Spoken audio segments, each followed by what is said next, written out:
their service, they're no longer going to be rich.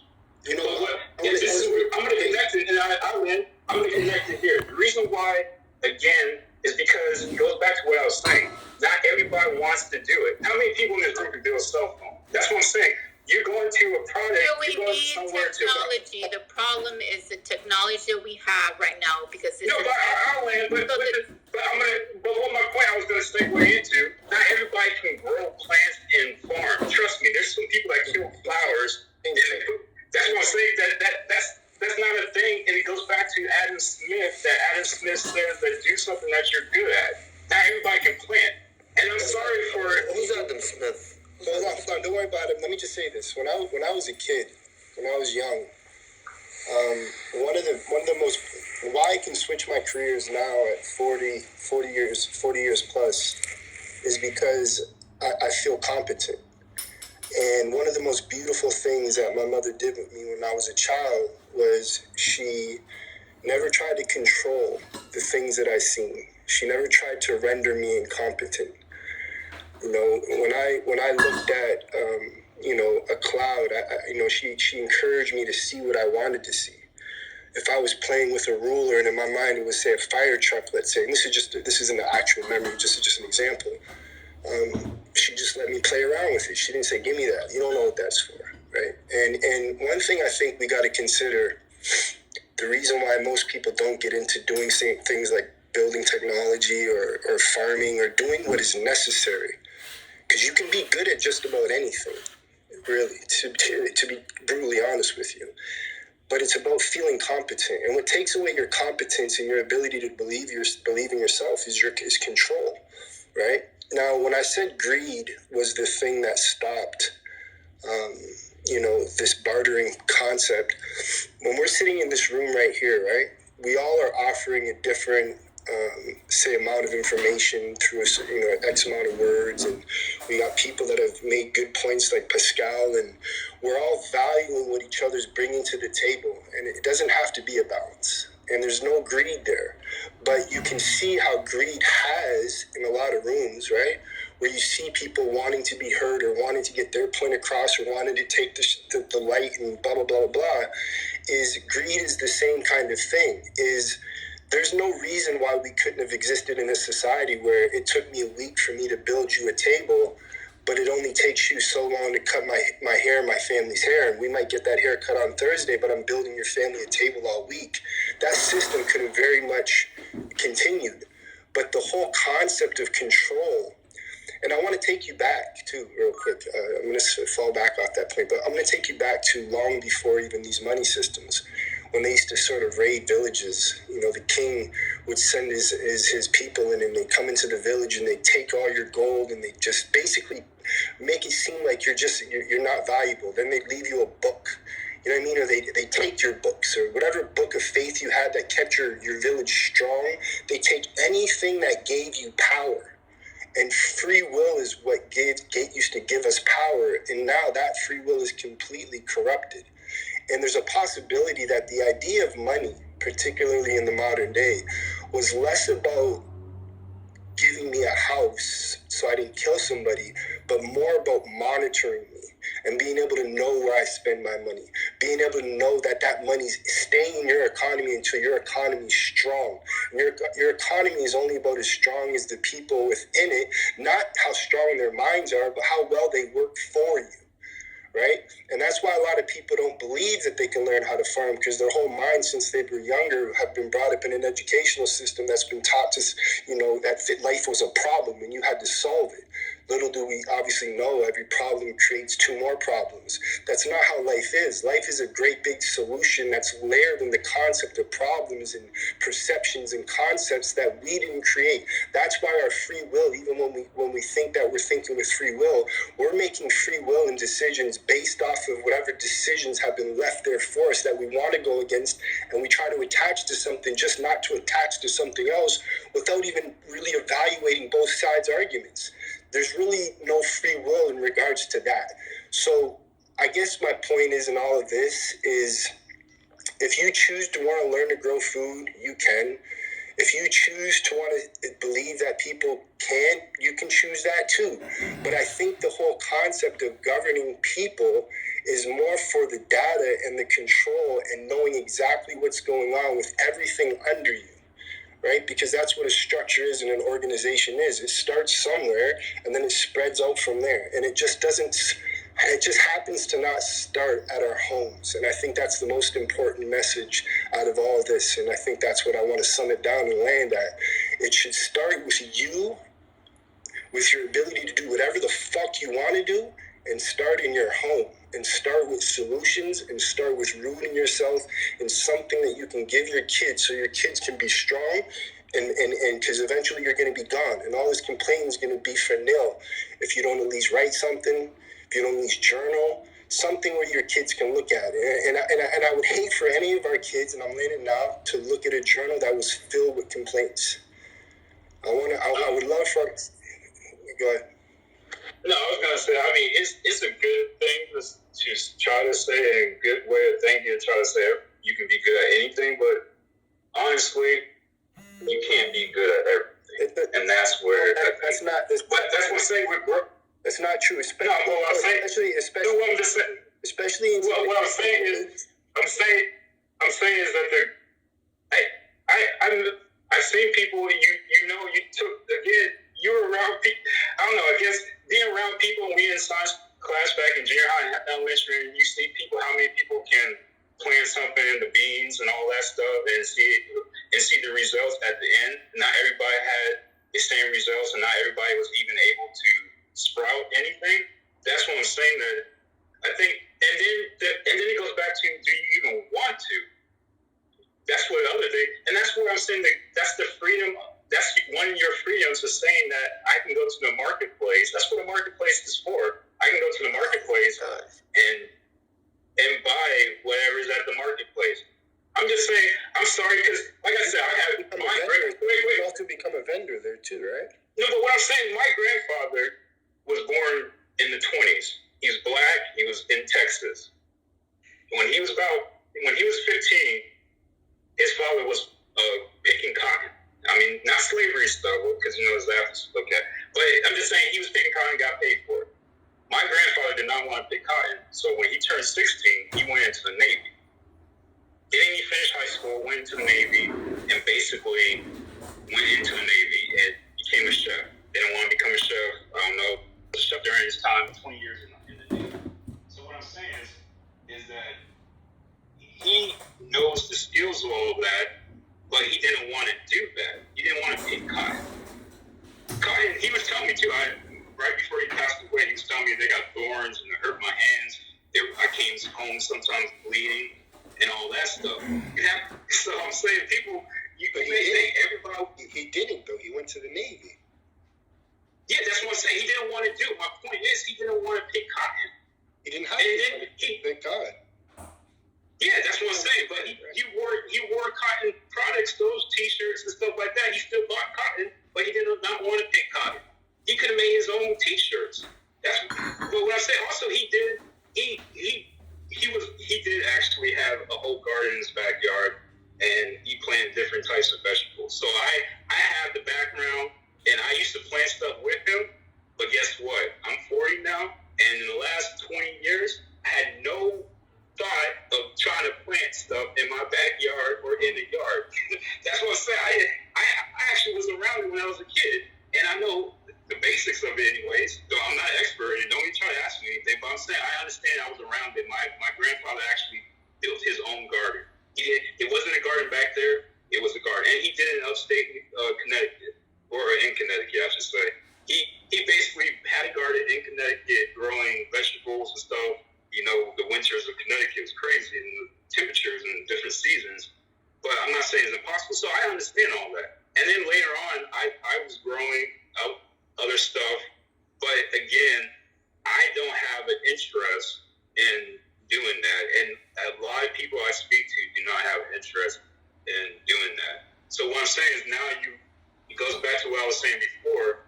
If I don't have an interest in doing it, and then everybody starts doing it, the marketplaces are gonna go away, and then the people who don't do it are either gonna be forced to do be left out. It's kind of how everybody's feeling about this whole the elite thing. Everybody's feeling left out of the power base of being able to decide stuff or whatever. So that's why I'm saying that it's the same thing that can happen here. But the marketplace, no one says you can't have a garden. You can have a garden. That's why I just said it. My grandfather had one. You want to know what the real question is? Really, above all this, which is beautiful.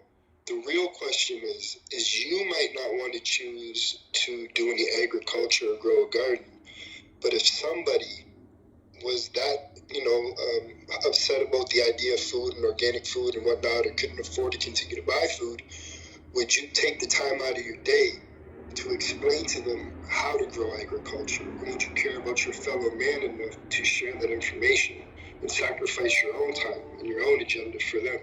That's the real question, right? And that's the concept of what bartering essentially is all about. It's just being able to be there and sacrifice my time for the betterment of us and humanity. And that concept is the concept that is gone. That is what money did more than anything. If you really want to. No, wait. The definition. People on Clubhouse like to remix and create their own definitions. The true definition of bartering is saying, I have a phone, you have a computer, you have something.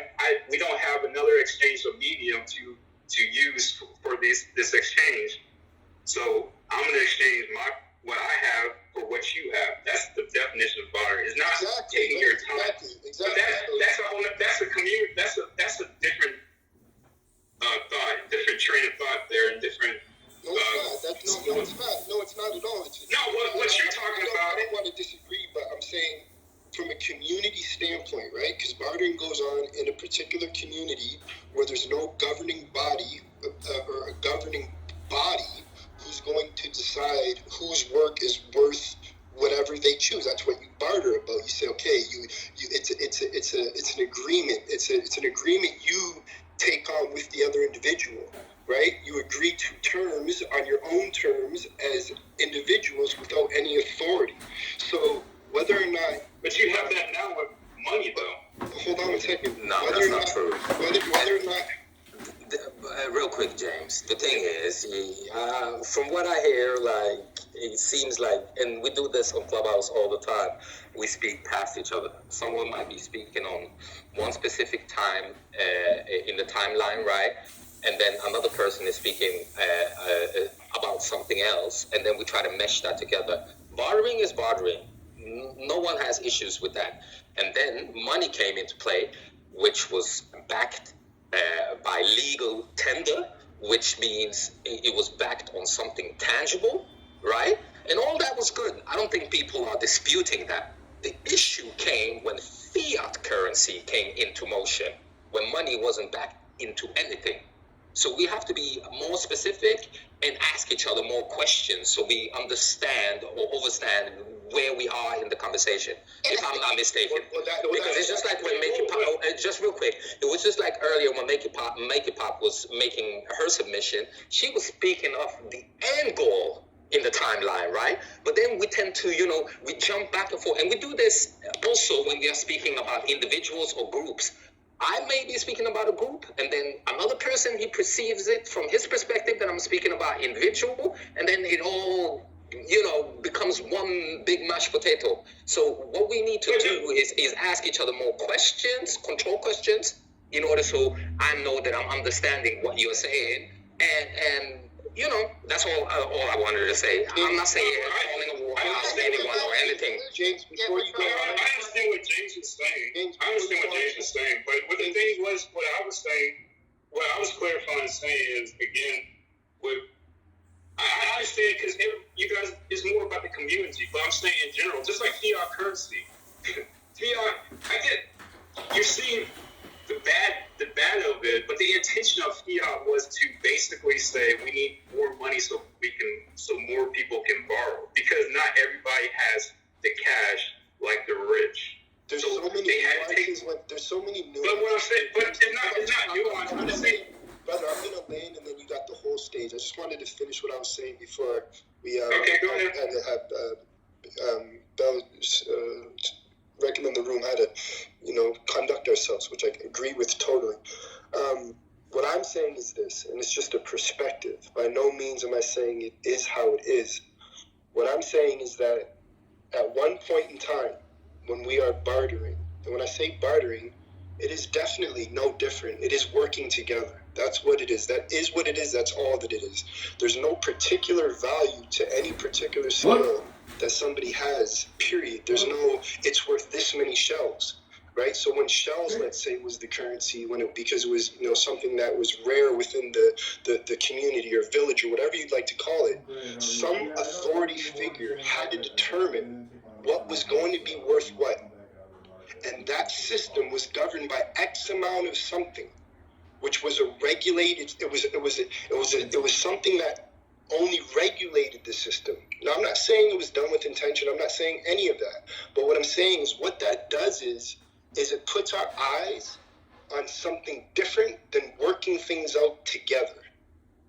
Yeah, because wasn't it truly, how do you say, not directed, but by the market? Like the market decided the value, right? But once you put the fiat currency and all of this other stipulations or factors, this is where the game start becoming messy.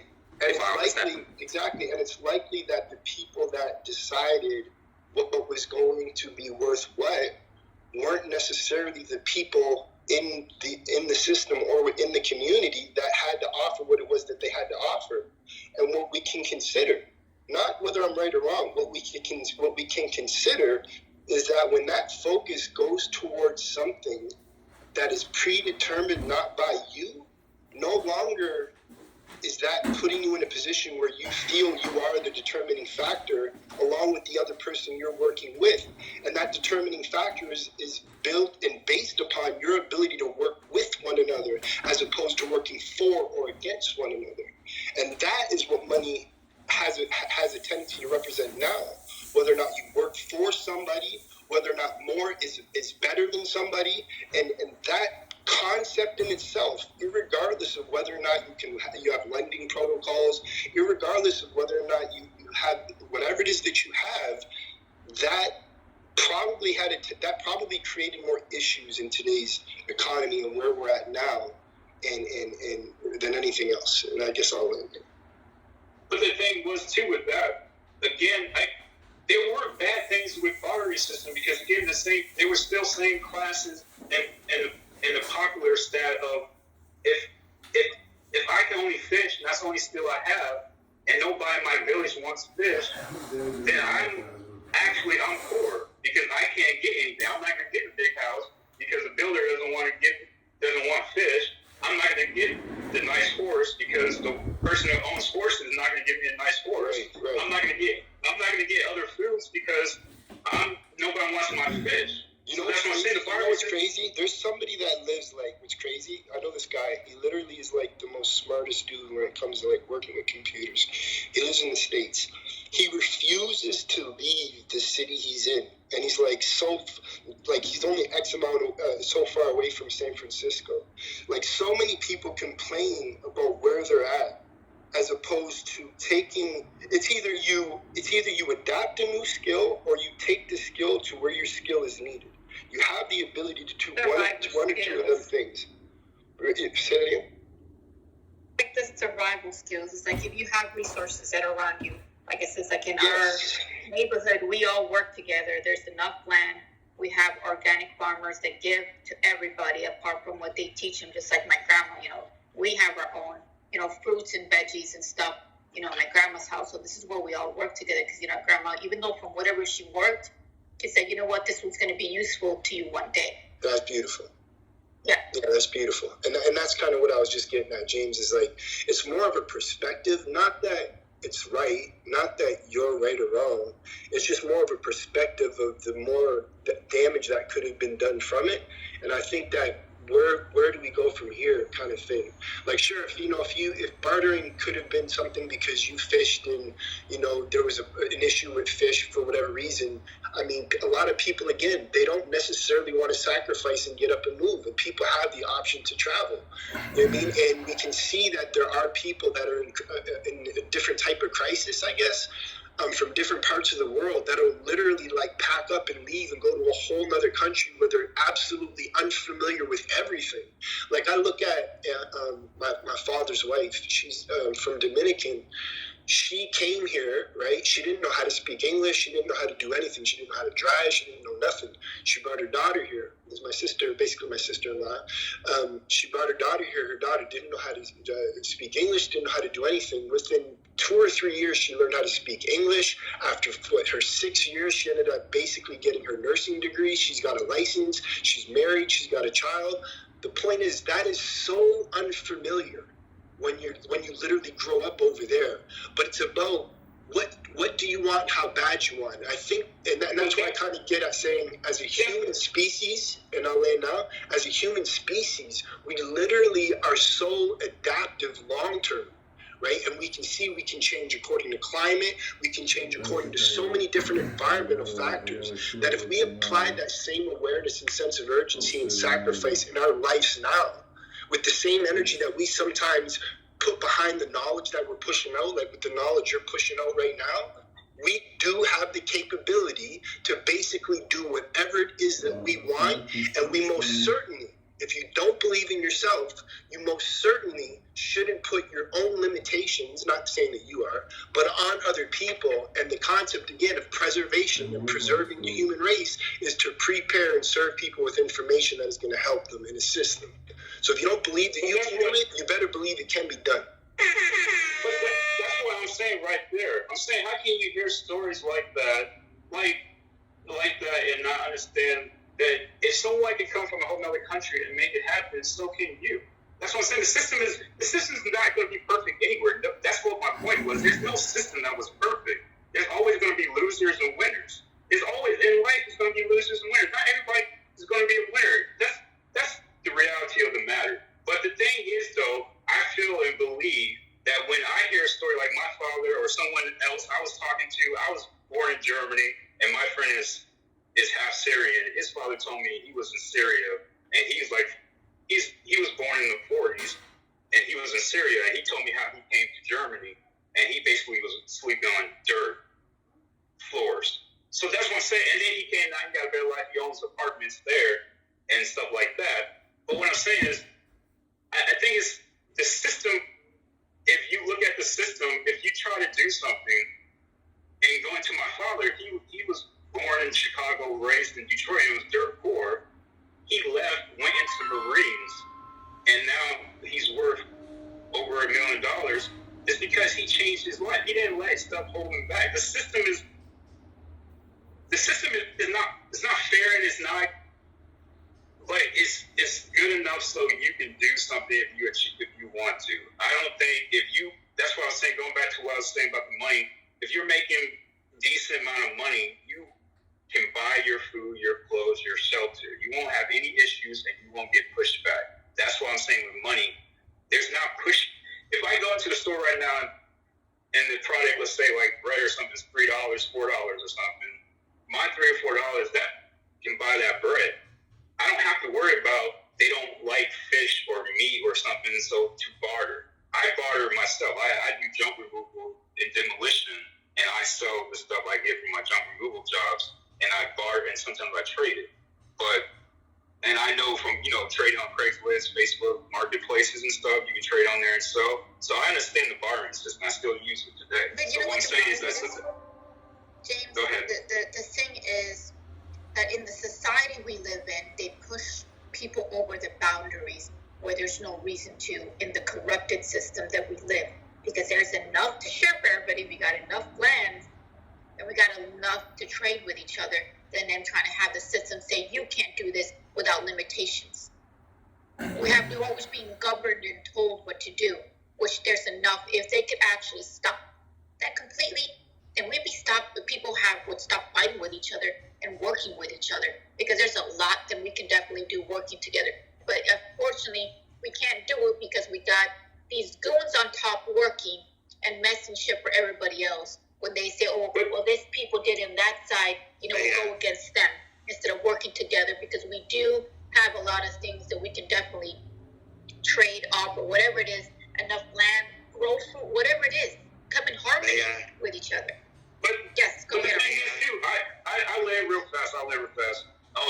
But the thing is too, I'm a black man, and I don't feel like I can't do anything. There's nothing. I was born in Germany. I was raised in Texas, and I grew up in Texas, the suburbs of Texas, and I've been around, and I finished my last 2 years of high school in a very racist place around Gettysburg, Pennsylvania. So I still to this day don't feel like I can't do anything. I feel like you can do whatever you want, just like everyone's saying. And I jumped into multiple fields, and I have multiple skills. I don't believe. I just said you can't. There's some stuff I'm not good at, like construction, writing, and communication type stuff. Not very good at, but I'm better at other things. But if I had to put money on it or had to make a living off of it, I'd probably be at the bottom part of everybody else on that. So that's not a field I would choose if I'm trying to make some real money. But what I'm saying is that there's no limitations. Honestly, the government at the federal level, unless you're getting money from the federal government, they really don't touch you.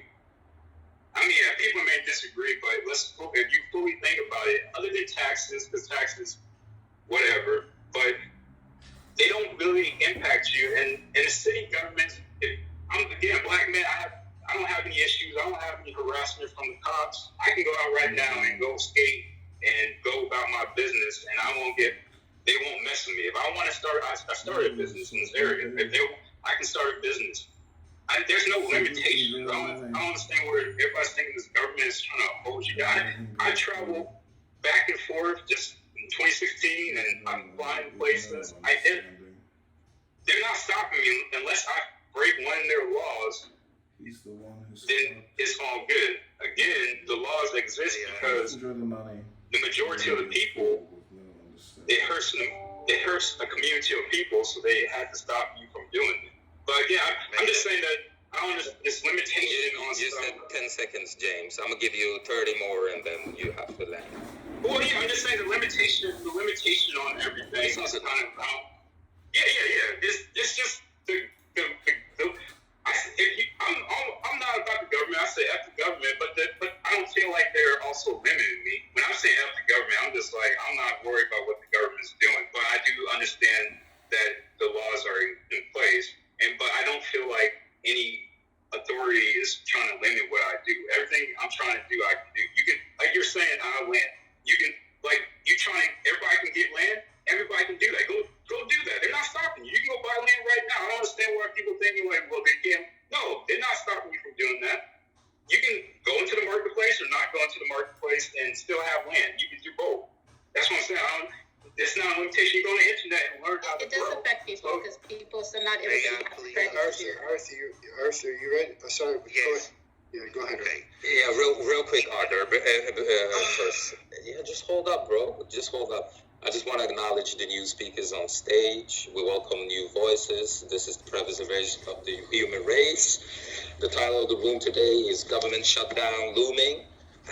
Currently, we're speaking about currency, etc. and so forth. We've been in this room for a couple of hours.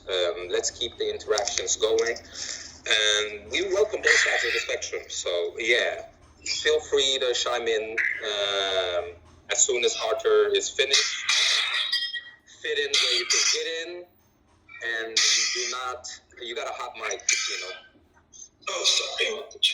No, it's all good. It's all good. And do not squeeze in. Nobody likes when people squeeze in, but yeah, Arthur, it's on you. Thank you, Boo. All right. So, based on a pure barter system, who holds the liability for injury? What I mean by that is how do you get that liability for injury decided? If somebody gives you a change on the exchange of prop, somebody buys a thing that is not necessarily sold as, because we do know that we have honorable and dishonorable people in our society, and honorable people come willingly, but dishonorable people have to be compelled by the law, which means you have to have some sort of enforcement.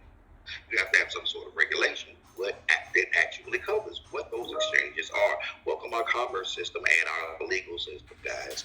So it is the system of exchange, no matter what it is, whether it's paper dollars, coins, wampum beads, plants, fruits, vegetables, doesn't matter. It's still an exchange. Sorry to interrupt. Can you please talk normally and not like this, like a TED talk or anything? Can you just explain, like, in normal tone what you're talking about? Okay. Can I please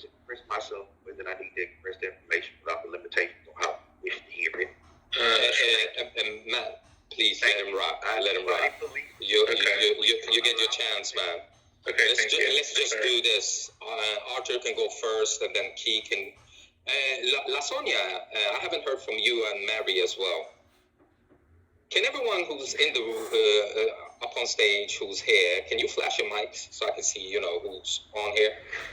Okay. So what we're gonna do? Just a little quick cue, right? I don't like cues, but so the new speakers are allowed to, speak as well. We just go with Arthur, La Sonia, Key, Gino, Outlaw, God, and then Math, and then popcorn style. Everyone cool with that? Good. Yeah, Perfect. Thank you. Okay, and we're going to pick up where I was. Our government is in place for several reasons. It has been hijacked out by private interests, and that is because 90% of the people in our society really not participate in it. They do not operate in civics. They do not operate in law. If they did, most of them would never been in jail if they have been. And America is number one in the world in the number of citizens incarcerated per capita. But I think that most of the people would learn what the law says, but most do not.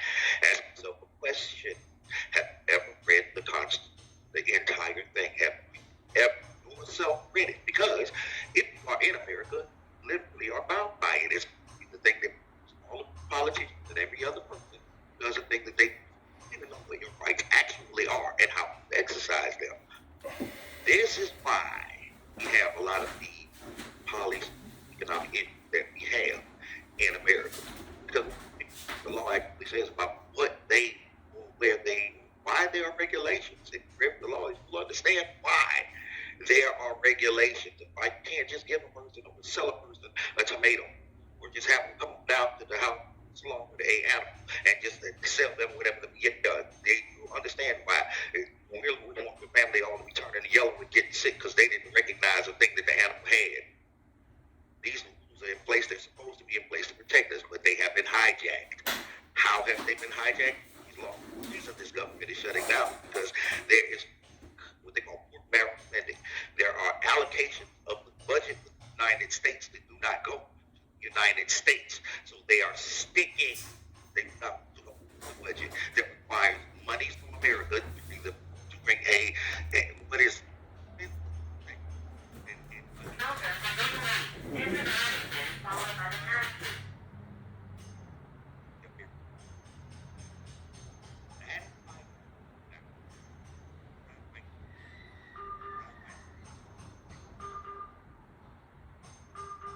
Yeah, sometimes you sound muffled, Arthur. Goes in and out, but I don't know if you're finished. Seems like it. Okay, so. La Sonia, are you there? Welcome. Hey Chris, how's it going? I'm doing great. How's your day?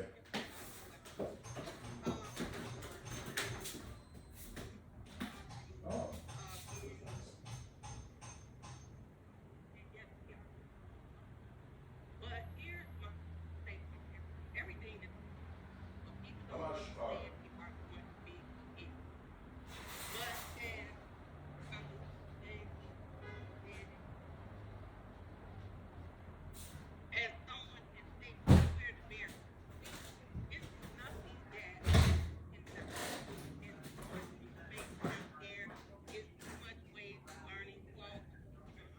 Correct. Yeah, he's not going to have unrestricted, so he can't just blanket the whole thing off, unfortunately.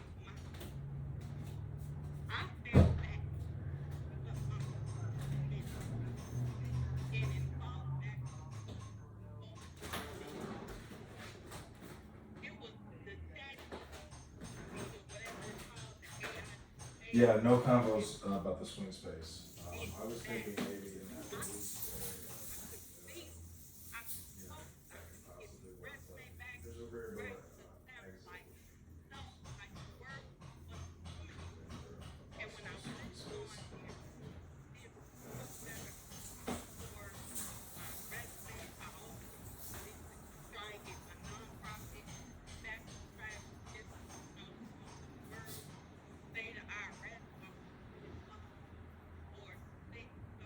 It's easier on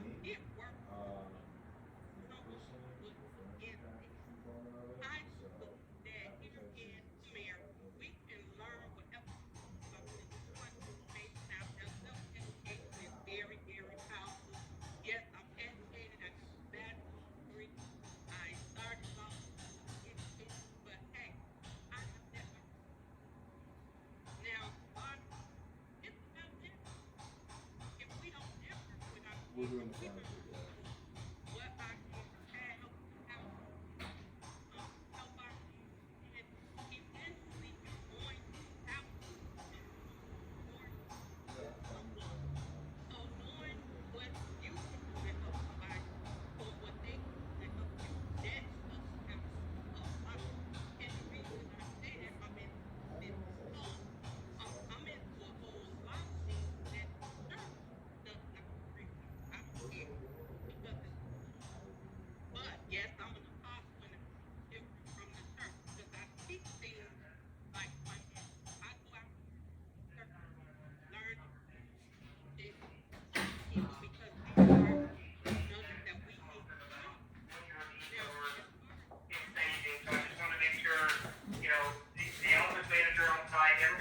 Aware that should we move ahead with this and should we phase it? I mean, it's going to be, it's going to be a construction site. Obviously, we will do the best we can to make sure there's very little impact on our working stations or anything like that.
Thank you so much, sister. I think we all needed that. Yeah, I kept inviting you because I saw you in the chat. I was like, just come up. Because I believe, everyone has something to contribute unless you're very, very wicked. So, yeah, and with that, just carry on with the queue. To the rest of my moderators, I have to step up. So I now. Yeah, no, I agree. Okay, like I said, this should be a pretty quick meeting. I just need to make sure that there was nothing that needed, we had to wait till after tax season, or nothing that said we have to go now. We have some flexibility, it seems like. Either way we go, it looks like we're gonna probably irritate someone, but that's okay. That's part of the project. We'll just do our best to mitigate that. So I will reach out to the general contractor and the landlord, give them this information and talk to them about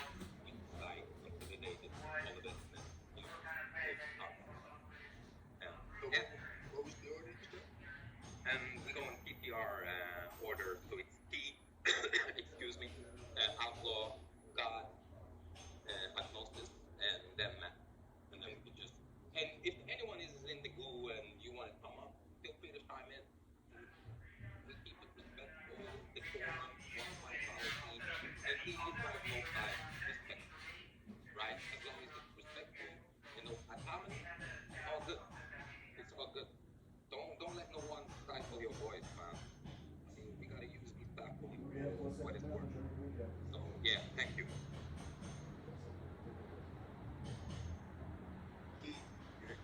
You're up. Hey, yes, hey everyone. This might be a little bit premature. It might be a little bit premature since it came in like maybe 10 minutes ago. But scaling off the last individual spoke on his perceived freedom, his or hers or whatever pronoun they go by, or whatever their freedom. Like, all right. So far, yeah, we should get that shit too. It's not a good marker for governance as a whole of what's really going on. All we need to do is look at, right,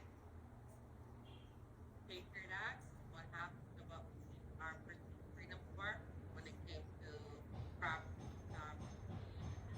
how in the name of being a terrorist threat, whatever that is, inside or outside, whatever, how that's being taken away. I think it's a complex conversation, and although we are still permitted to move a certain way and perceived by a lot of people that our freedom is still intact for people to move a certain way, that's mostly do with the laws. People are talking about the laws, right? Kind of, yeah. Really not. Whole faith line, you know. I just don't think that that's a good marker of precursor. And that, Gone. Back.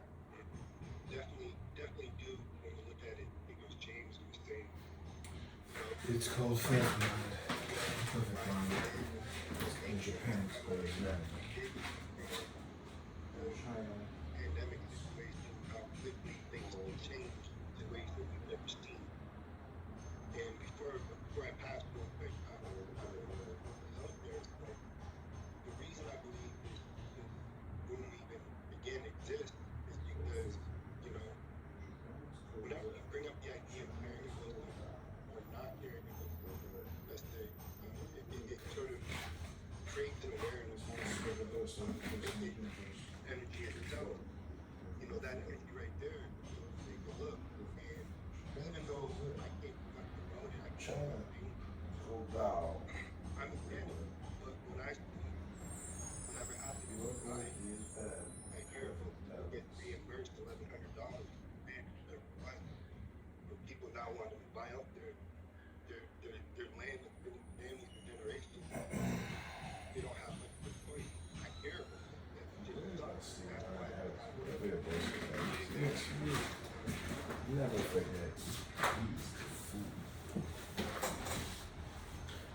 Also, best thing I go school my Monday anybody morning. wants to speak on the screen.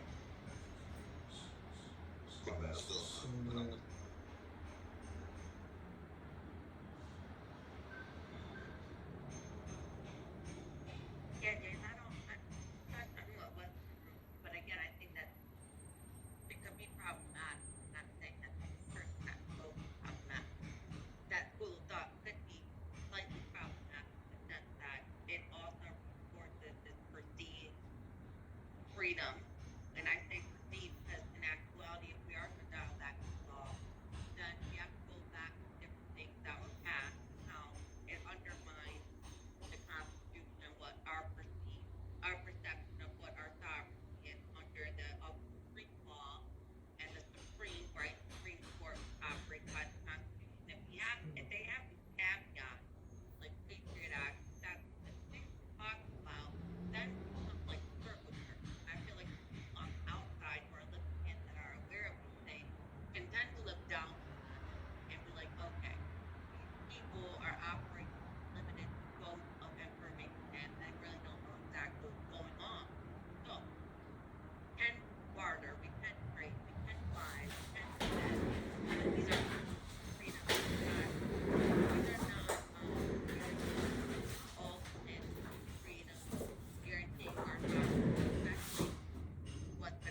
you must what wait it. the real truth is, and people really need to be based on what the real law is. Or that's in my Well, they eat that No, meat. no, oh, go ahead. Oh, no, I was going to say this real quick. Oh, Go so ahead. they eat that Go ahead. meat. This is, Very Asian. for sure, it's not, even in the name of somebody You feeling like, must you know, wait they it say, as soon as you know, possible. I you know, eat that before meat. James was debating, it's not about a person at all. It's definitely about a perspective. And a lot of times people can be under that perspective or hold on tight to a perspective because of the freedom that they may feel in the not sense of control, but the freedom that they may have from some sort of grip of something. But that only implies that there's a grip out there. That only implies that there is some sort of control going on. And when I had brought up the concept of barter and just negotiating as a community in general, certainly there's a lot of things that come along as far as the you know, certain sort of criminal nature or sort of you know, being able to sort of ensure certain things in case people get sick or whatnot. But when communities stand strong and there is no greed and there is no stealing, which unfortunately isn't necessarily the case, but when you do have that, similar to how when you have a room where people are building and they're working together and they're, even though their perspectives may differ, they're working together based on what they can offer to, you know, the situation in the community. And that was the reason why bartering was brought up in the first place, was that greed and the perception of having to govern something over somebody is what leads to now people put a certain value on their ability to build things. You know, now people are putting a certain value on what they do because they put a little bit of time into what they do than you do. Now you start to put a price on time. And we are a product now of a society that does put a price on time. And people do whatever they can or can, just generalizing, but people do whatever it is they do or can do for a dollar. And the concept of sovereignty is the idea, in my opinion, at least, of being free from the concept and the idea of control, period. It's not so much about whether you have control or who has control or what has control. It's being free from the concept of control.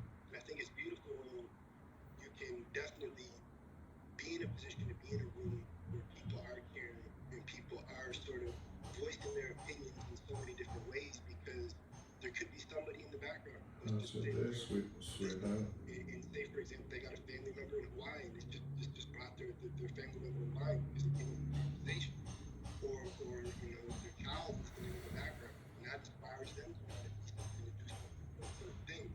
So rooms like these are necessary, and that's why it is called the preservation of the human race, because again, that's what it's about. So it's definitely not about attacking people. It's about community and building. So I'm gonna leave it at that. Go ahead. Studying the mind.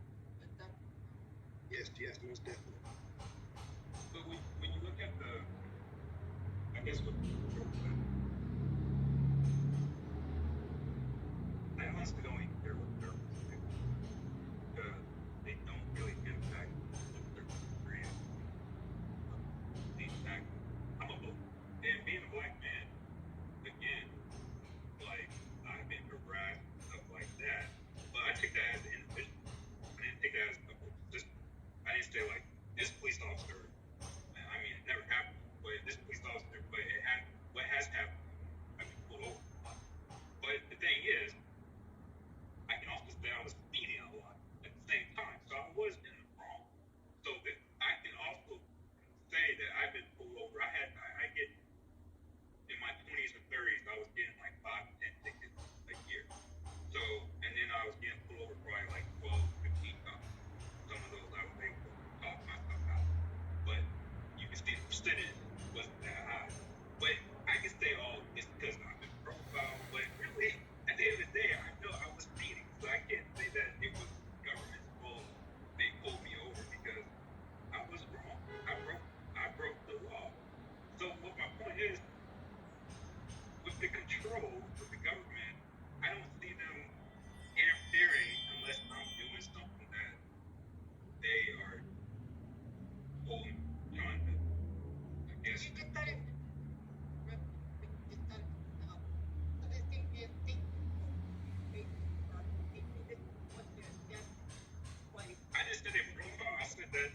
understood that I was No. speeding, so they. Yeah, But what I'm saying is, but what I'm saying is,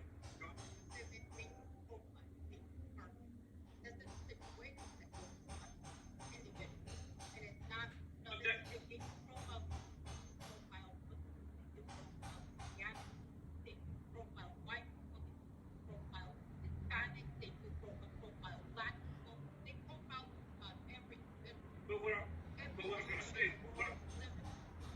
but what I'm saying is that's not. This is nothing that's individual. It's like if you see like I can come up here or say like okay I'm against white people so I'm gonna profile all white people. That's not the system. That's me. That's what I'm saying. That. Yo, James, But what I'm saying is, remember how you just said, not you, it's not about you. And that's kind of what I want to do. Now, land over here. When you said, I could have looked at I don't miss you, but when you make that statement, the implication that profiling is taking place is the point that I was making, trying to say. In that statement, you're implying that the perception, or not the perception, the idea of profiling is happening. Now, never mind the second thing. Don't say you might be okay, right? But when we say that this system didn't design a community like the one you have in California, say, like in Compton, like there's not a Compton, there's not something didn't take place in the Bronx when it comes to drugs and hate. I'll say that something didn't happen to Detroit. Like, let's be realistic. When we talk about the system, we're talking about pretty fucked up things. Use the language, right? Now, certainly, not necessarily you. It's not even necessarily about me. I'm in Canada. But I mean, when I'm sitting here and I'm seeing what's going on in Chicago, and I'm seeing this happen with people, bro. Like, this is happening with, like people. These are people's kids. These are people's cousins, brothers, friends. And mind you, when I came from New Zealand, when I was younger, there wasn't really any, like, race. It didn't seem like it was like, there was Maoris, there was different races, but it didn't seem like any. So when I came to basically Detroit before Canada, I was like the only white kid in the neighborhood. And then in Windsor, right across the border, same thing in Canada. It was like, I don't know, I would go to my friend's barbecue at school or family reunion or church or something like that, and it was different. The energy was high. The love was strong. You know, when I was around family reunions, the barbecues and whatnot, it just seemed different. It's different. So there's a lot of energy that's being directed and cultivated with entertainment and music and all these different things in something that they call a culture. And we know what we're talking about. And that is a problem in itself, aside from all the other problems that we could possibly get into. Like, we're the budget folks, we're money, we're tax money. So we want to consider that. And I think that you definitely know a lot yourself.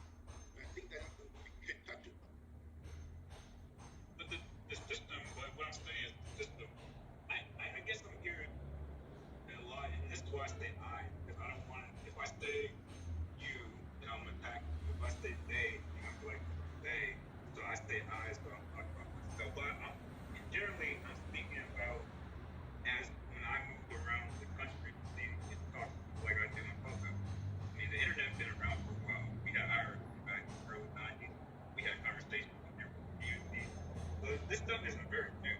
But I'm saying that when you talk to different people, I live in different countries, and basically talking to different people, when you have people coming over here because not everyone don't get it, because I know everybody likes to say everyone, but if you're not happy with your government, that's one of the reasons why people are coming into the country. So the same thing for us. We're not happy about our government. Like, the same government's controlling you.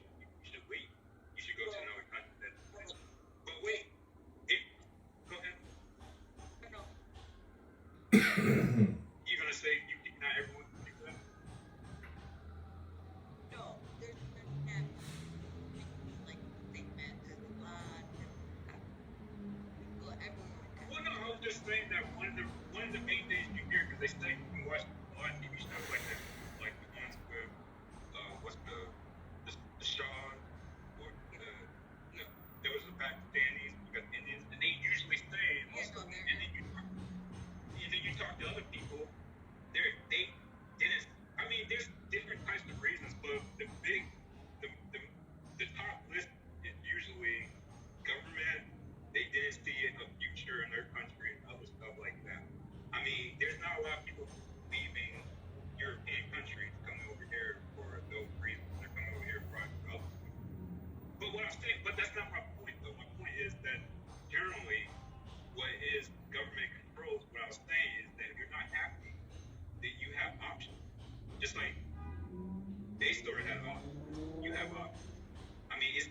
easier for us.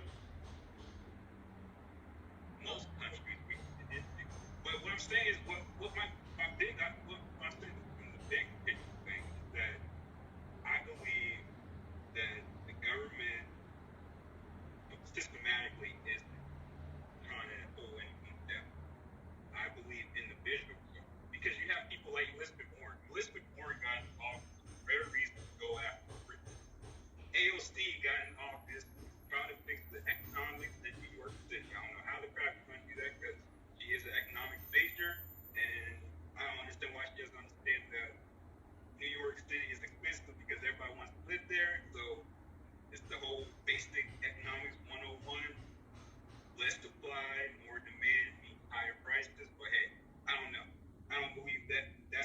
I believe the whole notion of people trying to fix that is a whole nother mess. But ultimately, what my point is that those people, you got people that are correcting or trying to correct something or trying to fight for something, but not the system. If you look at the system, like the laws and stuff, the system does not say black people can't go here, white people can't go here, Mexicans can't go here, and there's no interpretation to say black people can't go here. But what's happening is you're seeing people in certain positions, like on a city level, state level, that's saying that we're gonna take away healthcare, let's say for the poor, just broad spectrum. So now you're like, okay, well, let's say I'm black. Let's say majority of the people in the state are black and they're poor, and then you're saying, okay, now black people are like, well, you took it away, so that means there's an attack on us. No, that just now it could be, but I'm saying, but if in the sense if there's also white people, there's white people who get hurt, everybody else is getting hurt. Fine. But what I'm saying is that Cupid has if you get passed hurt us by by. it, yes, you're gonna feel Cupid some never type of passes way by that it's twice. trying to attack you. And I think that's what's happening. Because you go into the backgrounds of people, is most of the time Cupid never it's like either they passes by transition twice. to 20 or they stayed in the areas where that there weren't a lot of future prospects, and they're thinking the system's gonna say this one day is gonna wake up and say I'm gonna do better for people. But that's what I'm saying, because if you look at different things, that's not always the case. Well, I get what you're saying. I do. I get what you're saying. All right. So you want to go. Let's just for the sake of having this conversation, let's do that. But there is definitely a divide, and that divide goes down to a socioeconomic structure, right? And it goes, in layman's terms, it goes down to have not. Limitation is both executed and carried out. That. So in your experience, you have had certain instances which is cool, like it's honorable that you're like, listen, I deserve to get, but you know what? Shit I did, I wasn't punished because of race. I was punished because I actually was doing BS, etc. But by and large, we look at things statistically. That's not really how we see it play out or run out, etc. And we don't. Law is designed that way.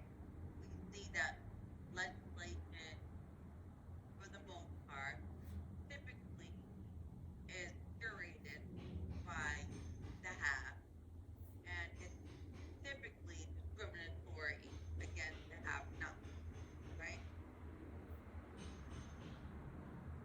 Yeah, But you can also say what do you think, that typically? but you can become Statistically?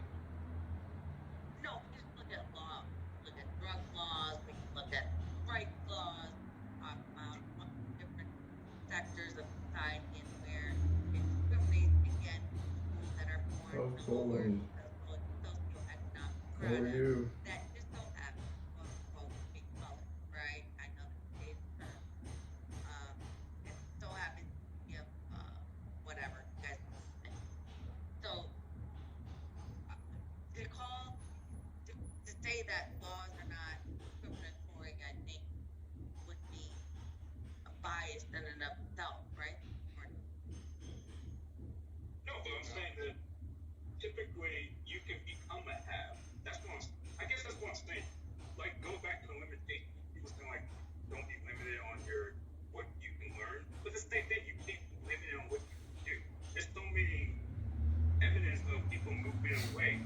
mean, if you want to stay in the community, let's be real. Any community, even white or ex-poor white people too.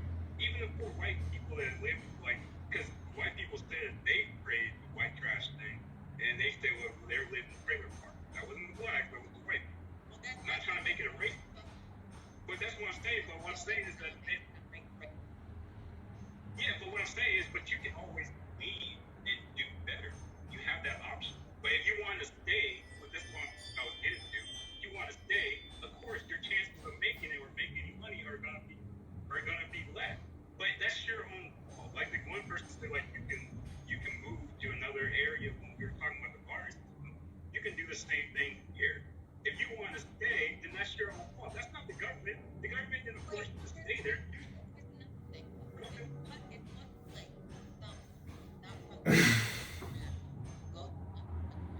And that country give them social security benefit or disability benefit. Germany.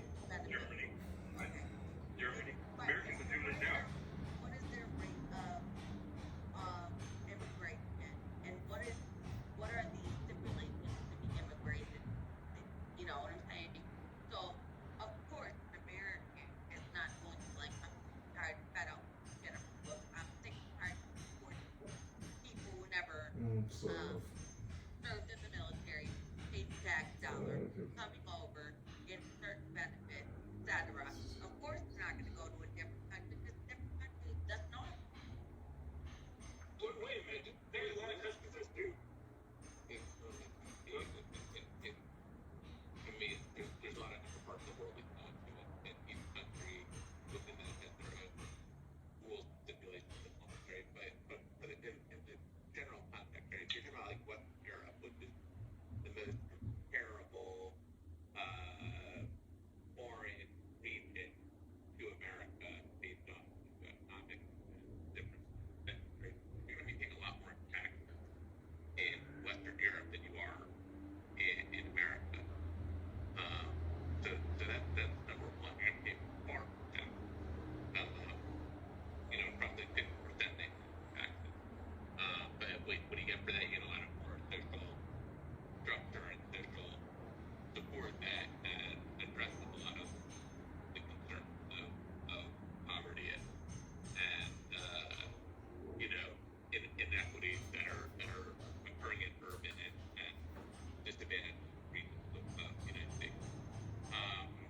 But also, separately, a lot of people can't afford or don't have the means to move out of their current condition. And so you would say, well, they don't really have much now. $20. They need to try and move. But literally, like, most people do not who are in it. $20. Oh, we're gonna done soon. What are you doing? Oh, you want to come over? Want to come over my place? To get up and get out and to move to an area You of have to power. head is That done? really doesn't happen. Oh, I've got a And break. what makes that a lot different than, well, you say, well, what about the migrant, right? They're literally coming from literal nothing. So there's a big difference in having a literal nothing to having, a disadvantaged or inequitable lifestyle in urban areas in the United States. Those areas are good, or those people are living the life they want to live, but they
while those are both very unfortunate situations, they are both very different situations. Let me also find the government thing. Wait, let me ask you guys. You know what? Let me ask you guys both a question real quick. So when you think about the idea of being in America, and you have the option, for certain things to a certain extent. Obviously, different areas are different, but it's a lot different than coming from a place with absolutely nothing. Which again, when I think about my father's wife, I came from Dominican. When we went to Dominican, right, they didn't have anything as far as material-wise, but a lot of the idea of what they had as far as material things, that didn't really start to be something that became a real problem until more so the internet age, if that makes sense. Like when you got to actually see on a mobile device how other people were living, or you could listen to another country's music or their entertainment. So in a country where, I guess what I'm asking is, in a country where you can be anything that you want to be, yet the inspirational stories that we see are movies about a drug lord, or the music that we listen to, a lot of it is either the celebration of abundance of wealth or desire or desperation to achieve wealth. And we can even see that when you look at a lot of these other third world countries, that a lot of these third world countries, their violence had a lot more to do with government politics than it did to just community structural issues where people wanted to be violent just because they wanted to feel a sense of belonging. And a lot of these countries now are worse. They have actual access to what we modeled society and perception of freedom after. Hey James, can I answer this question after you're done? Yeah, please. So the question is what do you think about that? And do you think that has a certain effect on these countries that goes unseen kind of thing? Yeah, it is a shit. A lot of where our corruption is in our country. It's a shit runs downhill system, and the United States is one pyramid of a few pyramids across the planet. We're the biggest, we're probably the biggest at this point, but population-wise, if you combine India and China and you get to 2.6 billion people, and you compare that to the 350 million plus, you're talking about an incredible opportunity where, in advances in technology with all these headsets and basically integrating all these minds into a giant, super consciousness type of hive collective where the brains could actually end up being extraordinarily valuable, just like that movie Matrix. So the last thing I'll say is that there's not a speck of dust out of place in the whole universe. And then the last thing is you need not worry about your future. Your brain is your greatest defensive weapon in the whole universe, and it is a ruby emerald. It's one of the most rare objects in the whole universe. And you don't actually listen with your ears, you listen with your brain. Your ears are a gateway to your temple. Matt, can you please not interrupt me? I know you're an emotionally disabled. Have the ear in mind, or we're talking about socioeconomics. Yeah, I'm talking about psychology, and in the preservation of the human race, Matt, you can take your science of economics and you can stop interrupting me anytime your emotional stability returns to you. I'm not derailing a conversation. I'm merely voicing my opinion, and I am now complete. Thank you very little, Matt, and thank you very much, James. Thank you, appreciate it. Listen, the reality is very simple when it comes to socioeconomics or freedoms, etc. And I'm a first, second generation American, first on my mother's side, second on my father's. The difference is, when people immigrated in that time, they served the country. They had pride in learning the language and serving and assimilating. There's a very explicit difference now. Now, the invitation to come and to get on a social security state, right? That every American should be. This is an American thing. It's not a black thing, white thing, etc. This is an American thing.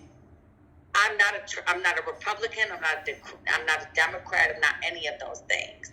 But what we should all be able to agree upon when it comes to socioeconomics or economics when it comes to being an American is that America should take care of home first, right? I don't care who said that or who agrees with that. No, we could not as much pride and ethnocentric pride that I have. I know that as an American, I cannot go to the Middle East and get certain benefits. Then I'm not going to be welcomed with that, right? I'm not going to be given those type of benefits. So it's an issue that's underlying, period. And I want to answer your question with the whole also those countries studying like macroeconomics and actually studying the countries, you have to see too that they didn't have a centralized government and centralized financial system. And that was one of the biggest issues. The countries that adopted it, they started excelling and they started growing, and then the people started having more. Or did a centralized government or a centralized economic system destroy countries? Well, that's kind of what I was, really quick, James, that was my question right there. My question is, did these countries not get worse when they started adapting whatever cultural thing that America started building up, when we sort of took this freedom and the money and we invested in, we watched these movies and we partook in some sort of cultivating of something. These countries were almost better off back in the 60s and 70s when all they had was family and enough to survive. And now those countries also, but hold on a second. What we got to consider was it wasn't migration from other countries until there was momentum, and in theory it was good. So when you look at Mexico, that's something that was happening for however long. When it came from other countries, say from the Middle East, that's something. India, this is something that started happening over the past, by the masses over the past 20 to 30 years. But the point that I'm getting at is even now communities that have been influenced by the Western world in these other worlds, these communities are actually as bad as a lot of the communities we have now, or worse than they were before they even took on what we are saying is fucked up about the American system. Can you provide an example? But if you look at the economics one example of that? An example would be, an example would be the influence of, we'll say, Dominican Republic, for example. That's a perfect place. Going to Dominican. I thought we were talking about the Middle East. Huh? I thought we were talking about the Middle East. We're talking about wherever. We could use the Middle East if you want. Look at. But the Caribbean kind of is unique because they kind of are all over the place. And what I'm saying all over the place, the governments are fragmented in each country, and then they go back and forth. It's kind of the same thing like in Africa and in the Middle East. They have a lot of corruption in the governments, and then the people aren't happy. North America doesn't have corruption in government? I mean, come on. No, what I'm saying, but their corruption is totally different from our corruption. They're regardless of American influence or not. That corruption is influenced by the American way of thinking, the free way of thinking, American politics. It's Western politics, European politics that influenced African leaders, that influenced South American leaders, that influenced leaders in South America to allow drugs to. We know this though. So some of those countries don't even have democracies, though. So that's ridiculous. Some of those countries are dictatorships. Come on. They're what? Some of the. But they have. No. Hold on. Let go ahead. Let him. You said they're dictatorships. There are some countries across the world, in the Middle East, right, in Central America, right, that are not even. They don't even have democratic governments. So, right. No, the majority of them do. Okay, go ahead. Well, the majority of them do. You're sort of just clumping the world, right, with a broad stroke, saying all of the world's corruption is based on the influence of the United States, but that's historically, and it's just not true. Okay, so corruption has been corruption in government and greed in government and imbalance of power has gone on way before America. It has gone on since America has existed and long after America was What is this, a lesson in common fucking sense, Matt? Come on, man, get with it. We know the black hand is out there, bro. You don't need to tell us about good and evil, Matt. We know there's bad out there. We know there's evil out there. So, and that's kind of what I'm implying is where do we think the mindset of where would you consider being the worst at? You know what I mean? Like, where do you think? That's what I'm saying. I'm saying that it wasn't. I think people keep trying to birth it in the U.S. The Persians. No, nobody's birthing it in the U.S. Well, no, I'm just saying. But the Persians were worse than what they used to go around and just kill people. No, we don't. The Africans were. Let's go back. Wait. Different. The Africans. The Asian Africans were. We're palatable because we don't go around and overtly kill people. We just do it in different means and methods. Come on now. The Persian Empire hasn't changed. It's just the game doesn't change. The players do, and the methods of how they do. So it doesn't matter. Could you imagine? You know what? I want to say this. James, you're a bright guy. And I'm not saying that to be. I'm saying no. I'm not even going to say that. I'm going to say this. You are obviously, but I want to say this. Could you imagine? And this is just a hypothetical. Could you imagine being in a village? Let's say the concept of a village. From all the movies we've seen, take it however you want.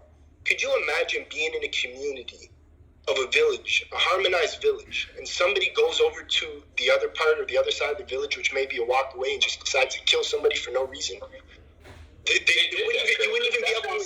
Hold on, what I'm saying. Hold on. Okay. This is happening every single day, and it's normal. Like, people think that it's normal.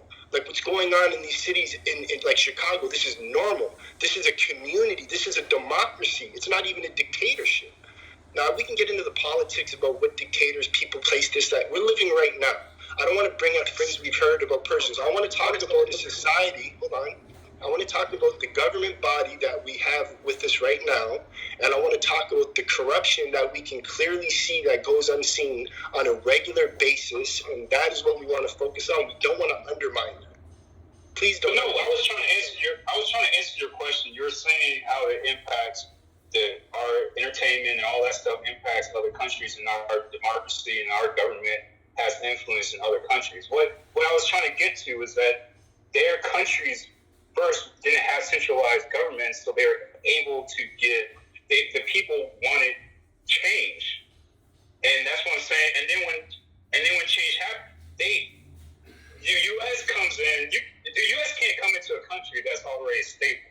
There's very few countries we can walk into and the only reason why we have a presence in Europe is because of due to back into the world wars and stuff, that basically that's why we have a presence there. But they really don't need us anymore. But what I'm saying, when you start talking about these different communities are one, it's the people. I mean, if you being a black person, come on, let's be real. I'm black, and we talk about communities. There's neighborhoods we be like, man, I won't even go up in there because it's bad. We don't say that about a lot of white communities, but it's the own black people talking about this a bad community. Now, before you cut me off or say something, why are we saying that? Why are we saying that that's a bad neighborhood? Due to the elements in that neighborhood, the people. So that means we need to change the people. The system, and when you talk about like music and stuff, they're basically, they want to rap about the stories that's happening in those communities. And they're telling, or fake stories, or however you want to put it. But those people in those communities need to change. And then we keep talking about the community is like, well, they're not doing anything for the community. Then you go back to saying, well, the community, we don't want to go into those communities either. We need to go into the communities and clean them up. And we don't do that, and we're doing the same thing as the government. That's what the problem is. Everybody here could shot someone, can sell drugs or do whatever they can do, but why did you not do that? It's because you understand either you're going to go to jail, die, or there's some negative impact there. So much deeper than that. Are you from the U.S.? I'm from the U.S. I was born in Germany, but I was raised in the U.S. And my father was from Detroit. How did you say that? how could you say that? I say that out of the simple fact that I'm going to answer your question. I say that because my father was born in Chicago, raised in Detroit, in dirt poor, in the ghetto, and you raised that. But what I'm saying is when you hear people coming from those areas and they make it out. But then when you go into those areas, he told me himself, he was like, I didn't stay in Detroit because I thought I was gonna be killed or I'm gonna be in jail or something. So he left. That's what I'm saying. I'm from Flatbush, Brooklyn. I made it out. I still go back to my hood. Listen, No, I'm not talking about go back. I'm saying change it. Matt, That's what we're talking about, changing it. with all due respect, you're speaking on the exception. You're not speaking on what happens to a lab rat when you create certain circumstances and constraints in an environment. You're conducting an experiment, and 90% go one way and 10% go the other way. We're not talking about 10%. We're talking about the 90%, and which is why certain operations were held on certain communities, right? And by no means is that an excuse. We're not saying that people from a lower socioeconomic strata should partake in using drugs, dealing drugs, etc. But what we're saying is, are the odds against certain strata of folks? Yeah, and it's by design. That's not by chance. Can we at least agree to that? And that's something that's definitely something that I don't know if that's really even debatable. I mean, even better than that, as opposed to looking at the fact that it could have been an environment that's intently been created that way, which obviously there's some fact to that possibly. But would you yourself as a leader, James, say to yourself, I would send and I don't even want to get into particulars because every particular can be argued, but would you yourself as a leader say to yourself that you would do more for something else than you would do for the direct things in your country right now that need you? And do you think that you could possibly even think of some other type of system that may allow this, not allow that, allow this, not allow that could start the change now? There has to be something wrong there in general if you think it's possible that you could. And I think every single person in this room, the leader in them says, yeah, I think I could do maybe something that could create some sort of change. But my change is, I don't believe in, first off, I don't go to communities. I guess for me, because I was born in Germany and I'm an Army brat, so I moved around a lot in my younger days. But I stayed most of my time in Texas, Dallas, Texas. I grew up in the suburbs. And what my point is, I look at it more like my cause I believe in is shelter, food, and clothing. And I don't care what race. But see, now I'm going to preface this by saying that if I give shelter, clothes, food to everybody that comes to me, let's say like you're saying, everybody comes to me, I can help them. But let's say, and this is where I think this is where it goes wrong. I'm black, and I tell everybody, well, I put it out there that I'm going to give food, shelter, and clothes there to anyone that comes to me. Now, a lot of white people come to me. Now, black people are going to say, well, you're not helping the blacks like you are helping the whites. Forget about all that. You're offering food. No, I'm just saying, but what I'm saying... That's a beautiful thing. That's a beautiful thing. Now, my next question, before you go further, if all you need to survive is food, clothes, and shelter, my question is, do you need a monetary system to provide your community with food, clothes, and shelter? If that's all they need, logically they needed to survive and be happy. Wait. Of course you do, because the system is already in place. Because if you're getting wait. I'm about to answer your question. I'm gonna go a little farther. I can't get food. I can't get shelter. I can't get clothes without money. No. Stop. What I'm saying is this: we have a system, right? We generate X amount of dollars, in a global economy, right? However, right, we all do a certain job in our country. If all you're being provided to, and psychologically, never mind the mindset now, we have a mindset where we have a roof on our head, we have food in our fridge, right, and we have clothes on our back. And we know that's all we need to survive. We don't have the influences of entertainment around us. We don't have this nonsense we have to put in our ears, aside from the love that we can maybe give one another or share time and spend time with one another. In that environment, if the mindset was different, would you need a monetary system? You wouldn't need a monetary system. There's not a question. You would need them. Wait. You would need. I was being a smart house, and I apologize. Okay, well, no, but the government. What I'm saying is you're talking about a system where, again, what happens, and I guess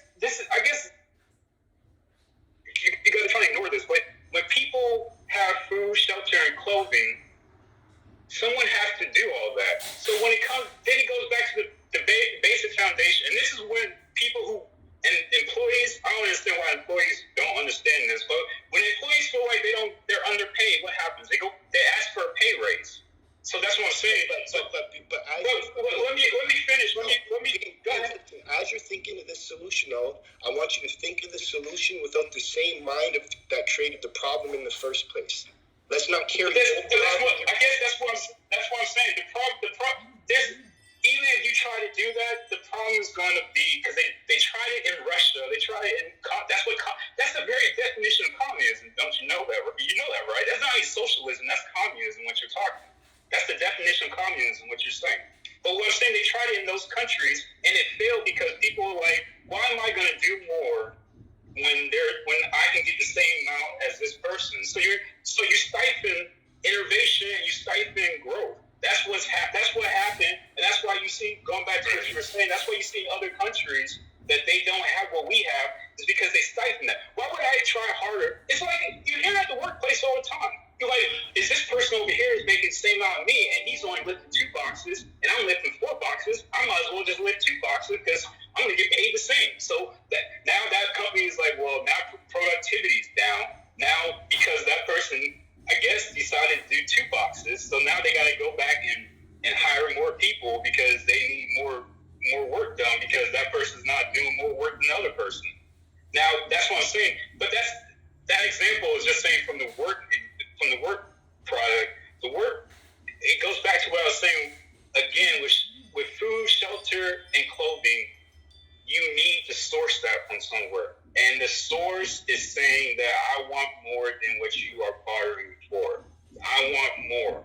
It's not greed, because then you can say, like I was going to say, the employees are greedy if they go back and ask for more money, because that's a form of greed as well. And that means they it's awesome about the cryptocurrency world, aside from it being crypto and with the stigma, is tokenization is exactly that, right? With tokenization, it's like you lift a box, you're getting tokens, right? You lift 2 boxes, you get twice as many tokens. You lift 4 boxes, you get 4 times as much tokens, right? So that's sort of the concept of what tokenization is all about. It just so happens it sort of got corrupted, treating it like stocks. So with that being said, the way the future seems to be looking is almost like when you're in a world full of like this sort of mindset, which is really, it's not that, it's a corrupt way of thinking, right? Because it's all looking at the other person and not worried about your own contributions to something. Because I'll give you an example. I can be building a project, right, and talk to a programmer, and he'll want a certain amount of money. And right from his certain expectations, now he's no longer involving himself with a team that potentially could have grew much further beyond the idea of a couple $100 extra, let's say. You understand what I'm saying? So the way the future sort of seems to be looking is that you get involved with a project, you get involved with it, whatever your contributions are to that project, until that project is actually starting to make money, you don't provide them tokens with any value. And then once the project starts to generate something, the people that hold weight in the project are the people that are involved in the project. And the amount of weight that you hold in the project also determines the direction of the project based on a voting rate, like the Dow. It's called the Dow system. But James, you know what's so funny? You just basically just explained the whole financial system. But the only thing is different. You're just that's a math. What the government's doing is you're basically transferring it from one person to the other. So now now you're going to become elite, and then you're trying to replace the elite. But then it's kind of like the same argument can be made when the elite become poor and you become elite. They can, the new poor can now make the same argument that there's no argument. Right, you want the same thing, you just want it to start over again. Yeah, there's no argument about any of this. I think what I'm getting at is that we're when you. No, it's not. I'm not saying argument from a bad state. I'm just saying the argument of what you're saying is an argument. It's not that. There's no notion of it's a negative thing. I was saying your statement can be now thrown back at you when you replace them. Well, no. The thing, the way that I'm seeing this is like when it came to the bartering system. The bartering system was like somebody did something that they allocated more time than, say, you. We have a bartering system. Our system today is a bartering system. Pardon? Our system today is a bartering system. You barter dollars for service or dollars What's for dollars goods. worth, and what are they going to be worth, Matt? That's the question. What are they worth? What are they worth, and what are they projected to be worth? But So you're talking about like the US dollar? Wait, hold on. Are you talking about the US dollar key? When we speak of the dollar, that's what we're talking about, yes. Right, so we have a bartering system today. Let me state that again. Right? When somebody wants to do a service for you, you say... A fucking bartering system? You're gonna explain economics 101 to us again, Matt? You know, you're just a fucking dog. I'm saying that we want a bartering system, not knowing that we actually have an exact bartering system today. A dollar is bankrupt. And that barter is So what if your goods? What if the value of your goods depletes?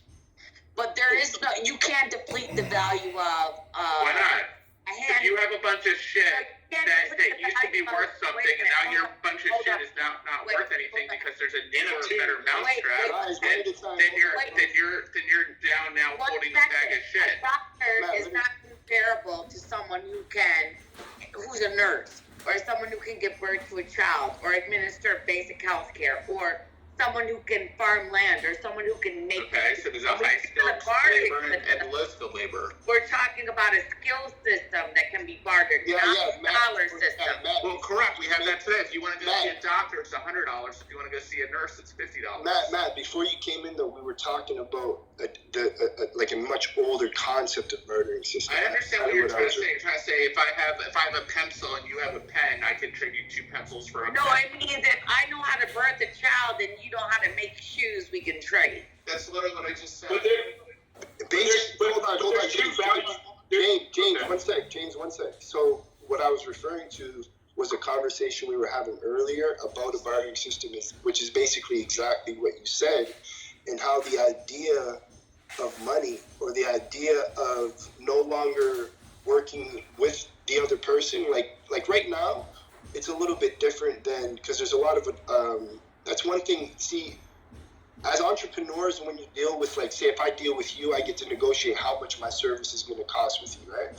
But when we're talking about the world of employment, the world of control, the way the country was built off the automotive system, there were some freedoms.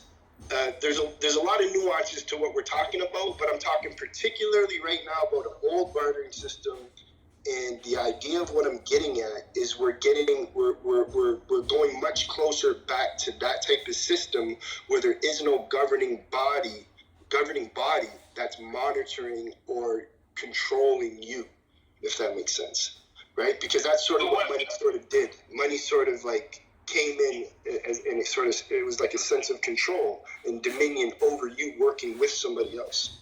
Go ahead. But the whole thing with money too, that money has two values. It has when you say inflation, or you have the value of micro and you have the value of macro. The reason why I say that is because when you guys keep saying the government is messing with the money, that's not touching you. What is actually touching you is the micro, is the prices of goods going up, the prices of stuff going up. And you know the reason why that's going up is the very reason of business in general, in economics, is because cost is going up. The cost of paying the employees, the cost of shipping that good or raw material. I work in logistics and supply chain, so understanding the whole supply chain, you have to understand the raw goods to all the way to the end user. and that's the cost of goods and products. So when you're talking about the government did this and the government did that, it's not the government, it's the person that works at these companies want more money, and then the business is saying, we're a business, we're not going to eat that cost because that's not what we're in business for. We're gonna pass that to the consumer because that's why we exist, and that's what the consumer is supposed to pay. That's kind of what I'm implying. That's what I'm implying is why. But that's what I'm saying. But that James, that's what I'm implying is why that governing body is somewhat of a problem from its inception, right? Governing body is capitalism. Hold on one second, real quick. That governing body from its inception was the issue. Because if I turn around now and if I'm offering a service or a product or a good, and I got somebody that's transporting it, I got somebody that's selling it at the doing whatever they're doing, transporting it nonetheless. The point that I'm getting at is everybody's working in harmony together. There's nothing. It's like if you're working with people, it doesn't matter. None of this stuff matters. The only time it matters is when there's some sort of idea of control and somebody putting a value on something that determines that they are better than you and they are superior to you. And that ends up rendering people incompetent. That's why people don't believe that they can do whatever they want to do. That's why people don't believe they can do whatever you want to be. And then when you mix that with... So James, how should when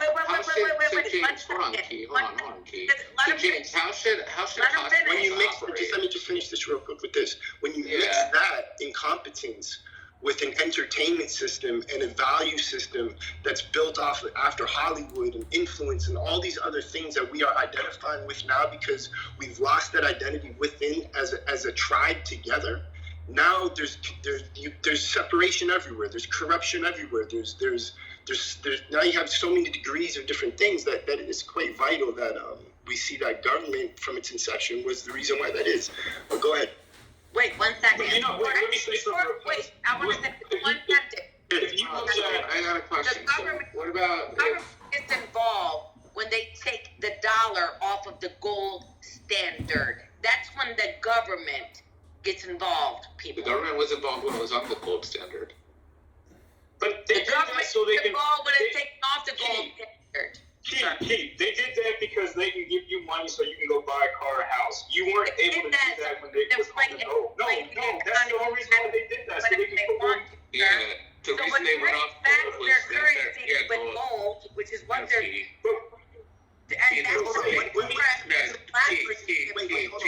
is right? So we went off gold, right, when there was a run on gold. Matt, let Key say what she's got to say, and then Matt, go ahead, follow. Go ahead. So that's it. It's just, you had Andrew Jackson, he's on your $20 bill, who instituted gold back on the dollar, right? Because the bankers were trying to hijack the economy or the U.S., right?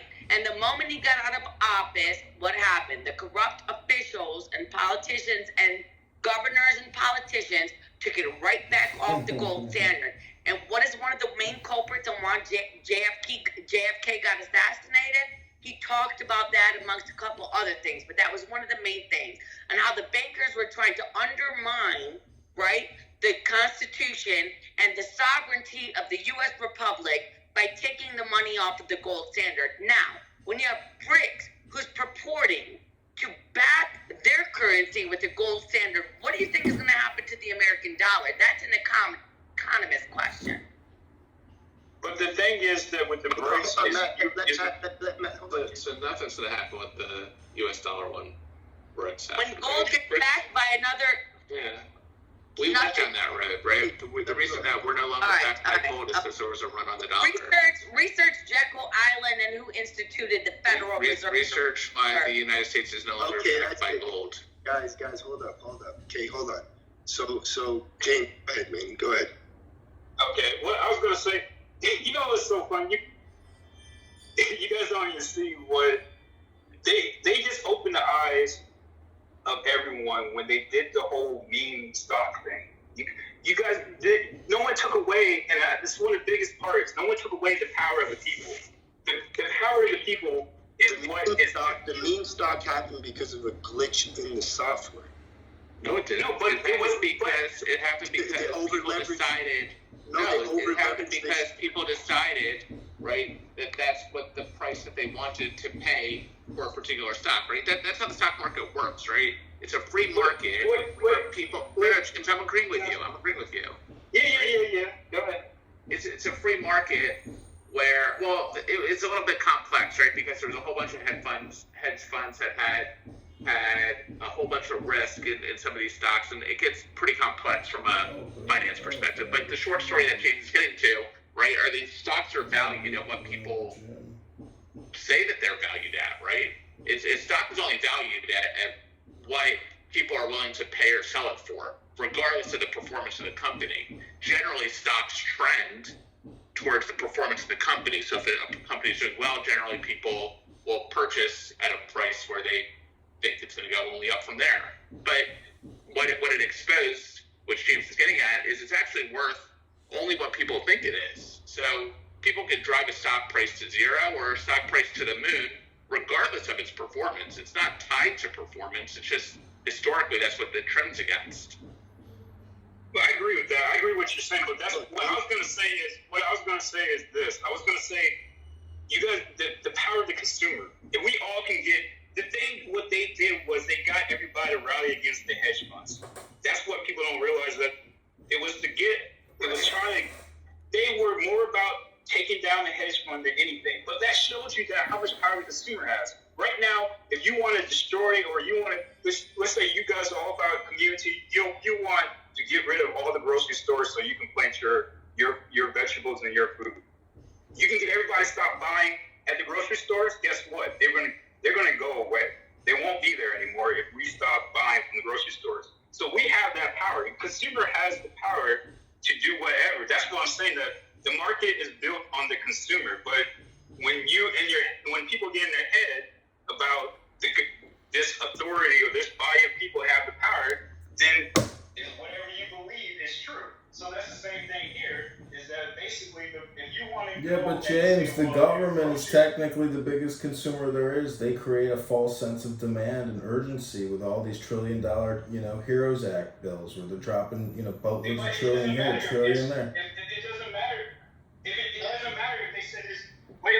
It doesn't matter if there's a shortage on food. If they say right now because they say there's a shortage on food. But if you're growing your own food, what does it matter if they say there's a shortage? You got your own food. That's what I'm saying. Ultimately, the government doesn't bother you. People are growing their own food, James. James, real quick though, it's like a lot of times when we reference to things that are going on, because I'm growing food and there's a shortage of food and that catches my attention. It doesn't matter if I'm growing food. It's the fact that the very country, the very people that I'm of, they're saying there's a shortage in food. Now I don't even know if they say when there's a shortage in food, if there's actually a shortage in food, or if it's some sort of fear tactic. Now I'm not here to draw any conspiracies, but when we talk about, I want to go back to the Robinhood thing. If we're talking about GameStop, then we're talking about the Reddit move.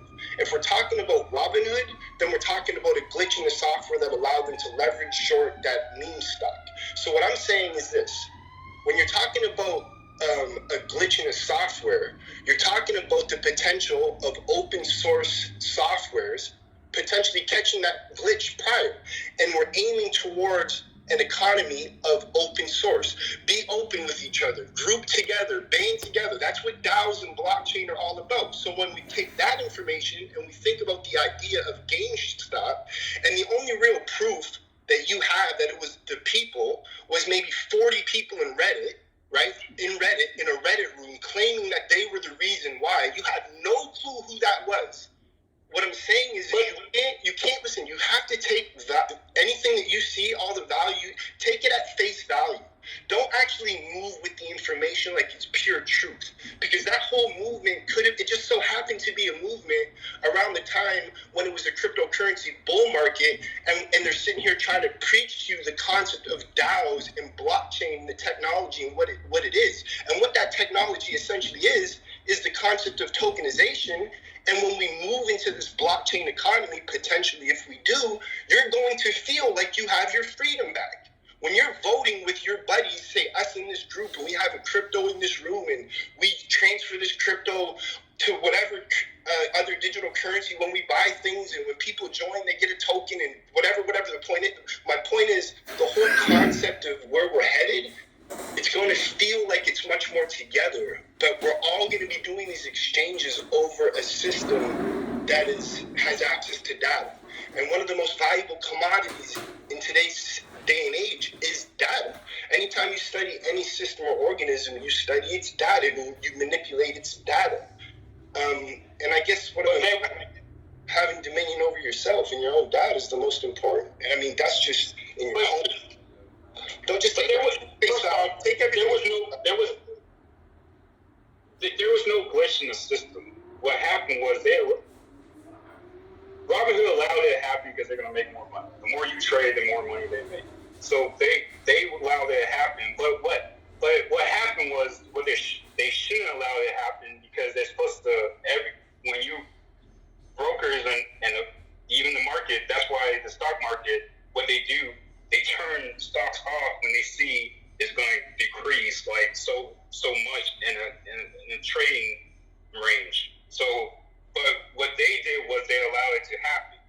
Now, it was good for people to do that because they would allow them to make a lot of money. And then but then it went reverse and was bad when they turned it off. And they were like, we're going to turn it off because they finally did what they were supposed to do at the beginning was to turn it off because it would mess up the market.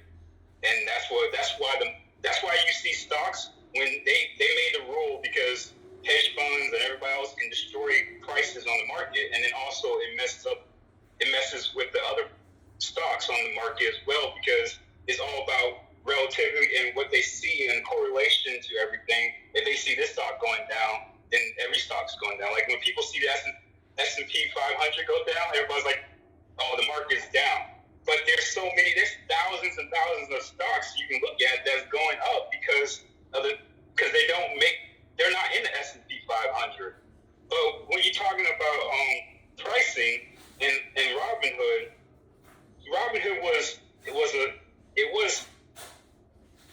it's not new. They do it before and they keep outlines. It was like boiler room. Look, let me finish. There was a glitch in I can't. No, with all due respect, this that was fake though. That's like a lot of times you don't even hear about it. I'm in the IT space. I work in IT.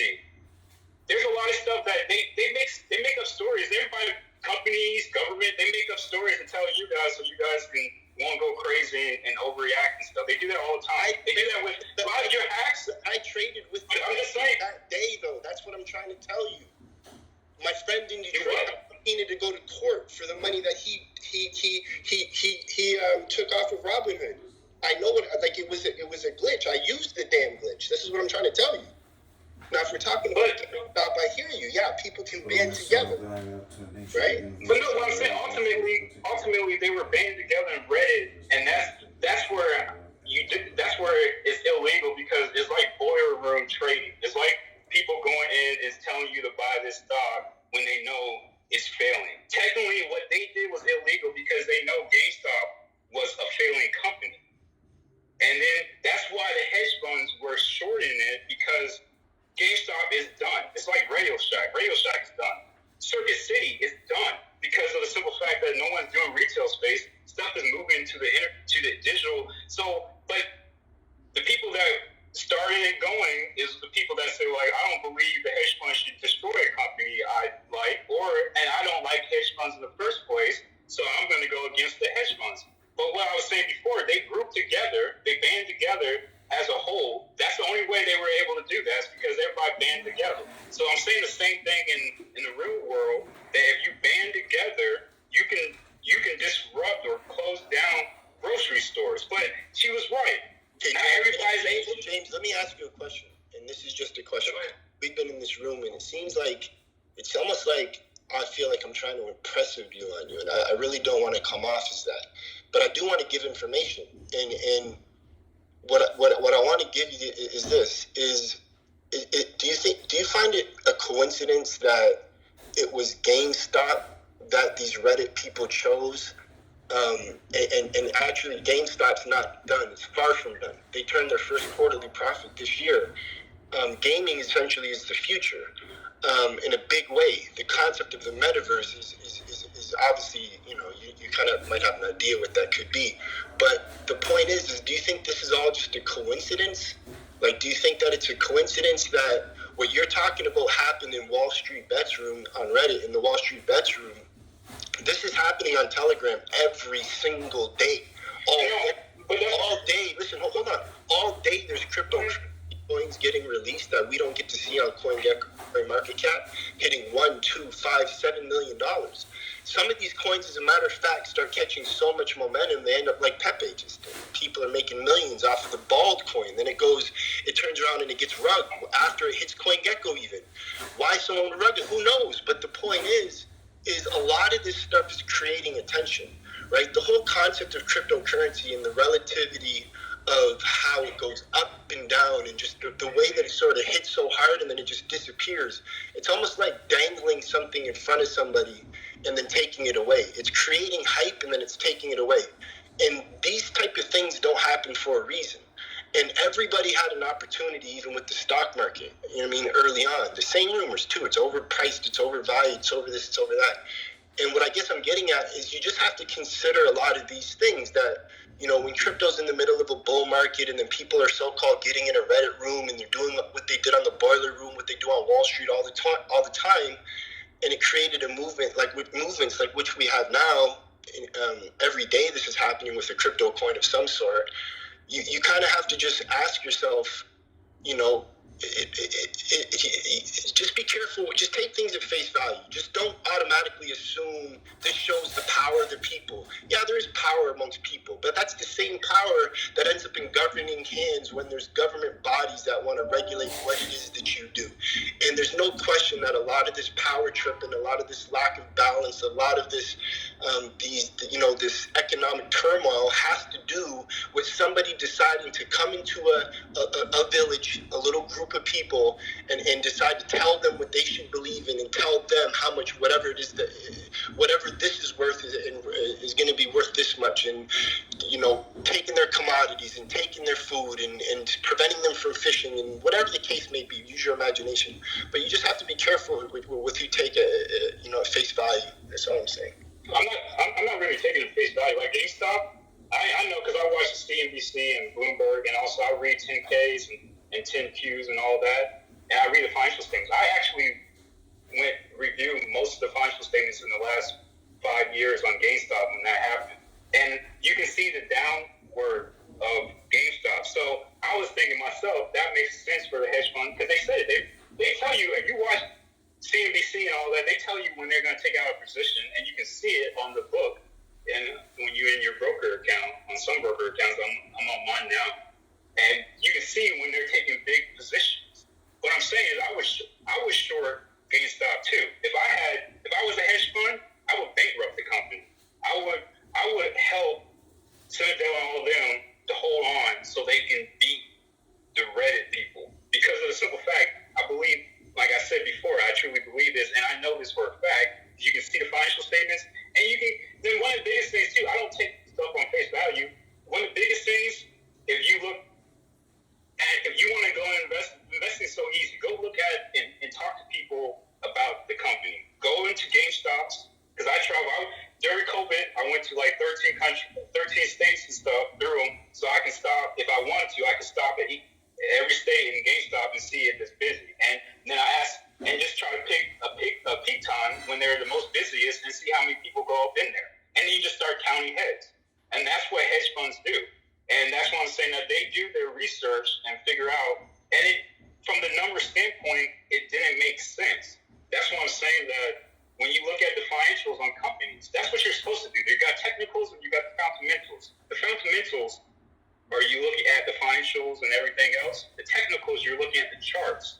I trade currency. I trade currency back, did Forex back in 2000. I started in 2008 and read and researched it because the brokers give you all that information. So that's what I'm saying. You learn that stuff, like Elliott waves and stuff. That's with cryptocurrency. When you keep wanting to go back to cryptocurrency's whole thing is that it's being propped up and held up by everybody who loves cryptocurrency. That's the only thing that's keeping it up. Unlike stocks, let me finish. I'm about to say the stocks, the $1 trillion of the people. But what I'm saying is, but when you look at other currencies like foreign currencies, it's also backed by their country and other things like corporations. Foreign currency trading has to do with how the interest rates of that country. I'm not going to name everything. I'm just going to go into a few things that's important. And then also, when corporations do deals like Apple, every time they have to go into Europe or to Ireland or to China and pay those people, they have to exchange their money into those currencies. So that has a lot to do with foreign currency exchange and foreign currency trading, because that's what makes the market as well. Cryptocurrency only has me and you believing that it's going to go up. If without us, then it doesn't matter. That's what I'm saying. Even on the foreign currency, it would never crater to zero due to the fact that they're still going to be trading on the government bonds and stuff like that to corporations. It may be all corrupt and all that stuff, but cryptocurrency is even more on the belief that it's even more a false illusion. And cryptocurrency is the very definition of fiat currency. That's what fiat currency is cryptocurrency. Hold on, when you make a statement, listen, when you make that statement, which is fine, then you have to sort of you have to look at that statement.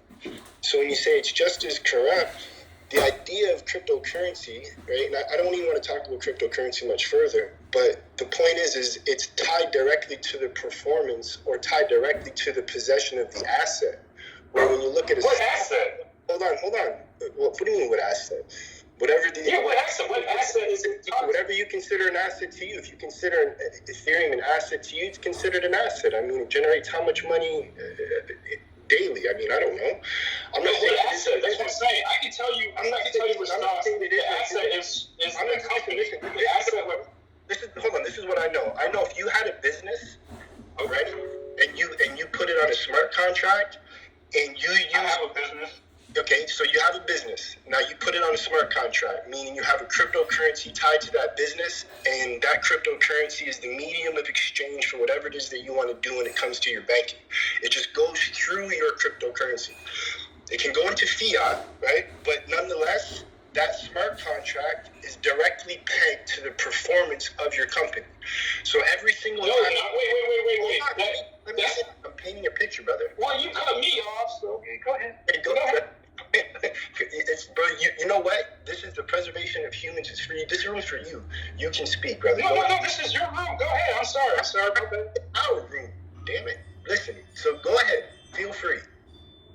No, what I was going to say, I wasn't even touching on that. I tried not to touch on that, and that's one of the biggest problems with crypto, too, is that the whole thing of...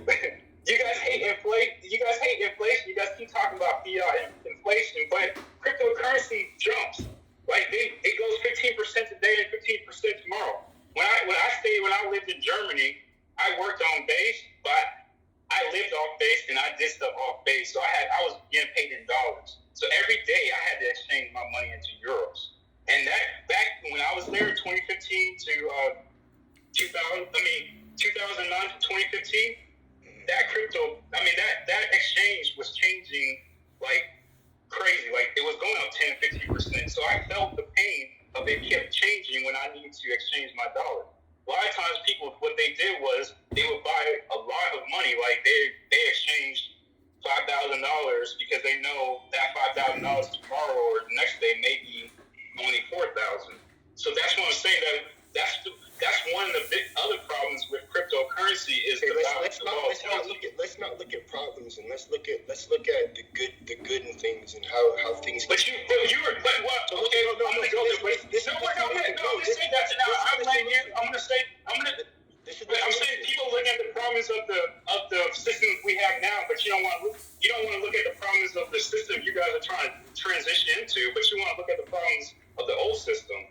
Or the current system. No, that's why everybody keeps saying the current system has problems, but then every person in this room that expresses their grievances with the system themselves, some people do it without really an awareness for a solution because they're very much caught in the grievances.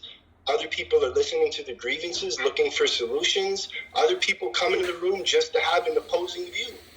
What I'm saying to you is that when we consider something like the idea and the corruption of what government is, right?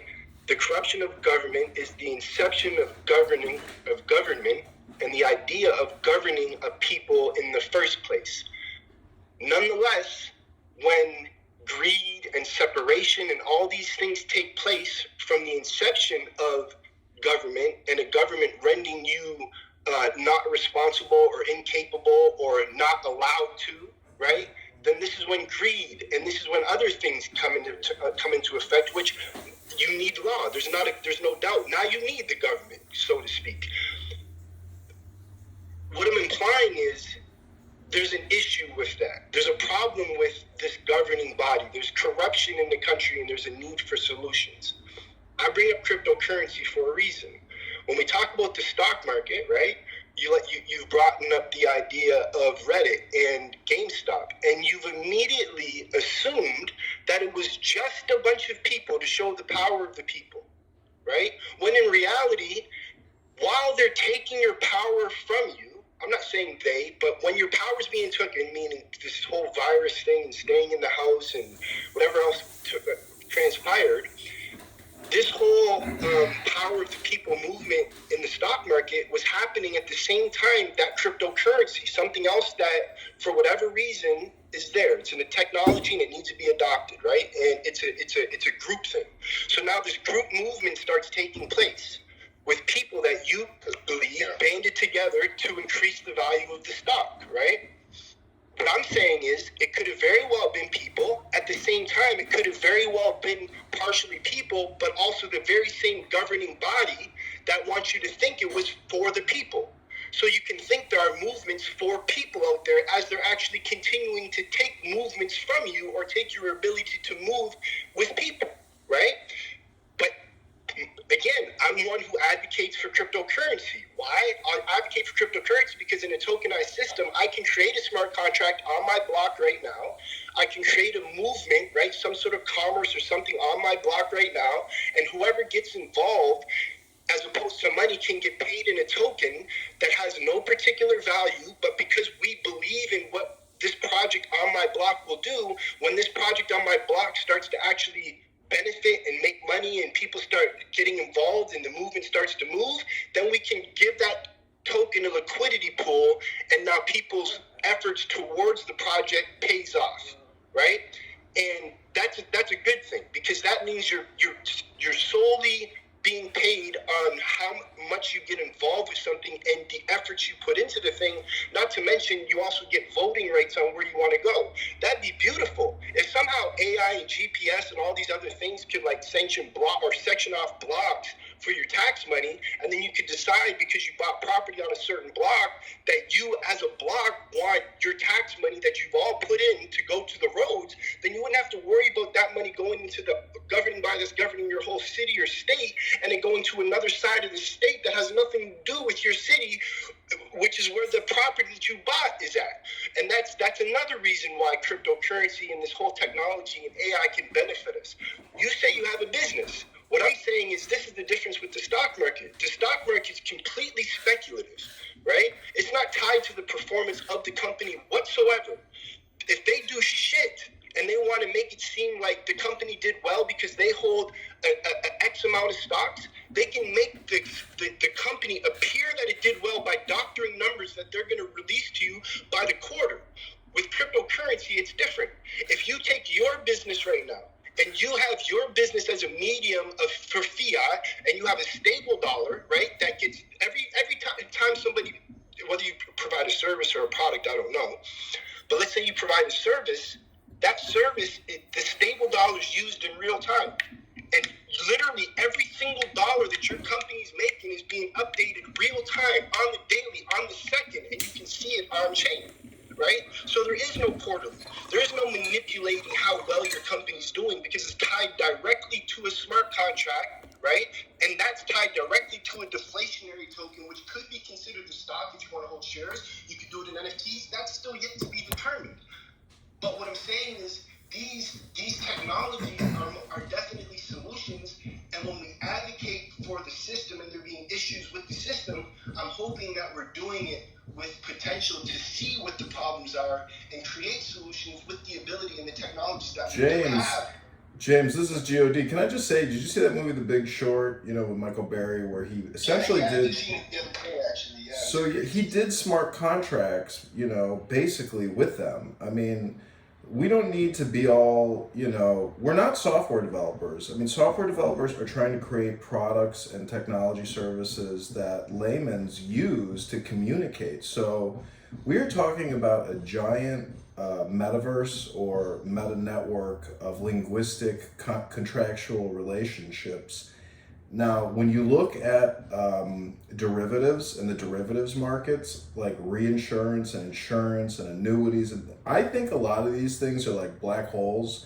A lot of this shit, there is so much dead money out there that it's probably shocking if you were to go into all the state coffers and the federal government and look at dead money that doesn't have like assignees. So to say that the currency supply, you know, if you look at the graph from 1913 till now, I don't think they take into account a lot of the dead money that's out there, which technically could be used for building, you know, mass housing projects, minimum basic income programs. You know, there's a lot of ways to do smart placement of money in the society, but the National Defense Authorization Act of $1 trillion a year is probably the biggest threat to global democracy and the United States of America's destiny, because that money is really going internationally. I mean, we're policing all these different countries still. It needs to basically be brought back in. And, you know, if you play StarCraft, Warcraft, like there's a lot of common sense stuff that's not happening in the United States of America because the people in Congress are oblivious, don't give a fuck, and all they do is communicate with their donors, which are the Fortune 500. So we're stuck with the situation, and I like to try to see an equilibrium and a harmony in the situation, which I do because we are having this communication in a first world problem. We don't have third world problems. Everybody in this room most likely has a first world problem. So shit rolls downhill. I'm happy I'm at the top of the pyramid as opposed to being in Rwanda in a mud hut, you know, eating locusts for breakfast, lunch, and dinner. That's me. And that shit is real because that shit rolls downhill. The Fugazi fiat currency affects, you know, disproportionately the global poor because they're not involved in this communication scam.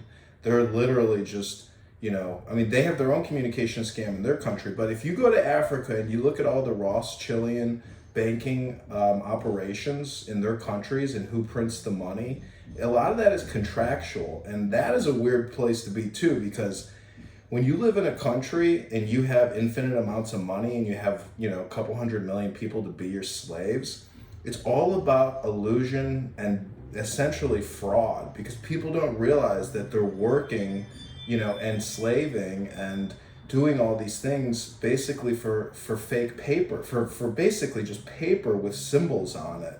It's a weird situation. If you get high and you're on LSD and you like have a bunch of money or fake money and you're like, man, it's just paper with symbols on it. And you know, if you concentrate and meditate and look at what's on a $100 bill, $5 bill, $20 bill, $10 bill, dollar bill, when you really look at it, your Federal Reserve notes says on there God Trust, GODTRUST, God Trust.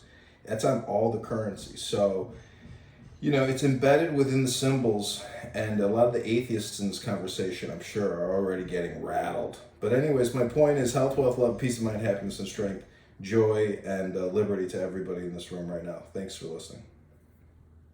But they have so many programs. I think, like you were saying, with having money, there's, like you said, there's a lot of dead money, like in 401ks and IRAs. Everybody ignored it for a while, and then real estate people are always creative in finance, so they always try to find new ways to get money. But if you look at, because back, I think around 2004, 2005, I don't know if everybody remembers, and it goes earlier than that. There was a dude on TV did commercials and stuff, and he basically had a question mark suit on, and he made books about all the grants and funding from the government, and there was a lot of programs in there for impoverished or veterans, disabled veterans, for real estate and for business. I started calling it ones for real estate and actually talked to the people that ran the actual grant programs and stuff like that, and they told me some fascinating numbers.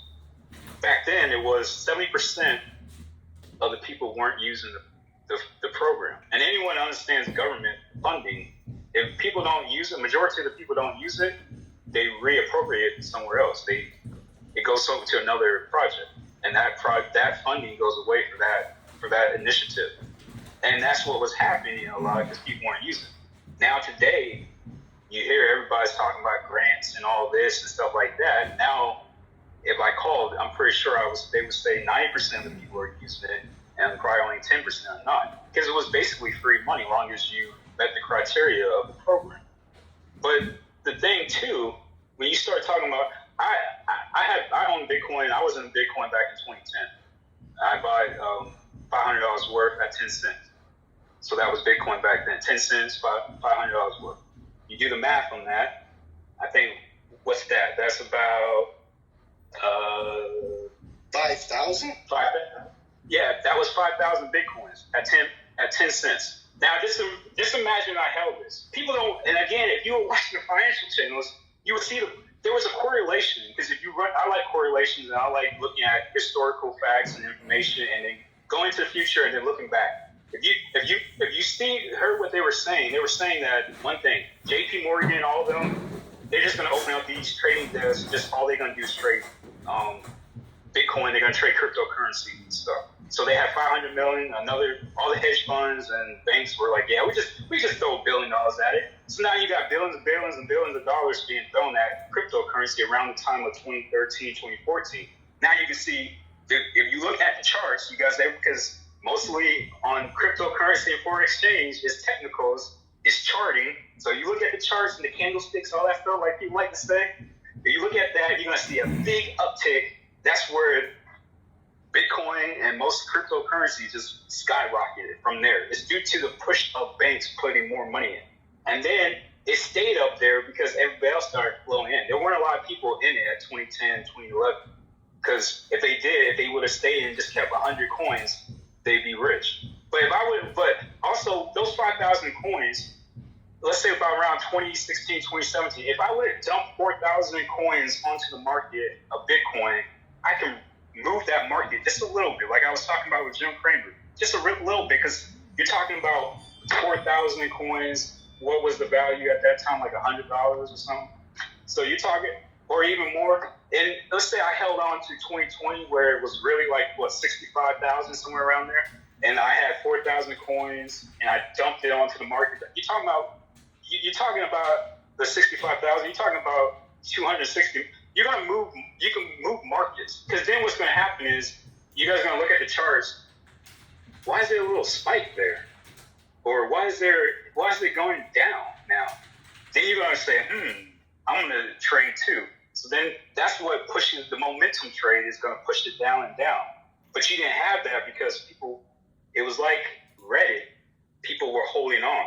That's when everybody started getting all these words from the financial people and everything, the diamond hands and all that stuff. They've been talking about that forever. You watch Financial Channel, but it's some old school stuff. But what I'm saying is that now everybody said, no, we're not going to sell, we're going to hold on. And that's what's happening. That's what I was saying with crypto. That's what's happening with crypto. When you give me an example with the business, you know how much, like I said, I do blockchain. I look at blockchain and James, are we on your podcast, James? I just want to make sure we're not on your podcast. Yeah, you're on my podcast, man. What's up? What's up? No, but That's why I'm trying to. This is an advertisement to my. This is an advertisement to my podcast. James, can I come in? No, but I'll land. I'm about to land right here.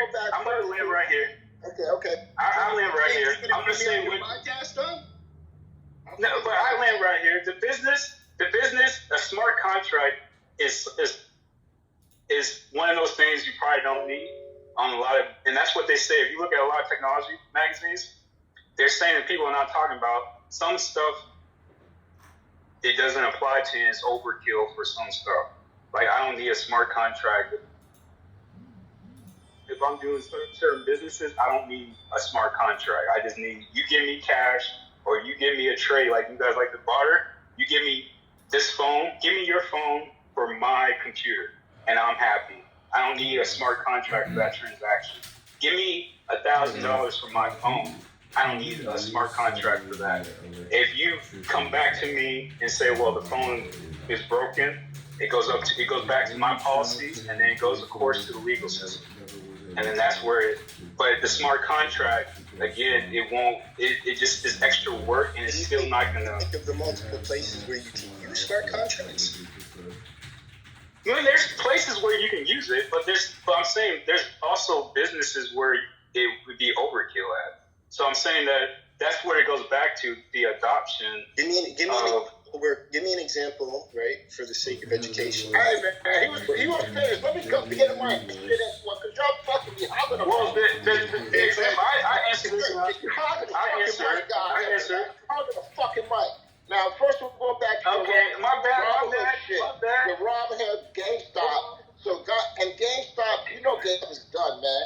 It's basically a control system, meaning that you've only control systems now for GameStop. Yeah, you can buy some old games, but who buying games? They downloading games. So, yeah, we fool it once, but it's not going to be fooled for long. I say GameStop got a good 10 years left in this equation of what we use as a video game platform. The whole thing with what you call Bitcoin, we can say Bitcoin's not going to work right now, but maybe in another 10 to 100 years, that's going to be our currency. We got to know that for a fact, because cash not coming back. I'm going to land there. But to answer your question real fast, there's a lot of practical stuff you can use smart contracts with. I mean, sometimes you can do it with music. You can do it with other things. Check it out. Let me give you the example real quick. Well, I mean, I don't mean it. And then you can check it out. We're doing. I'll land right here. The biggest thing is probably going to be your escrow services. When you need escrow, I think that's where smart contracts will truly take off at. Escrow, right. And check, how about when we're doing business worldwide now, and we don't necessarily have direct governing bodies that are going to monitor transactions, right? So if I'm going to deal with somebody from Dubai and I'm going to invest in some real estate, I'm going to get some sort of digital property, likely an NFT that represents a part of that property. And like you said, you're going to have multi-sig, escrows, different things like that. Doing business in general, opening a business and buying something from somebody from another country, right? Whether it's a digital content, whether it's their services as a programmer. These are things where digital currency and smart contracts are beyond necessary.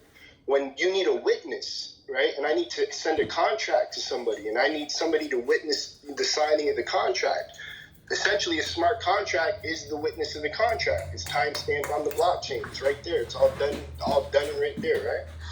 Like the agreement isn't done until both parties sign.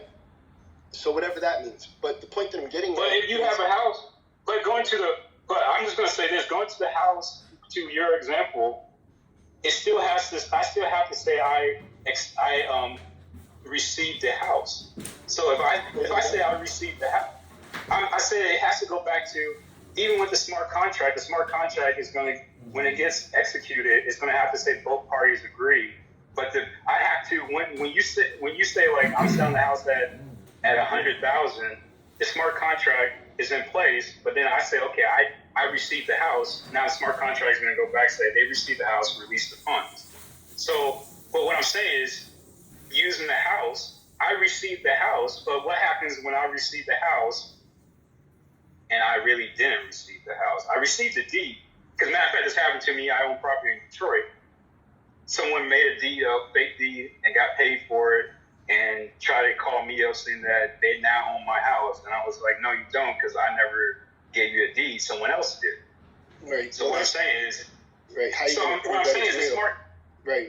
Yeah, what I'm saying is smart contract. You can have licensed exchanges, right? Licensed exchanges online that essentially are the bodies that you do the exchanging through, almost like a third party, right? So let's say, for example, if... It's called escrow service, though. Right, there you go. So let's say you have a holder of this property, a holdings company, and that holdings company is legit because they're in Binance, or on Coinbase, or on this, or on that. Mind you, it doesn't prevent any sort of, anybody could at any point in time pull anything.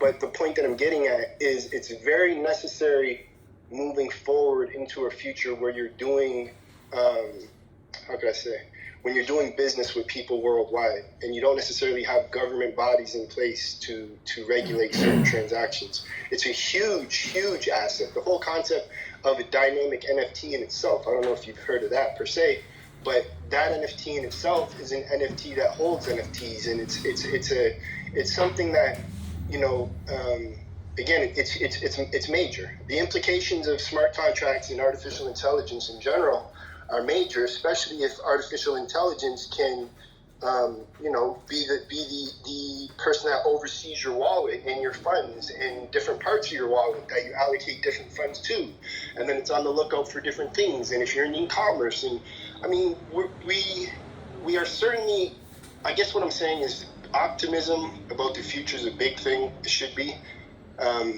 Although there are issues going on at home, and I think that whatever it is that you do to benefit, that you do have to take a look at some of these issues going on back here and try to contribute as best as you can, because to say the system isn't flawed is very much not a reality. I'm not saying the system isn't flawed. I'm saying the system, it has working parts, but when you're saying the system is flawed, it's because there's a bad actor. So when I'm saying there's a bad actor, even regardless of what system you have in place, is not going to work. That's why I gave you my examples of bartering. If someone is a bad actor in bartering, it's not going to work. Someone is a bad actor in cryptocurrency is not going to work because of the simple fact, because it's even worse, because there's no centralization. If you take out the bad government or the big bad wolf of the government saying that they are messing with the fluctuations of the money, the supply, all that stuff, then you're basically, all you're saying is it's just a technological replacement, where versus you didn't have to deal with the system that's in place. It's not going to make it better. It's just going to make it more higher tech. It's kind of like. Did you ever lock any cryptocurrency up to collect any yield before interest? Have you done that like yourself? As far as with interest, no, I don't. I honestly, the idea is kind of shitty, to be honest with you. Like, there are, right, the technology even now, like right now, like for example, I'm invested in like this, like a starter for gaming cryptocurrencies, right? So every time there's an ICO, I get in early on whatever projects that they have for the month, right? But I have to lock away my investment in them, that company, not the company that they're the ICO coming out. But to be involved with that, I got to lock my tokens away outside of my wallet.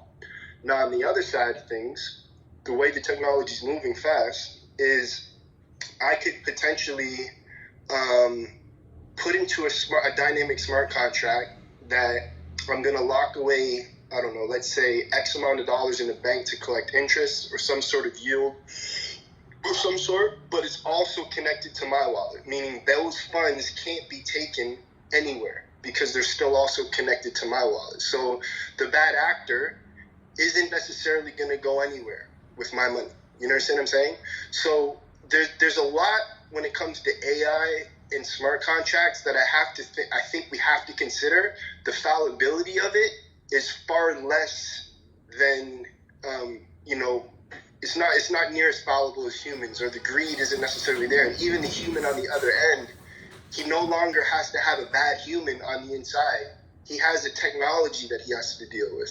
Now, mind you, quantum computing is a different story, but this is what we have right now. And that technology, not only is it better as far as from a security standpoint than what we've had, but it also offers community incentives and tokenization type of incentives and protocols that are much better for us as a collective. So if we were to do something right now as a group in here, we could all right now be a part of, say, hey, this isn't the conversation. So say somebody comes in this room so much and they spend so much time in here, they got their tokens, you can have a vote every hour, change the discussion. Oh, shut that guy up, he's talking too much, me, for example, right? But this is what I'm saying. This is group-oriented. This is group-oriented, rather. And you have to agree with the group at the end of the day. That's kind of like when you look back at the bartering system, and I'm going to land now, but when you say there's that bad person Well, yeah, there's that bad person in the village, but the minute that bad person is there, the village says, oh, you're not welcome, done, get out of here, leave. You got to go. That system in itself is more of a collective system. The governing system, the government, that system, there's no, I will never be convinced that that system has ever been implemented for the betterment of the people. And it only seemed like it was for the betterment of the people after it corrupted the perception and concept of what the people considered success and equality and fairness and all this and that. And that had a lot to do with the politics that they put in place and a lot to do with the entertainment that they allow us to see and have. And that's a whole other story. But you can't tell me that any governing body is far better. It's just not. Never has been. But if you look at like you're saying, like investing in companies, I flew to LA to invest in cannabis company. And we were investing. The family was investing $100,000 in cash, and I flew there to look at the company because I'm the financial person for the family, kind of like a family office type deal. And I went there and I reviewed it, and I was like, yeah, this is probably not going to be a good investment. And then the family decided, like you're saying, they went to vote, and they decided to go and vote against me, and they went through it, and it was a bad company to invest in. But what my point is, you can do all that already and basically have the same thing as cryptocurrency and same thing as smart contracts. That's why I'm saying that even when and I invested in companies overseas because I was over there and I had to exchange money, you can do the same thing. I don't think, that's why I'm saying smart contracts and cryptocurrency is a better way. It's kind of like when people finally e-sign stuff, people start e-signing stuff, they're like, this is more convenient. But it's still the same thing as signing. It's just now you can e-sign on your app, on your device or app or whatever that you use. It didn't make the process, in the whole big picture thing, it didn't make it better. It just made it more convenient for the user. So that's why I'm saying here, I don't think cryptocurrency and smart contracts as a legal tender is going to work better for the whole people. It's going to, because basically what you're saying with businesses, they already have that. If you have like a gift type of system, you already have that. Because like PayPal, they had wallets back in 2000. They had the wallet concept. When you buy something online, your money went into the PayPal wallet, and then you had to move it to your bank or your credit card, whatever. Well, back then it was just your bank. But what I'm saying is that what the problem was, and this is where the banks were crying to PayPal, and they had a big issue with, is that they were saying people were using PayPal like a bank account because they were storing money there. And PayPal was like, but we're still not a bank. It's just that they haven't moved the money into their bank account yet. So now what happens too, back then they connected wallets to where you don't even have to do that. You can buy on eBay before eBay bought PayPal. You can buy on all these, they had thousands and thousands of stores where you can use your PayPal wallet to buy at that store. But again, so that's what I'm saying. With that being said, it was convenient because now instead of me transferring to the bank, I can just go straight from my wallet, and I don't have to. Back then, people were afraid of compromising their credit cards. I don't have to compromise my credit card because that's when check cards started. Unless you had like $10,000, $25,000 in a bank, you didn't get a check card. But 2001, 2002, they gave everybody check cards across the board. So now you don't even have to have a credit card. You can be linked to your credit card is linked to your bank account. But that's what I'm saying, that again with the smart contracts, I understand it and I use it to a certain degree, but I don't think what I'm saying in the big scheme of things, I don't think it's going to be good enough for the mass of people, because when they have issues, like I had a card when I went to the bar and I charged it, like it was like $200, and I went the whole weekend, didn't know, and then on Monday I see a $5,000 charge by the club I went to. I called my bank and said, like, what's going on here? They're like, well, okay, we're gonna figure out. And that club said, oh, possible with cryptocurrency. But look, I must be heard, and I want to get on your podcast because you're podcast. But I want to reset the room though, because I've been kind of talking about this for a while. We have together. So yeah, I'm going to reset the room. This is the preservation of the human race room. If anybody's in the crowd who wants to come on stage, feel free to come on stage.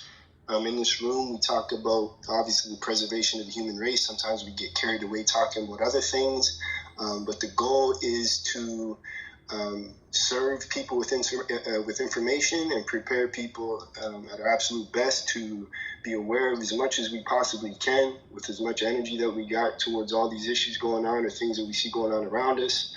We encourage people to be solution orientated as well. But nonetheless, if you're emotional, be emotional. Get it out. This is the place to get it out. So if anybody wants to come on stage, feel free. And that was my first hard reset. That was my first reset. Damn, does anybody want to talk? Anybody want to come up?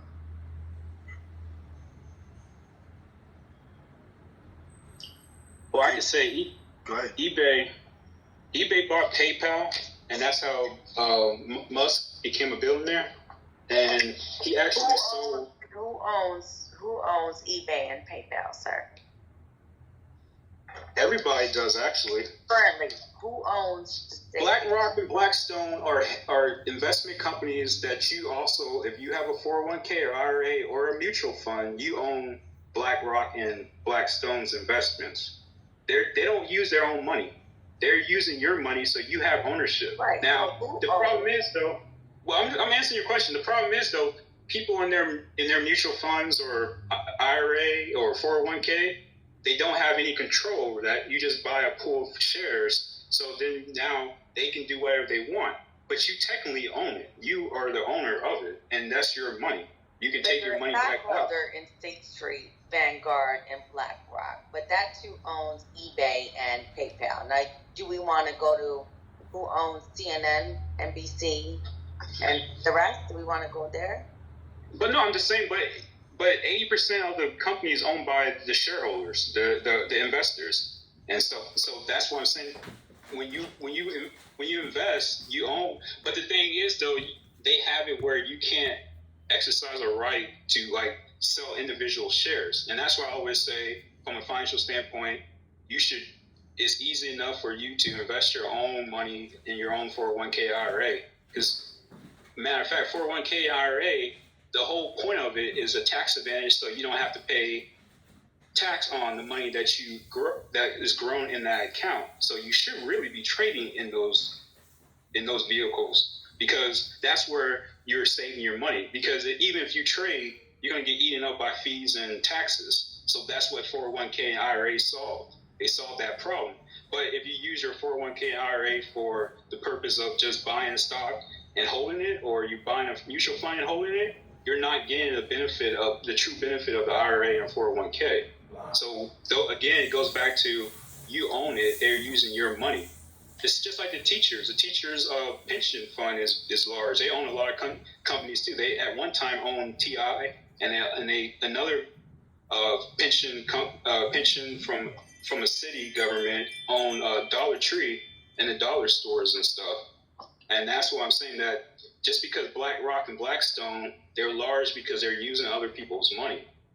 Yeah, so is everyone else. But the whole point is dialing back to follow the money and who's really in control. It really doesn't matter if you own stock or not. You're not on the board of directors. You're not a shot caller. You don't have a decision in the boardroom. You do if you do what the Reddit people do. Money. No. If you do what if everyone got together. Your vote is with your money. The only I'm saying, but with who owns PayPal and who owns eBay is who owns CNN and who owns NBC. You have the same three companies that are owning the banks, the media information you're receiving, the money information you're receiving, etc. That's the point I'm dialing back to. Well, I'm dialing to, my point is, I'm saying that that's what I was saying originally with Reddit. What everyone should have learned from that was, as a group, you have power because that's what they're doing. They're grouping people's money. They're taking the rich people's money and going out and buying these companies. So I'm saying, so those people who own those shares, because remember now, everybody wants to talk about corporations, the structure of corporations is the shareholders control the board controls the executives, but ultimately the shareholders control the company. They can dictate what they want. They just have to dictate to the board of directors. The board of directors. How it works, James, in real life? That is how it works in real life. Actually, if you look at like when they were trying to get rid of Mark Zuckerberg for his failure and stuff, they forgot or didn't remember that he had super shares. So his super shares allow him to stay in place because they were trying to replace him.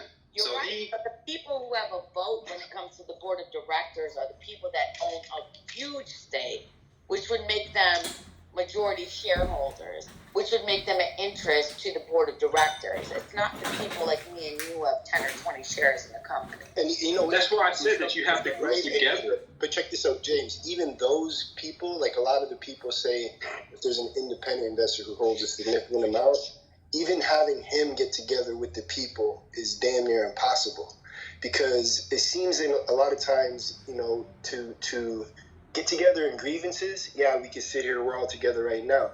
I don't know how many people are in this room, but I know if there's at least 50 that have at least $50 or $100, man, I could take us into a Telegram room right now, and I guarantee we'll all triple our money right now. I'm not lying. I promise on everything I love I can. No, but literally, if 50 of us in here right now called the bluff, and we opened the Telegram room right now, listen, we can navigate. Listen, bro, we can do that shit all day, every day. I know multiple developers opening several, 2 dozen projects a day. This is a fact. But people, will they actually do it? That's a whole nother story. You know what I mean? So it's just difficult actually getting people to actually move. And when they do move, they got to do it angrily, and it's usually in movements that they seem to create, not that we create based on our own evaluation of, you know, both sides of the situation. Usually it's one-sided, and it's, you know, projected all over the internet and media and whatnot. And unfortunately, it just doesn't happen, you know, when we want to move. I'm not saying that there's various reasons why stuff happens, but I'm just saying but what I'm saying, the actual action of doing it, once you do it, I don't care what the reason was for. I'm saying the action of you doing it. Reddit did that. By whatever you want to believe the glitch, but they still had more money than the hedge fund. That's why they were able to beat them. They were able to beat the hedge fund because it was a whole, when you short in, because the shorts and the long, the shorts, whoever is on each side has to be able to outlast. James, with all due respect, but wait, you think? No, I'm not changing the subject. No, you think that it was more people than the hedge fund. You're assuming. No, what I'm saying is you don't know though. But do you understand shorting and going long on stocks? Of course I understand shorting. Of course. Okay, when you go short on stocks, wait, when you go short. Go ahead. I'm not. Okay, I think you're hung up on this whole. I'm going to go off of GameStop, but in general, when the whole shorting game is that they have to have. Yeah, I'm just saying you have to be able to. The shorts can beat the longs because there's not a lot of long positions, and then they understand that people, when they see stocks going, 90% of people that invest in stocks, this is the reason why they don't like stocks, because they lose money because they sell when it goes down, they buy when it goes up. So they're already, losing strategy. So that's what the problem is with trading stocks, is because you can talk to anyone. They're like, the stock is going up, so I should buy. And then they're like, when the stock goes down, the stock's going down, so I should sell. Well, you just lost money automatically because what happens if I'm long and short a stock at the same time, myself? Just hypothetically. You're hedging. Did you see the second? So I was going to answer your question. It also goes into, if you do it at the same time, you're going to kind of, what are you going to do? You're going to go in a negative either or because you're at the same time. But I understand what you're saying. Did you see the second wave of that GameStop short though? I'm all for GameStop because we're going to disagree because you're all about the glitch. But what I'm saying is when you go into the glitch, forget the glitch. The glitch was around. But no, I'm just saying. Bro, we can go one. We can. I'll take a deep breath. You can take. I invested in GameStop. At the same time, I made $10,000 in one trade. Yeah, with GameStop, because I finally understood what people were doing. Because usually, what people were doing, I understood the price of the market is going to go up, and then when people sold, I put a option on it. I do puts. I do options. What I'm saying is that's what hedging is. Hedging is the hedge fund is hedging against what you just said is a hedge. You made a hedge trade by trying to, but your hedge trade is a little off because usually you're trying to insure against whatever downside, either it goes up or going down. So you're playing both sides of the game. And that's when the financial market. Let me ask you a question, bro, because you just are like a robot with your tongue. Let me ask you a question real quick so you can take a deep breath, bro. Yo, with all due respect, peace and love to everybody. Yo, you guys know anything about the blockchain, the GS Partners, Gold Standard Bank, or G99 coin? You guys know anything about that? Anybody? Go ahead.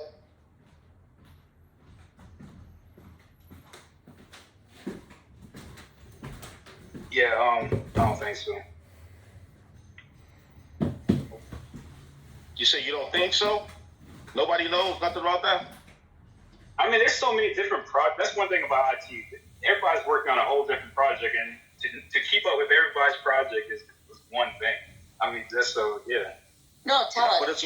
Because we it's know a way. that's centralized between BlackRock, Vanguard, State Street, 10 trillion on one of the holdings on one of the companies, which is what I just looked up. And the whole reason I said that to bring it full circle and whatever the conversation might be is that if you have the same people running the banks that's running the information, do you all not think it could be biased to a degree? Landon, please share with us the information that you're talking about, Cisco, please. That's pretty much the point that I'm kind of getting at, and I'm just be real quick. Is when I say short and long, when you take a look at the graph particularly, and even if you look at the second part of the GameStop graph, to lure people into something, even someone like yourself making $10,000, for you to say you made that $10,000 off of the second coming of the people or the first coming of the people after the initial hedge funders or the initial bigger money, so to speak. The point that I'm getting at is that's a valid point. The same people that have the money are the same people controlling the information. And the very fact that news went mainstream and allowed somebody like yourself to get in on it and think that you beat money that is, their pockets are pretty deep. I'm not saying you're right or wrong. I'm saying you have to look at that and not immediately jump and say the people beat Wall Street. We can't do that. Like you can, mind you, do what you will, but you have to take in so much other information. This is implying that DAOs are powerful. People getting together is powerful. This is during crises. This is during a bull market, and there's so many other nuances. And that's all I really wanted to say. But go ahead, Cisco. That was a valid point. You said something about GS Partners. GS Partners about a gold coin. Who was Cisco?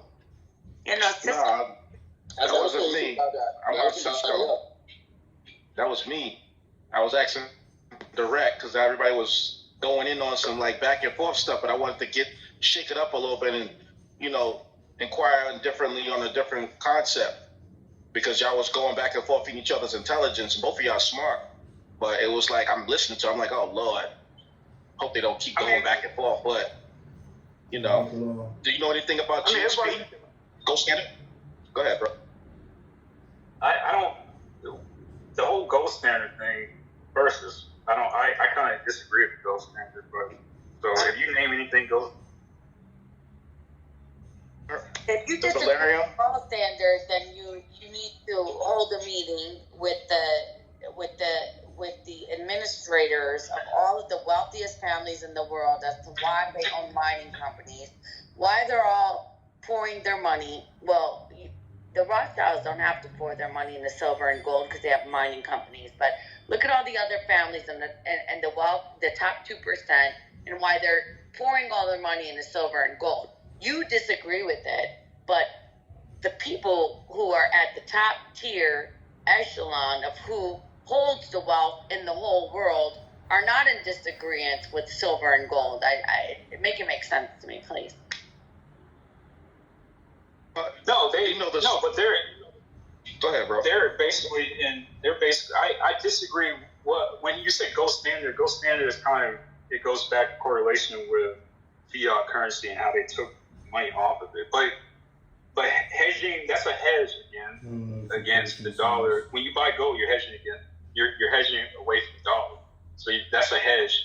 So that way you're thinking that if the dollar goes down, gold's going to go up, and then I have gold.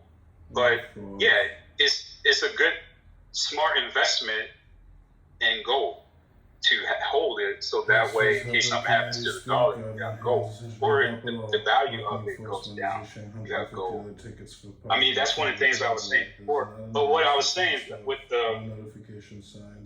with cryptocurrencies and stuff like that, that's what I was basically getting to. There's like no true asset that has a backing, but with companies, stocks, and going to GameStop.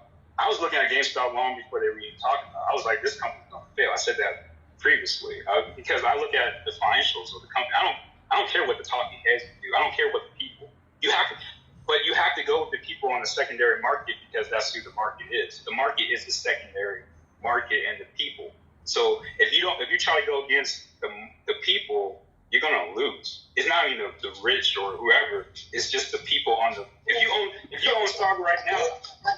Like the next gold rush. So you download your games or you buy video cartridges still? What the hell you talking about GameStop still? You can buy only consoles there. It's not going to stay around that much longer, man. We got maybe 10 years max with GameStop.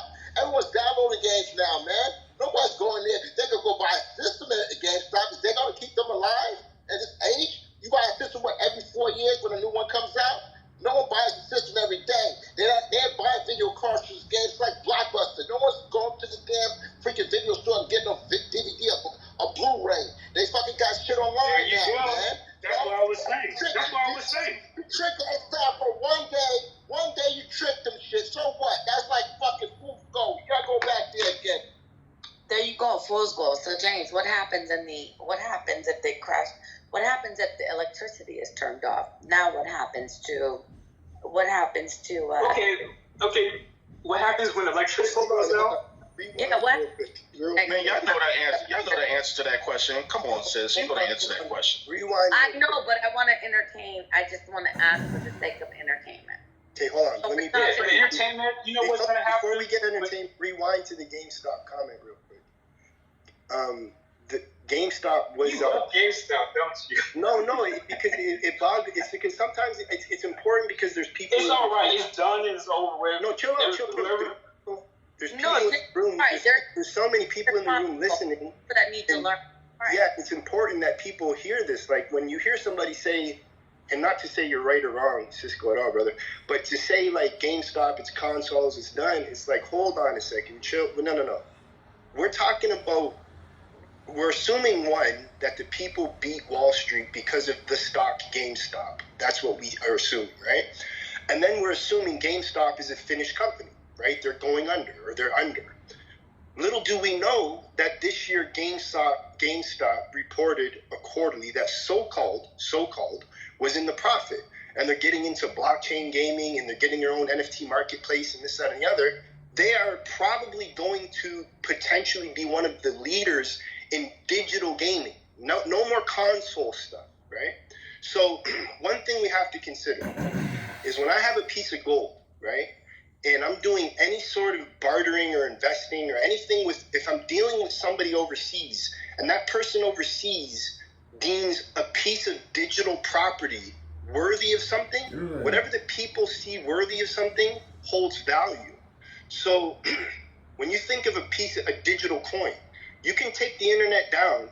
The fact is, I can still plug my ledger into my computer and create a technology right now that is a digital coin through smart contracts that is transferable. Plug into what? We got no ledger. Well, what am I gonna? Basically, it's like this. I can send the ledger over on a boat the same way I can send a piece of gold. The point that I'm getting at is we can't assume anything.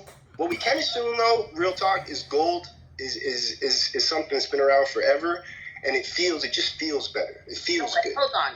With all respect, and you're more sophisticated in the digital currency stuff, and I've been listening to that for a minute. But with all due respect, because I listen to the other side of things, so a piece of gold that someone had from 200 years ago, it holds the same value, if not more, today. Same buying value, if not more. Digital currency, it might be evaluated based on what the market deems valuable, right? So this is why you have the wealthy people of the world.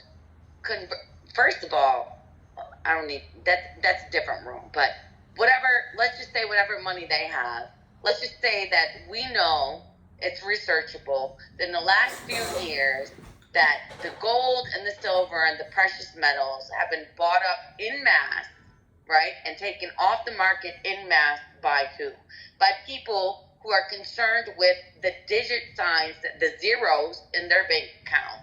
And they want to ensure that whatever happens in the economy and to the dollar, whether it collapses or not, that their money will withhold its value, right? So that's why they're converting, or that's why they're investing, whatever you want to call it, into precious metals, because an ounce of gold from 100 years ago still has the same buying value as 1 ounce 100 years later.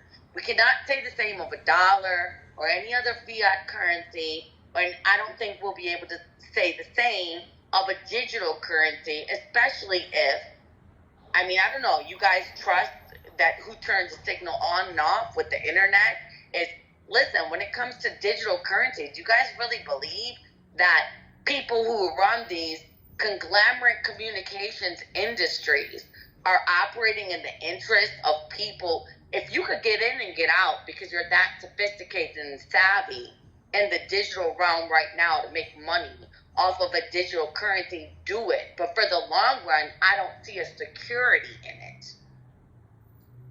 But I was watching CNBC worldwide in 2008, and it was so weird. It was not weird, but it was so interesting. I loved it because over in Dubai and Saudi Arabia, they were pushing around carts with gold in it. They were just running back and forth from bank to wherever they're coming from, businesses. I was like, that's the best, man. Just transporting gold. Now let me tell you, I do junk removal and demolition. I don't think I want to be pushing around gold all day. And that's the other reason why I got off of the gold standard, was because they were debasing gold and the devaluing gold every time they needed to increase the supply of money. So and the same thing what Romans were doing. They kept chipping away at their money, so it was less and less gold, but they were still saying it's the same value, but it was less gold. So it's not some new stuff, but the whole thing is just with investments, the rule was to be secure is to invest in other assets, so you'll be spread across other parts of assets, so that way if one asset goes down, you have the other assets that can, and again, it's like a hedge. So real estate, do many of us break down that word to really take it in and what that means? Real estate, a real estate. It's the estate of what is real. A lot of this is abstract speculation. Everybody knows it's not real. When you open up your phone and you log into Schwab and you look at these digital pixels on your phone, you can't eat it, you can't touch it, you can't taste it. You can only get a dopamine feedback loop from it. So it's not real. And if you want to be a part of the real estate, you own a boat, you own a sports car, you own a jet, you own a mansion, you own gold, you own jewelry, you own collectibles. You own as much as you can possibly fucking own. And you know what? You have the storage to keep it all. And you know what? Your pie tastes great because you have everything in your fucking pie. That's the Thanksgiving. That's the cornucopia. But if the pie financial system, let's say if the financial system crashes, trust me, it's going to be all those won't even matter because of the simple fact that the economies have all crashed. So now everybody is going to be, it's kind of like where we were going in the financial crisis for our time is because of the simple fact stuff started, it didn't make sense anymore. But if you go into this like the dollar crashes tomorrow, it doesn't matter what you have, it won't. The world is done. The world's done. That's what you see in movies. When you see movies, every time they move, I get fascinated when these movies make this, the world's over, we have no electric, like we never had water. Haven't you seen that movie? After the market crashes, it's just a rebirth and it's something new again. You can't destroy the economy because it's an empire state. There is no such thing as economy. That's a scientific abstract philosophy, and it's accounting and it's science, yes, and it's mathematics, but you live in an empire state. And when you go to Manhattan, it says right when you get into the city, Excelsior. So there's something magic happening, and if you want to be a part of the magic, you got to vote Kennedy 24, and you got to go to Kennedy24.com right now and give $1 million. If you got a Bitcoin up your tuchus right now, take that Bitcoin, cash it out, and just give it to Robert F. Kennedy. I mean, his dad got assassinated, his uncle got assassinated. You know, let's get political, let's be social. That's the real political capital. That's the surveillance capital.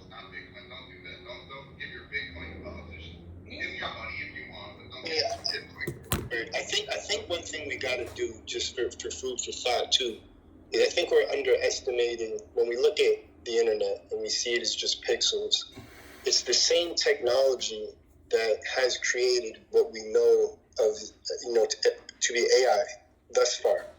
And within the short amount of time that we've created this AI system, let's say, right? I think we can all agree that the potential of what's there, regardless if you like it or dislike it or whatever, I think we shouldn't underestimate. And I'm going to go as far as even the chemical composition of what makes gold gold, and the type of nuclear type of process that has to take place to recreate gold. Like we're headed towards a future where even power. It's mine, bro. What are you talking about? It's mine. Okay, I agree. Definitely, it's for sure mine. And that's the point. So you don't underestimate the power of I'm just trying to understand. So I'm talking about AI having the ability to duplicate gold and even create the physical things necessary to allow for that process to happen, right? So you're duplicating gold. There's no longer the gold has no value because of the scarcity of it, based on whatever the case may be.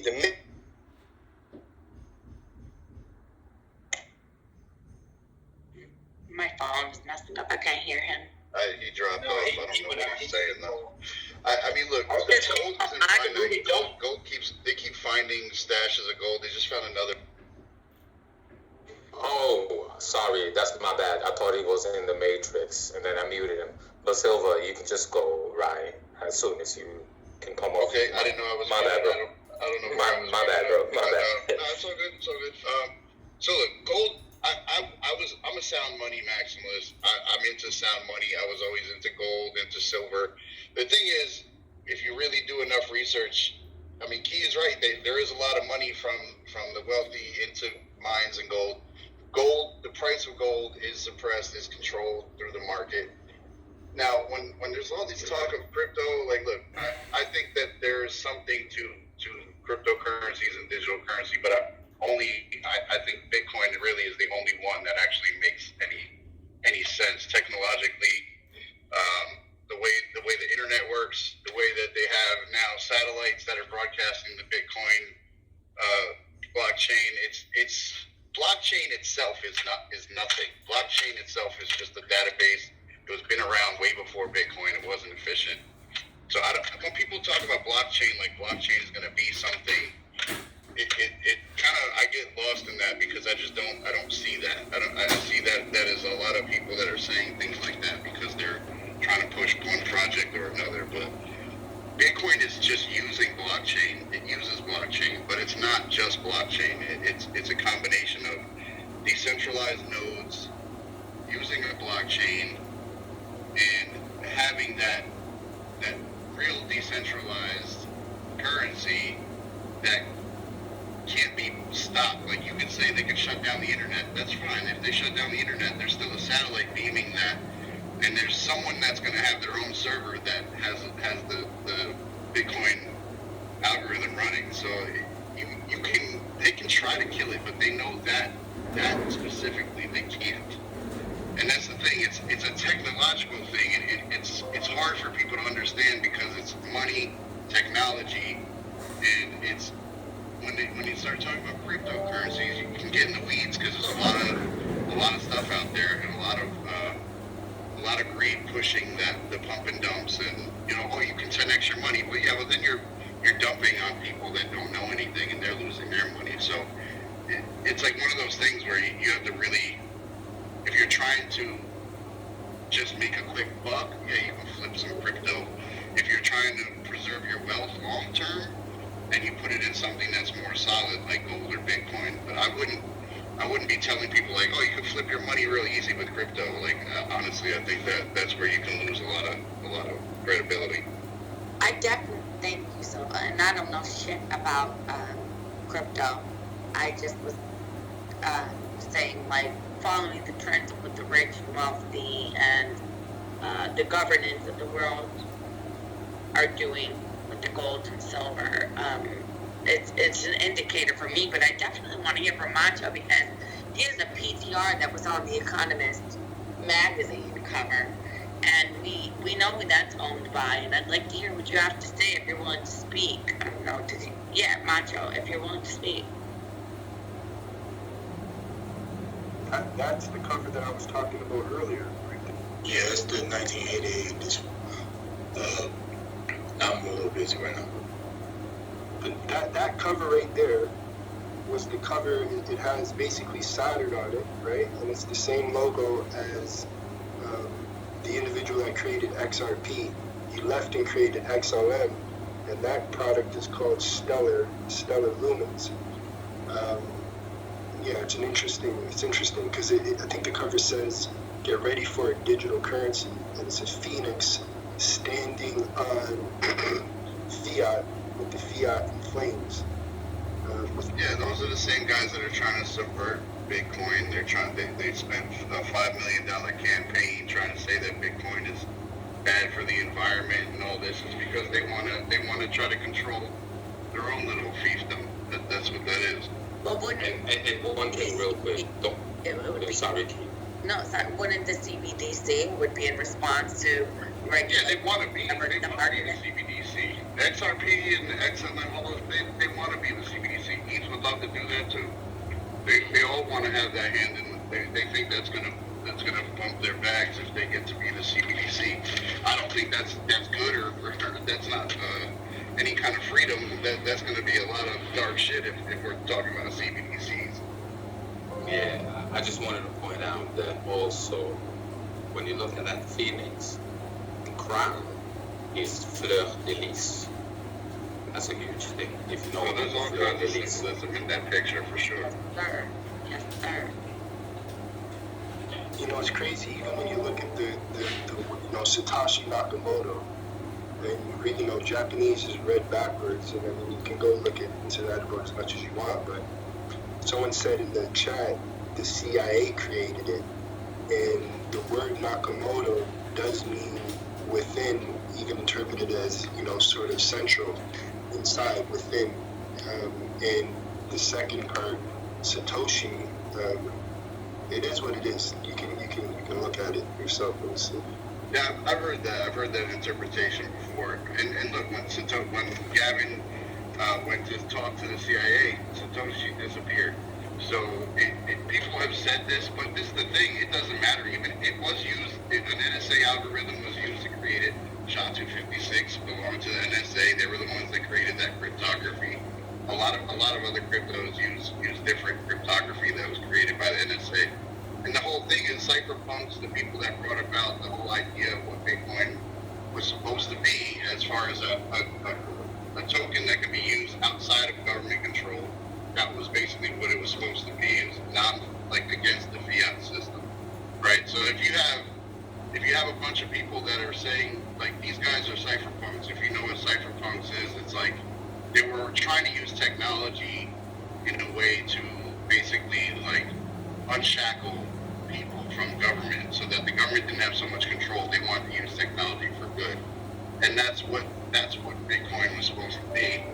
And the thing is, with Bitcoin, it's open source. So when people go, oh, you know, created Bitcoin, it was the CIA, NSA.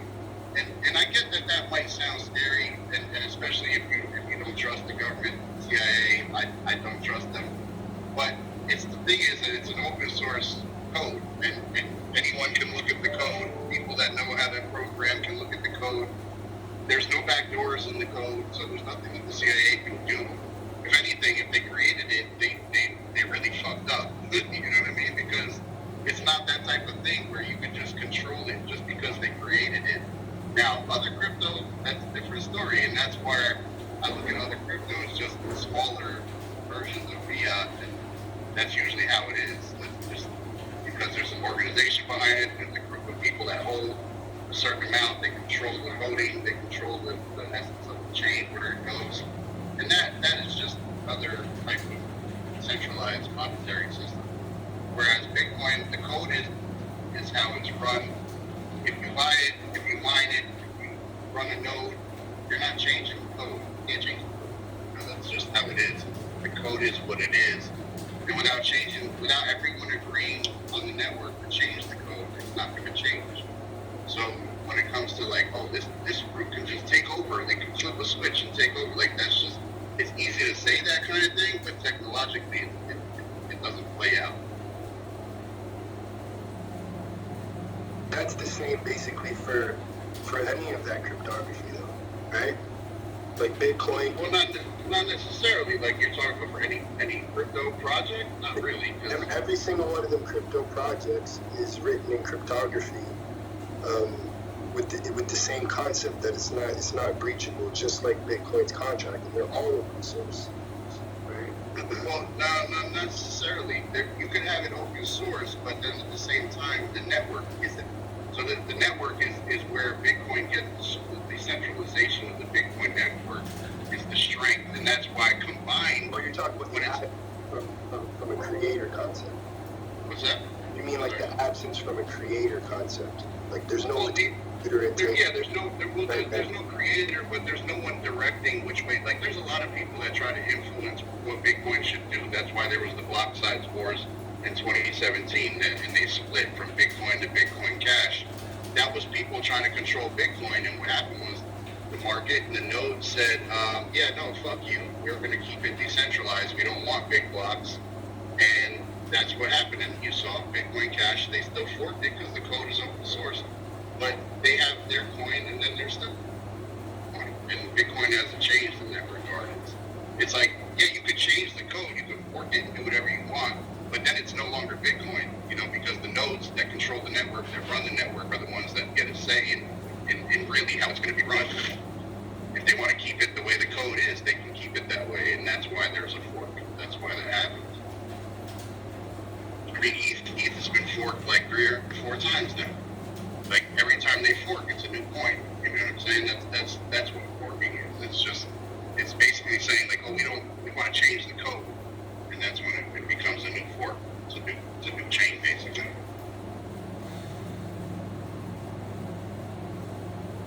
One of the interesting things too is when, I don't know what people believe as far as Elon Musk and that whole X application, but I remember when PayPal, I think it was PayPal that tried to get their own currency. I mean, I'm sure we know that PayPal tried to get their own currency, and for whatever reason they couldn't, and X was basically bought prior to that, but nonetheless the concept of Bitcoin itself came about, however, out of the blue.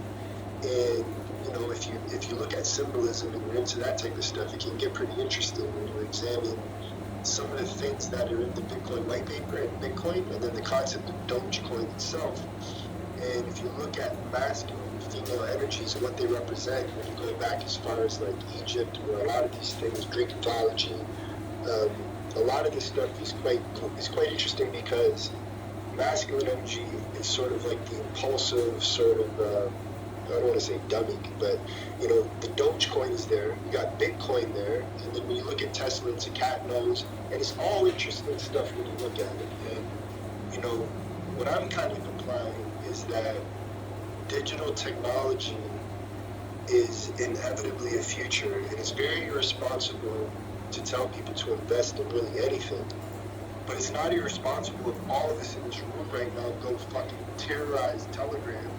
And I guarantee we'll double and triple our money. And I'm not telling you no bullshit. That's a fact.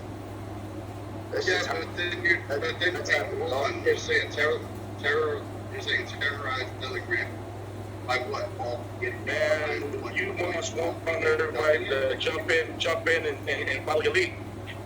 No. I thought y'all, but bro, we're in the same Telegram. You guys can buy before me. I'm saying that there are definitely projects, right? And I'll just inform everybody here. There are projects that are being built on a regular basis, and you start with a few different groups of, say, a dozen people, right? And these groups of a dozen people all have their half a dozen people. And then those people have rooms of, say, several hundred to 2,000, 4,000 people. And then, more or less, 12 people will be connected to some devs. And there's groups of these people that'll create projects on a daily basis. And the people that are in these bigger rooms, like if you were to go to Telegram right now, you probably end up getting a shill in a room from a Hype Projects Daily or even Shots. And you'll go in there and you'll see projects being released, but you can't necessarily chat in that room. Well, that's like the bottom of the pyramid. That's probably 6 or 7 people away from the group of 7 or 12 or whatever. The point that I'm getting at is those people, those top 10, 12 people, the people under them and the people under them regulate each project or each of the projects, and I'm just using one group as an example, there's dozens of these groups, and on a regular basis, daily, dozens and dozens of these coins are getting created. And it literally only takes probably 20, 30, or 40 people to go into these projects after they spike, because people get it on the pre-sale and then they'll get it on the first spike, and then the project will drop over the next day or two, and then they'll basically navigate in between projects that are being created and the projects after they hit a bottom. So when a project hits a bottom... Yeah, but James, you're talking about dumping on people. That's what you're talking about. I know what you're saying, but in essence... No, I'm not. In order to make the profit, I'm saying if you get it at a low cost, and then you pump it up, whether it's other people pumping it up or whatever, then when it gets higher, you're dumping on it. That's how you're making money. You're dumping on the other people that are holding it and believing in that coin that it's going to be the future of blah, blah, blah. You know what I'm saying? I'm not implying to actually do it. I'm being sarcastic. I know. I'm just saying, though, that those are pump and dump schemes that happen. So that's why I brought up the G99 coin, because that group, GS Partners, they typically offer opportunity for individuals who invest in the cryptocurrency digital world and hold, and then they promise or guarantee a certain type of weekly reward or benefit for a certain amount of time. So you're basically invested into like different sectors, whether it's be renewables, fintech, metaverse, all types of stuff. They were terrible. It's organized. Yeah. It's organized. It sounds like a scam to me. That's what I'm saying. It's a huge scam, bro. They had the one project called Carrot Coin or something, not Carrot, like Bugs Bunny Carrot, but like.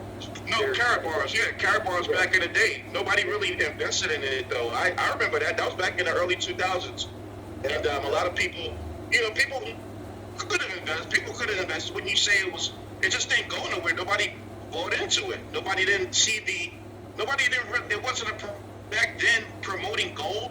Nobody wasn't talking about that. It was just like saying, hey, I'm going to go into the cannabis industry. People would be like, what? You trying to sell weed? What? You going to be a criminal? Nobody didn't foresee the light of like, oh, shit, yeah, definitely let's jump on this thing. So when you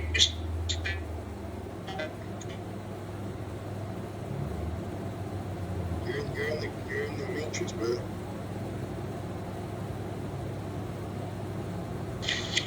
With that being said, I think it's a great opportunity. That would that'll be the rebuttal you get. Like, oh, I can't spend anything but go.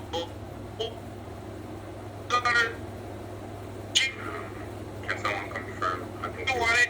he's in the Matrix. Yeah, he's in the Matrix, right? Yeah, you're I'm just gonna mute the brother up because he's in the Matrix. But KAA, if you can, just leave the room and then come back, and then you can, go on with your submission. But in the meantime, whoever was saying something can just chime in. Yeah. Conversation, guys. I love it. Yeah, it was you, Key. What up, sis?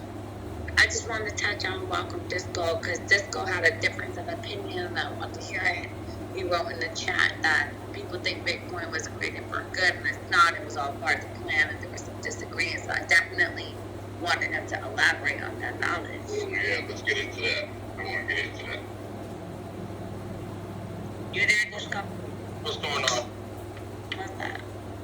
What's up? You know, Disco, he's always in here with Augustus. That's why I'm auditing him. I already know. Well, Yeah, he's the co-founder of the room, actually. Yeah, I'm a founder of this club. I created this club with Augustus. And that's kind of here and there. So for me, when it comes to, this crypto stuff, I'm not savvy there like maybe some people are. I got into it in the aspect of finding out what is its purpose. The secrets, getting into what some would call the conspiracy of the secrets behind, why these things were created. And when you want to centralize things and you want to create a reset or you create these open source things that people are going to be into to get them used to the system, and then you create it so they can believe that it's something that's going to benefit humanity or civilization to a degree, and it's really not. I mean, in time, it benefited a lot of people because a lot of people I know make a lot of money. So that there's truth in that you can make a lot of money. They don't care about that because when the system is false and it's being manipulated to control you, of course they don't care about whether you make $1 billion or somebody made $100 million or made instant millionaires. What they cared about was the true purpose behind it. Yeah, let them have their million. Let them think that it's decentralized. Let them think it's all that, because when the time comes when we have everything around it set up to what we need and change the game, we lock in some digital currency system on the blockchain, and we're going to have everybody, biometrics, algorithm. We're going to do the brain mapping, and everything's going to be put on this blockchain, and then we're going to have this new smart cities, 15-minute cities, where everybody's going to be stuck, and we'll have full control of this new paradigm, this new reset we intend and plan to create for the near future, which would be the Agenda 2030 or the original Agenda 21 programming they've been bestowing upon humanity. So to me, this is what I come to know of why they created these things. So yeah, they'll make it seem and they'll create many names for it, and there'll be many coins, and then they'll create the NFTs and all that. All that is fun and games, but they still are one prime agenda, and there's an objective that they have, and that process. Because the whole plan stock market. I think he's in the Matrix. Yeah, he's in the What's going on, man? Yeah. Suddenly everyone is in the Matrix all of a sudden. He's in the Matrix too, but yeah, I do want to look. Disco. I don't think Disco is wrong in a sense that he's right about a lot of the other crypto stuff. I think as far as CBDCs, they do want to go with something digital, but I don't even know if they want to do blockchain because they really haven't been able to. They're trying to influence. You see it with JP Morgan trying to get in on ETH. They're putting a lot of money in there. You see it with other organizations putting it into other coins. But here's the thing: Bitcoin is separate from the other crypto, and that's something that a lot of people that don't really know about the ecosystem, they don't understand the difference. They look at everything as the same because they're all considered cryptocurrencies. In essence, yes, by default, Bitcoin is a cryptocurrency. The only thing that makes it different is the network. It's a separate network than ETH network, right? It's a separate network than the Cardano network or whatever coin you Bitcoin's network is just something that's native to the internet. So it's not controlled by the internet. It's just, it runs on the internet. And the reason why it's an open platform, anybody with an internet connection can access it, right? So that's the thing. When it comes down to like the government, like people say, oh, the government can control Bitcoin. The thing is, they can't unless they were to literally take over control of everybody's node. And I'm talking about in the world. That's not something that's easily done. You know, like I know people personally that run their own servers. They have Faraday cages around their shit. They protect it. There's a lot of like real freedom-minded people in the Bitcoin community that a lot of people don't know. Like they're really into this, like on a like military level. Like they want to keep it so protected that no matter what the government does, they're not going to be able to touch Bitcoin. They can manipulate it by scaring people to dump it on the market, by making the prices go up and down, but they can't change the network. They can't affect the network. And that's the difference between Bitcoin and a lot of the other cryptocurrencies, because there's a lot of other weaker points or points of failure in the other networks that Bitcoin doesn't have because of its decentralized, if that makes sense. It makes sense, but at the same time, and it's, again, this is only for education purposes, is that's the very same reason, that attachment that people have to it, is the idea of them thinking it is decentralized. And I mean, even Bitcoin, there still are regulating bodies that decide how the Lightning Network's going to go. You got other projects being built on Bitcoin, the Bitcoin blockchain, no different than you do Ethereum. It's basically, they're really no different, except there's a face that you can attach to Ethereum, and then maybe the way the chain works, but there's so many other projects that are built damn near in the mirror image of what Bitcoin is too. It's just Bitcoin is Bitcoin, and that's the whole point. The network effect is big. The network effect is a part of that. You're not going to have another currency that's going to have the same type of network effect. When you have people already putting, like, you know, a lot of time and money into securing their own miners. Like, you can run, if you have the money and you have electricity, you have power, you can run a miner on your own. So you don't have to have, like, you know, your access to Bitcoin being from a centralized exchange. There's a lot of things. It's just it takes a lot of learning, a lot of time. Because look, in the beginning, I heard about Bitcoin early on, and I was like, I was into gold, I was into sound money. I was like, you know, buying gold at like $200 an ounce at the time. It was so cheap compared to what it is now. But even still, that only went up 10x when you're looking at other things that go up way more. But that's if you're interested in extending how much cash, how much fiat you have.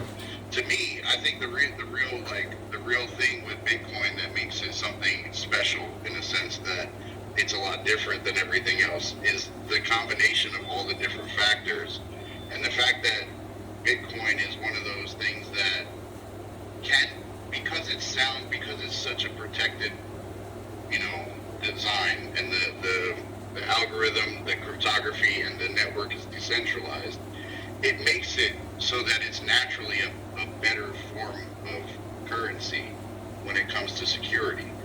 Where you have all the other issues with cryptocurrencies, they wanted to get maybe faster transactions, so they had to basically shortcut on security by doing like you see it all the time with smart contracts. They get hacked, they get you know, basically there's exploits that are taken with them because that code is not always proven over time.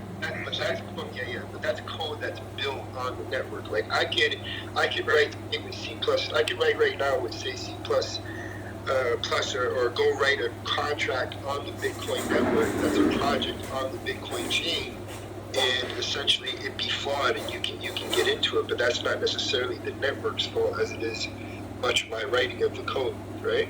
Right, but it's the network is allowing that. Like there's smart contracts on Bitcoin, but they're not as open and elaborate as Ethereum. There's people still working on stuff. Like there's mini script, there's new things that are still being figured out with Bitcoin all the time. Right. But my thing is, like, I didn't buy Bitcoin. Like at first when you buy Bitcoin, you're buying it because you hear everybody making money, right? And you want to get in because you want to make money, you want to make dollars. replace the dollar, just like I wanted the gold-backed money to be something that was more sound money that's actually better, because then you don't have governments printing the shit out of money to go to wars. You know, them printing the shit out of money to give to foreign countries to go to war. Like when you have that fiat, that's easy for them to do all that. When you have something that's limited in supply and the money is based on that, they can't do the same things that they're doing with fiat. So in essence, when people say fix the money, fix the world, that's like a big thing in Bitcoin, because they really believe that that's something that can be a betterment for society. The thing is, there's all this other shit in the mix that's making people go, well, why Bitcoin when I can buy this one so much cheaper, right? And because their mindset is set on making more dollars, more money, more dollars, and that's the dollar keeps going down in value, while Bitcoin over time keeps going up in value because of the limited amount of supply. The dollars keep getting printed like crazy, so the dollars are going to keep going down while Bitcoin keeps going up. It's just very simple math. Well, you know, it's funny too, because look at. But the other thing was, Hold on, James. Before you go, real quick, the idea of, for example, making how Bitcoin sort of it's in reach of us all right? And we all have these different viewpoints. People are either really, really passionate about it, or they're kind of somewhere in the middle, but mainly, they don't really know, right? They don't really believe in it, let's say, if they know anything about it. And the way that the market sort of is thrown in our face with these, like, absolute retarded bull cycles, right? And then they just drop off the planet for 4 years, right? And they go in cycles to the point where you couldn't anticipate the last few of them. It's almost like the thing that keeps divide in people is the very idea of I'm attached to something that you're against, or I know something that you don't know. The concept of control even isn't necessarily in money. It's in how they cultivate us and what we do with the money. And the more money that we have and the more things that we have access to as far as like outside of us, like buying and whatnot, like taking identity with, the more separate we actually become from ourselves within. And then essentially we become separate from each other. And we start building groups and forming groups based around material things and things that are relative and that shit that really doesn't matter. So the more money there is, the better it is for them.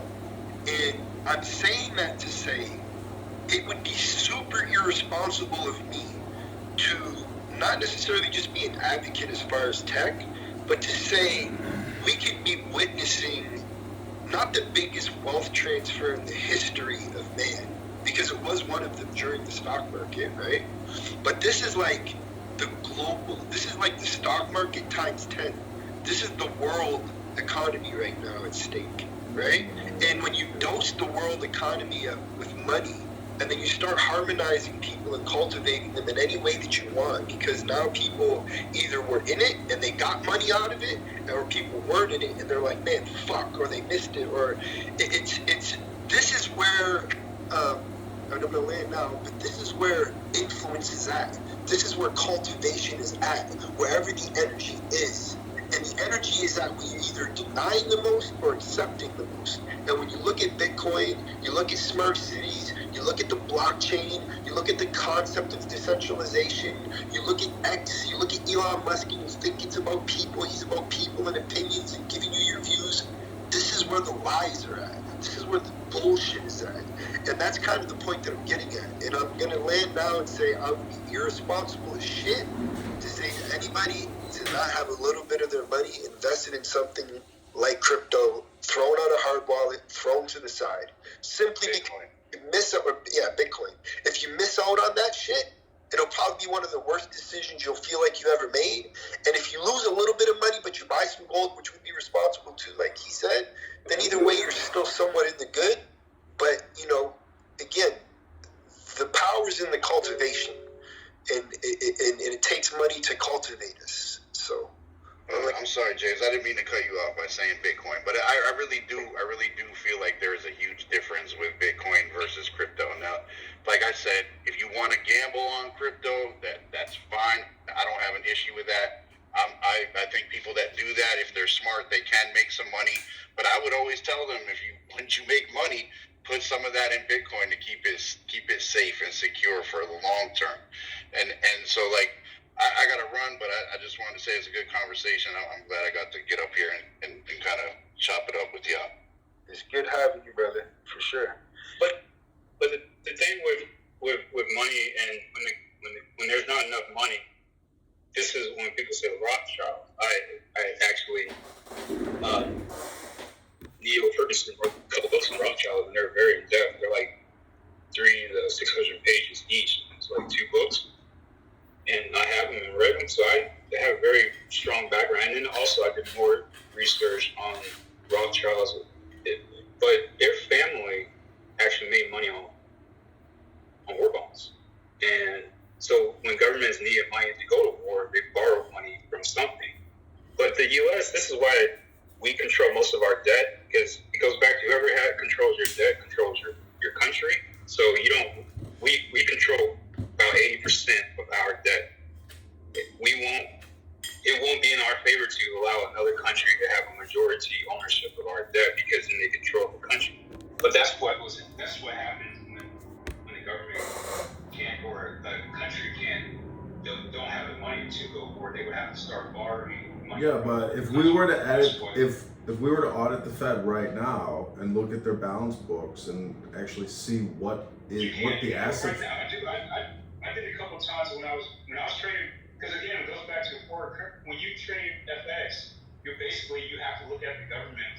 Right, but there's secrecy there. There's secrecy. There's secrecy there. There's secrecy there. They during the COVID-19 pandemic scamdemic, they issued new secret internal meeting rules, essentially privacy rules. So if there's derivatives that we don't know about, which most likely there are. I mean, you can go to any major Federal Reserve facility and all the major cities where they're at, but I don't know. The thing is, it's like big pharma. I question the very premise of the category and the industry itself. There is a monopoly of Federal Reserve notes, and that's Bank of America, JP Morgan Chase, Wells Fargo, and 100 other, or 5,000 other. It's a giant monopoly on a symbolic piece of paper. What the fuck is that? Like, let's free ourselves from this bullshit. The whole thing is, if you understand, because like if you took accounting 1 and 2, they teach you, and even going to deeper accounting like forensics and stuff like that, cost accounting. You start understanding that the numbers don't make sense. You can look at financial statements and trace, like, okay, where did this money go? And then you can start backtracking.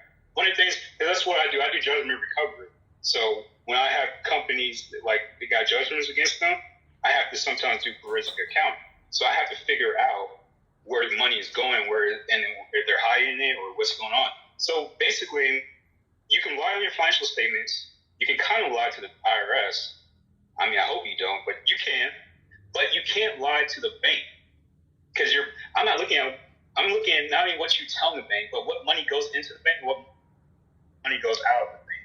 So what I'm saying is, if you want to really deep dive on something, that's what you would do to audit. If you really want to dive, though, wouldn't you deep dive on where the Federal Reserve came from in the first place and the banking industry? I know. I have actually. There's a book on that. It's called The Origins of the Federal Reserve. I read it. It was Murray Rothbard does a go ahead. So why would you even set a premise for an idea that there's an institution that is a governmental banking system that is regulating the rest of us, when if you read that book and did the research on land, you would know through that research that it's a private bank that's not forbidden knowledge. Anyone who does the research knows that the Federal Reserve is not a branch of government. It's a private bank with private investors that's owned by the same culprits, the JP Morgans, the Chases, Rothschild banking industries, right? Why would we even propagate that type of? Why would we perpetuate that fraud? Key. Our government. Key, right? Can I interrupt you real quick and say that people say that it is not part of the government, but let's look specifically at what we're saying here. They do govern, so they are the government. Well, they might as well be part of the government, but It's not a question of that. They are a semi quasi private bank, which technically they have their own rules. We don't get to vote on it. It's not political. Go ahead, finish, Key. Let's let her finish. Let's not start doing that. Let's let her finish, and then after she's finished speak.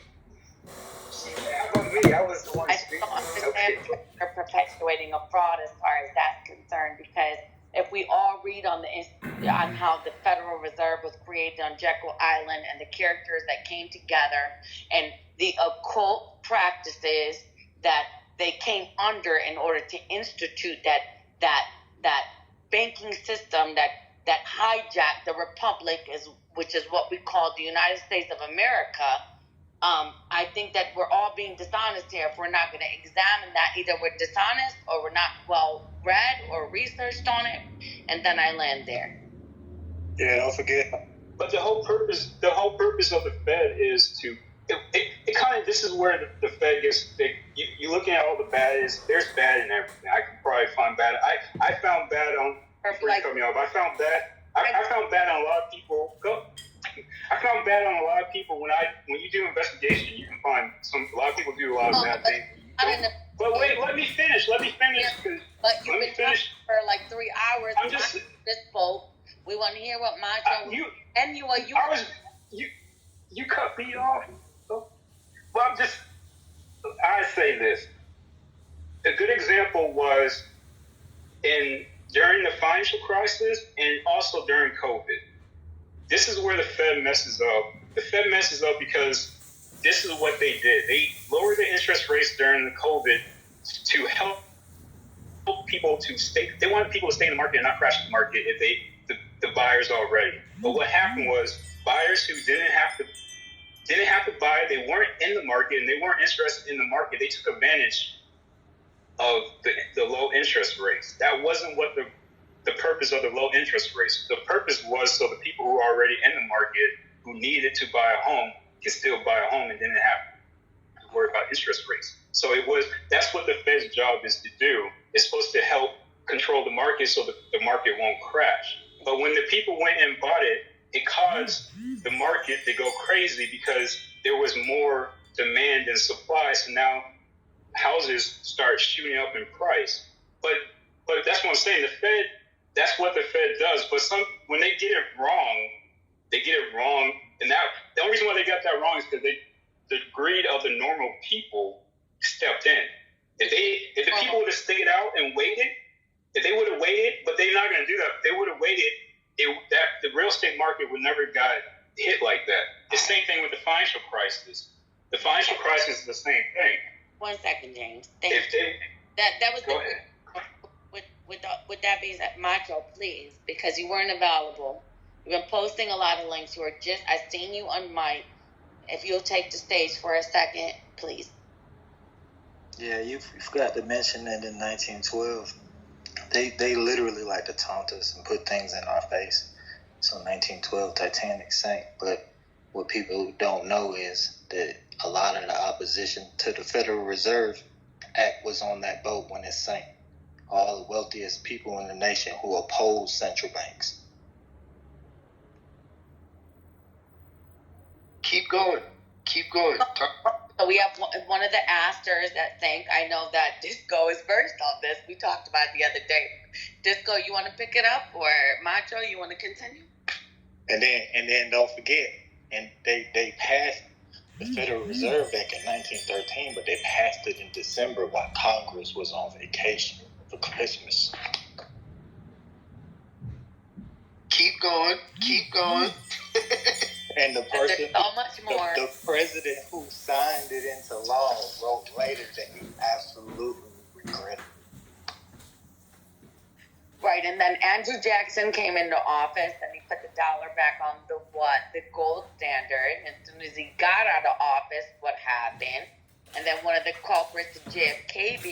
assassinated was what? And then not long after that, they set up time as we know it, like the time system that we have. Then they set up security system, how we have it. Then they set taxes, how we have it. So all of these things happen back to back to back to back. 1933, they confiscated the gold, revalued it. Like, people just got to pay attention to what's going on. 1971, we went off the gold standard. 1973, we made a deal with Saudi for the petrodollar. You know what I'm saying? It's a lot of things that's happening.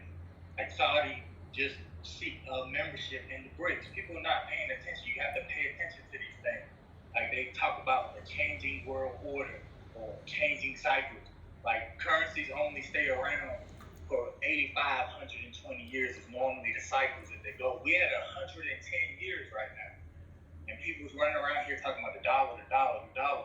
Yeah, it might not go nowhere, but it's not going to hold the position that it's been holding for as long as what we grew into, it's going to be. Listen, this is GOD. Can I just say about the dollars is that we are all operating on the same communication distribution, whether you like it or not. And you can drive yourself crazy with Federal Reserve conversation and conspiracy theory.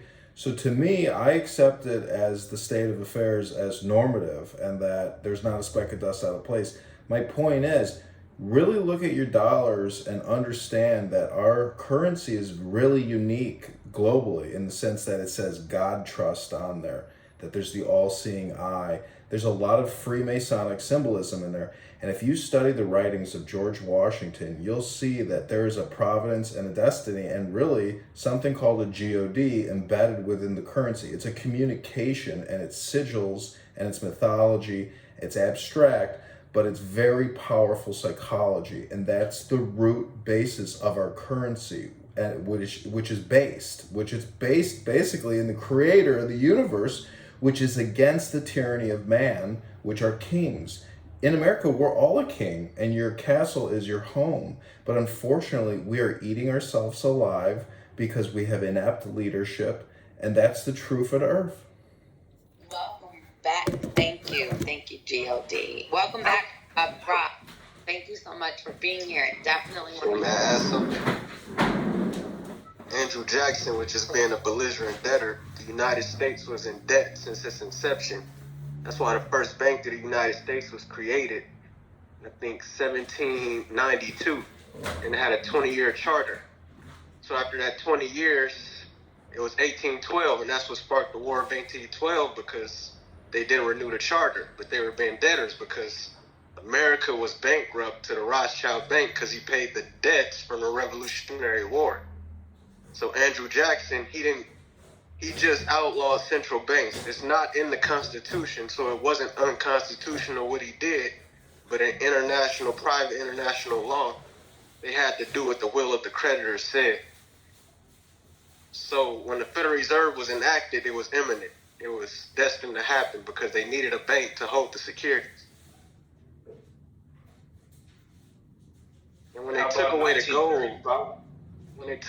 gold in 33, it wasn't a sinister plan. Emperor Hirohito of Japan, he did a tour and talked to all the finance ministers because he wanted to stop poverty. It wasn't an evil thing. It just took different turns later on. Wow, so it wasn't sinister, it just so happened to fall on 33, which is an occult number. Yeah, well, Emperor Hirohito of Japan, it was his idea. They called him Emperor of Peace. He told all the countries, let's put all our gold into one trust so that every country can grow their wealth. But it took different turns when they gave the United States, Britain, and France a 50-year control over what happens. You can go look at the Bretton Woods agreements and everything. The Federal Reserve note is still backed by gold. It's just not redeemable in gold. So it's not backed by gold then? If you read the Basel III agreements, it has to be backed by gold. A fiat currency is a currency written against debt, but the debt is backed by value. A fiat currency really isn't a bad thing. It's just that anything could go left if you got people using it wrong. But Bretton Woods came out with the oil. They pegged the dollar to oil. That's what Bretton Woods was about. Yeah, well, Basel III, not Bretton Woods. Bretton Woods was, I think, with Kennedy. During Kennedy's time. See, Kennedy didn't get the picture.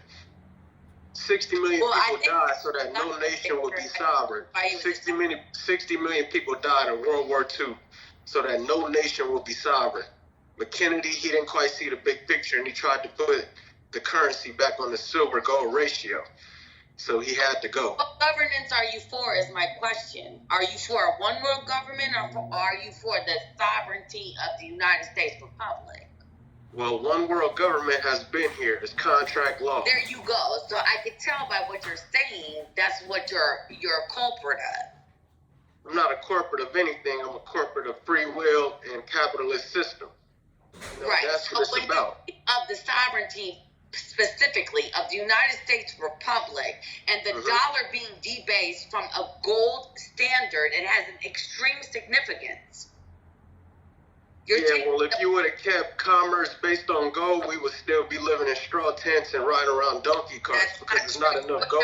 You wouldn't have an economy that's inflated and deflated at the hands of a private banking system versus a republic, sir.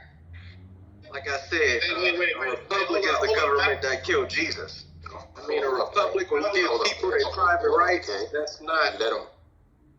If you give people control over their property, whoever got the strongest gang, run the world. You can't fault me if you see me bringing little girls into my house. That's what the republic is. It's really a damning place. Whoa, wait, what happened? Right, so now we're with the pedophilia shit? Are you serious? No, I'm not with it. I'm just explaining to you why the republic and common law is really not all that great. If we use pieces of it, it's okay to mix it up, but if we go back there completely, it wouldn't be a world how you think it is. It wouldn't be no police. Like I said, it would be people like Al Capone that could tax you if they got a gang that's stronger than yours and more weapons than you. It just would be a drastic place. Hey, hold on. Let me throw an inference in there. Let me throw a quick inference in there because we all over the place, and we have to also take into we have to take in content of the Black Wall Street, Tulsa, and many other states. See that time frame? Black Americans or Afro Americans or Negroes, they basically own all of their possessions in that entire economy, that whole systematic process. Also, they had their own banks.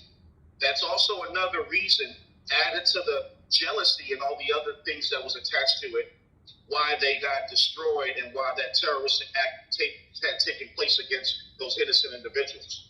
Because they had their own bank, it went against the whole banking system structure that J.P. Morgan and all the other rich folks, those people, those individuals, because it was outside of their network.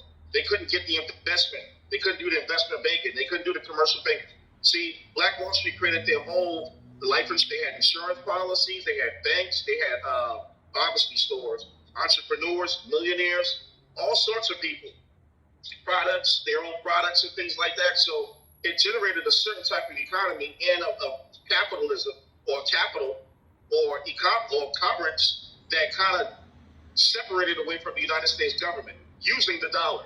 So it was like, wait a minute, hold up. So I don't want to go too far off that subject that you guys are talking about banks, but we can't just forget about history and the importance of certain people and dignitaries in history and overshadow it and not give it to proper elite sovereignty and self-respect. Because that momentum drove a lot of energy and a lot of entrepreneurs and a lot of perspective and thought. And also, it created jealousy and also terrorists. It showed who were the real terrorists of our nation. And that energy kind of evolved, hit itself, and it kind of stimmers in every so often in our society with these different accounts that pop up every blue moon. You're like, wait a minute, I thought this was over. So yeah, we got to really put into factorize the fact that certain cultures at certain time frames in history, during American history, really played a huge role and a pivotal role in the growth of our economy or the economies of which the individuals govern within us. But the capital of the Confederacy was in Richmond, and we had a Black Wall Street in Richmond, and it happened there. Tulsa was a unique case. We have Black Wall Street centers around the country, and nothing really happened. I think that's been blown out of proportion as far as, I think that was more of a race riot where it had a lot to do with more that people were fed up with, I guess, blacks getting away with crimes and like the rape and stuff like that. I don't think it was that they were, because at any time they don't have to allow the community to prosper. They wanted us to be all black and all white. So to get mad, I don't think that was the case there. If you look deeper into that, that's more, I think, well, now we're like the pro-black movement type of thing is pushing that so they can show another example of white power and the supremacy of how they think. Wait, Mr. James. Don't do that. I wasn't trying to infer it to outline my perspective and overshadow. You're right to a certain extent. And I was just inferring the fact that you was throwing banks around. I didn't want to overshadow the representation of a certain culture, of our culture, of people who are in this room, or if you're not of that culture, but just identify a purpose in that point of time and use it as an reference to show the dominant power of owning in banks, money, and things of that nature. I wasn't trying to go there like that, but I do understand where you're coming from. But the thing was too, with the power of the banks, they gave us opportunities to have our own banks. We have banks in Richmond, but the problem kept coming back to is that we overlended, and the same problem with the rest of the banks. When you overlend, you're gonna fail because you just like what happened with Bear Stearns. Same thing was happening in California. Your bank's gonna fail. We tend to. I think we're speaking too fast. You think you're speaking way too fast. You're speaking as if you was there. You know what I mean? You can't just say we're gonna overlend. I'm not speaking as I was there. I'm speaking as the history of. I'm not speaking. I'm speaking on the history because I do this. I studied economics and money and finance for the past 30 years, and that's what I'm saying. That I didn't just jump into. Bro, you sound like you 30, bro. You sound like you 30. What are you talking? I'm 40 actually. But anyway, please, one microphone real quick, please. Yeah, it doesn't matter what someone is saying. Attack the argument, not the man. If someone is saying something idiotic, it should be very easy to give them enough rope, and then you just hang them. It's good not to have echo chambers so we can have back and forths. And even though you're going back and forth with someone, right? And it's not always about those two people. It's people in the group. They are listening. They're looking for reference points. They can do research. So let's just stay on the information, please. That's all. Decorum, one mic policy, and that is all. Anything else goes. So if you want to insult, be wise about it at least. Put some more, and I don't mean to call anyone out, right? But decorum, please. Thank you. Well, I'm just saying that we're trying to give too much power to so-called powers to be, and they really don't have that much influence on your life if you look at it. You can go out right now and start a business and become a billionaire. James Zuckerberg. James, real quick. I want to say this just for just real quick. When you say what you just made a statement, you said the powers that be don't what? The powers to be. Go ahead. But no, what did I say? Yeah, what did you say? You said the powers to be don't. I said the powers to be don't have that much power over you to what you're thinking that they do. I think that's what the power is that they have you in your mind thinking that they have power. You know all the books that you said you read over history over the past 20, 30 years? Those books are all potentially, some of them books, that the knowledge that you think that you know about the Federal Reserve, this is all information that people want you to know. Right? That in itself renders you powerless if you assume that knowledge is absolute. So we got to treat knowledge and history as though it's like a double-edged sword, right?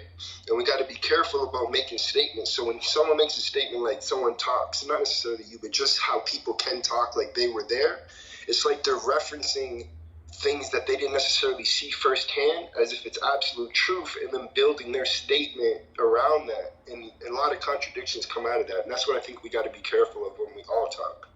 And I say that, to the group and to the room, we're here to empower people. You know what I mean? And I don't want to necessarily think that I can empower people with the information that I was left to look at and read. I want to be able to discover the information within myself and within each other, because we're free and we're some beings. But go ahead. But what I'm saying is that I'm not there. But what I'm saying, you can also, I'm a type of person where if you tell me something, I have to research and I have to see you. I have to prove you do it. That's what I'm saying with when you were talking about stocks and stuff. Like if I'm investing in a company, I'm gonna go talk to people and see, do you like this product, your service? And I'm gonna go, like we have millions of people on this app. I'm gonna try to talk to the most people I can. That's probably either interested and have double. That's why I'm talking to you guys. I'm in a room, the majority of the people against what my beliefs are is because I'm getting your perspective. So to make an argument, to make my belief, I have to understand the other side. I even take into consideration. I think that's what. Oh, can I read a type of AFK? A short snippet from the video or the disclosure that got him killed. Can I play a snippet of it? Yeah, sure. Feel free. But let me finish. Go ahead. One of the things is too, the new elite, they're all built in our time. Most of them are built in our time frame. Bill Gates in our time frame. Steve Jobs in our time frame. Mark Zuckerberg in our time frame. Anybody could have been a Mark Zuckerberg right now if you go build some brand new technology thing. There's already another billionaire. FTX, he was a billionaire to a certain degree until he got caught and all types of things. If he was been on up and up, he probably in some years he would be at the level at Mark Zuckerberg due to the technology where it's going to and how you adopt technology. So what I'm saying, it's kind of like Google. When Google first started in 1998, that's why you see 25 years. I was on the internet before Google, and I was creating websites and doing different types of projects, and we had communities on IRC and stuff like that. But the thing what Google did, Google came out saying that we're not going to be like Yahoo, this big evil empire. Now everybody's saying Google is this big evil empire. Then we got Mark Zuckerberg. He did the same thing. He was the good guy. Now he became the bad guy. I think what I'm saying is every time people get money, they come from nothing, they get money. I'm saying nothing compared to what they have now. Then they get money, now they're this evil empire. They're this evil person because they have money. So like if tomorrow or next year you get $1 billion, I'm not going to say you're an evil person. I'm going to say that you got money, and now what are you going to do with your money? That's what I'm saying. Mark Zuckerberg is giving millions away, his stocks and stuff, away to public schools. His intention is good, but now from the outside, like you like to say, you weren't there or whatever. From the outside, you can take that anywhere you want to. You can redefine. That's why I hate when people didn't create the thing. You're trying to redefine it, remix it, but you didn't create it. So how are you going to define what was the purpose? But then you're speculating on the purpose, and that's what you're.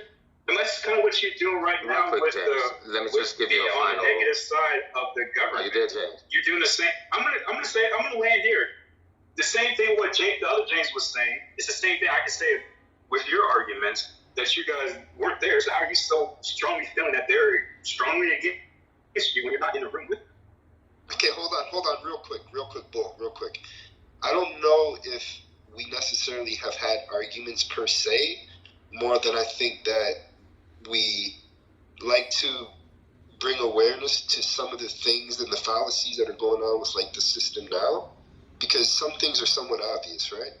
And we like to see share thoughts and prepare people for all possibilities and prepare people for multiple outcomes. It's not just one particular outcome. And I think that's probably one of the hardest things or the worst things about coming into a room, say with a title, is you think that room is prepared to be so-called against something, when in reality there's just statements, and these are just perspectives, and we're in the spectrum of perspective, let's say, and that's just what it is. So it's not about arguing.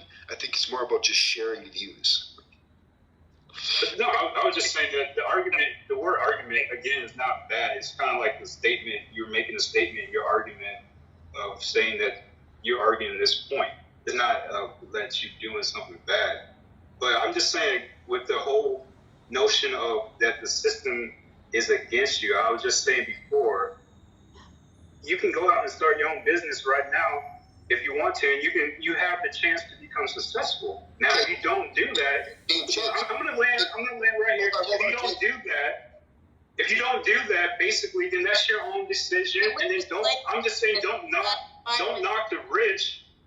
Don't knock the rich, and then also, I'm not knocking and I say the same thing to the rich. Don't knock the poor person that doesn't want to beat you. Don't knock the people, because anybody in this room could be at that level. There's no club that they're saying that only you and you can make it, because trust me, Mark Zuckerberg wasn't in that club. Check this out. Listen, I used to cut hair, right?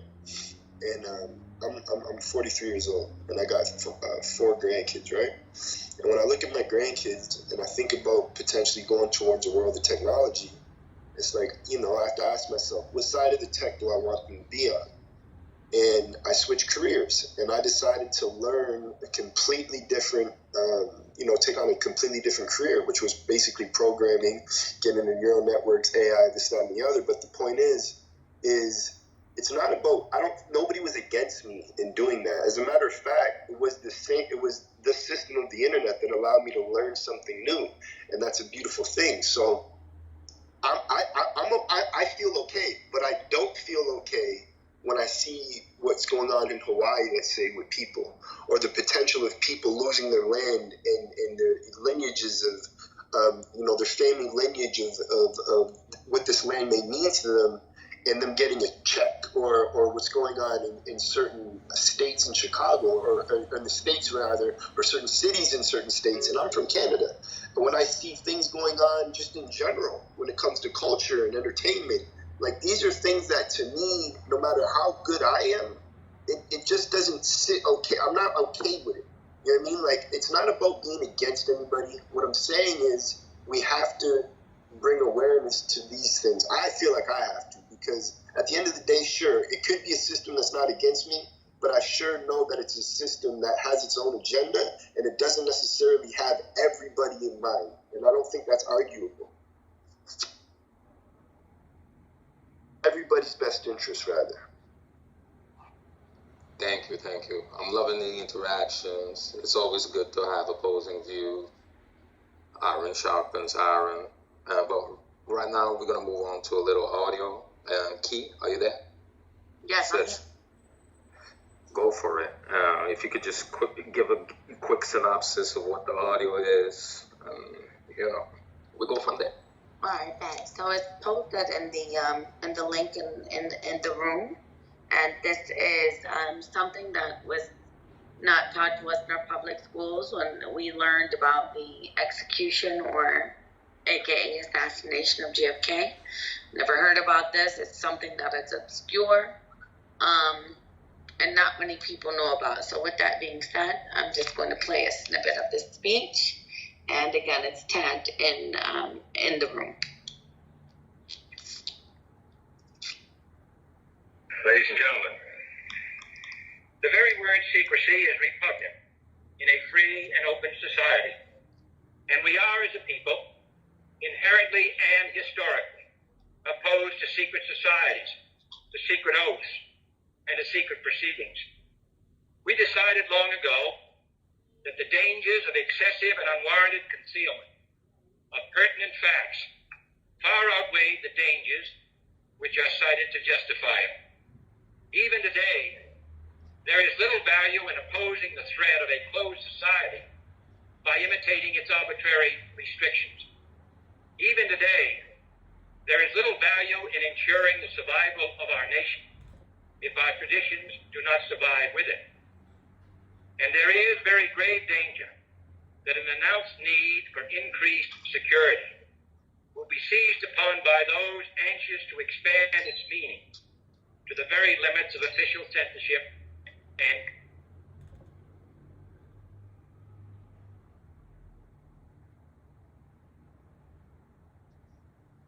Wow. Is that it? It seems like she's in the Matrix. as an excuse to censor the news, to stifle dissent, to cover up our mistakes, or to withhold from the press and the public the facts they deserve to know. But we are opposed around the world by a monolithic and ruthless conspiracy that relies primarily on covert means for expanding its sphere of influence, on infiltration instead of invasion, on subversion instead of elections, on intimidation instead of free choice, on guerrillas by night instead of armies by day. It is a system which has conscripted vast human and material resources into the building of a tightly knit, highly efficient machine that combines military, diplomatic, intelligence, economic, scientific, and political operations. Its preparations are concealed, not published. Its mistakes are buried, not headlined. Its dissenters are silenced, not praised. No expenditure is questioned, no rumor is printed, no secret is revealed. No president should fear public scrutiny of his program, for from that scrutiny comes understanding, and from that understanding comes support or opposition, and both are necessary. I am not asking your newspapers to support an administration, but I am asking your help in the tremendous task of informing and alerting the American people. For I have complete confidence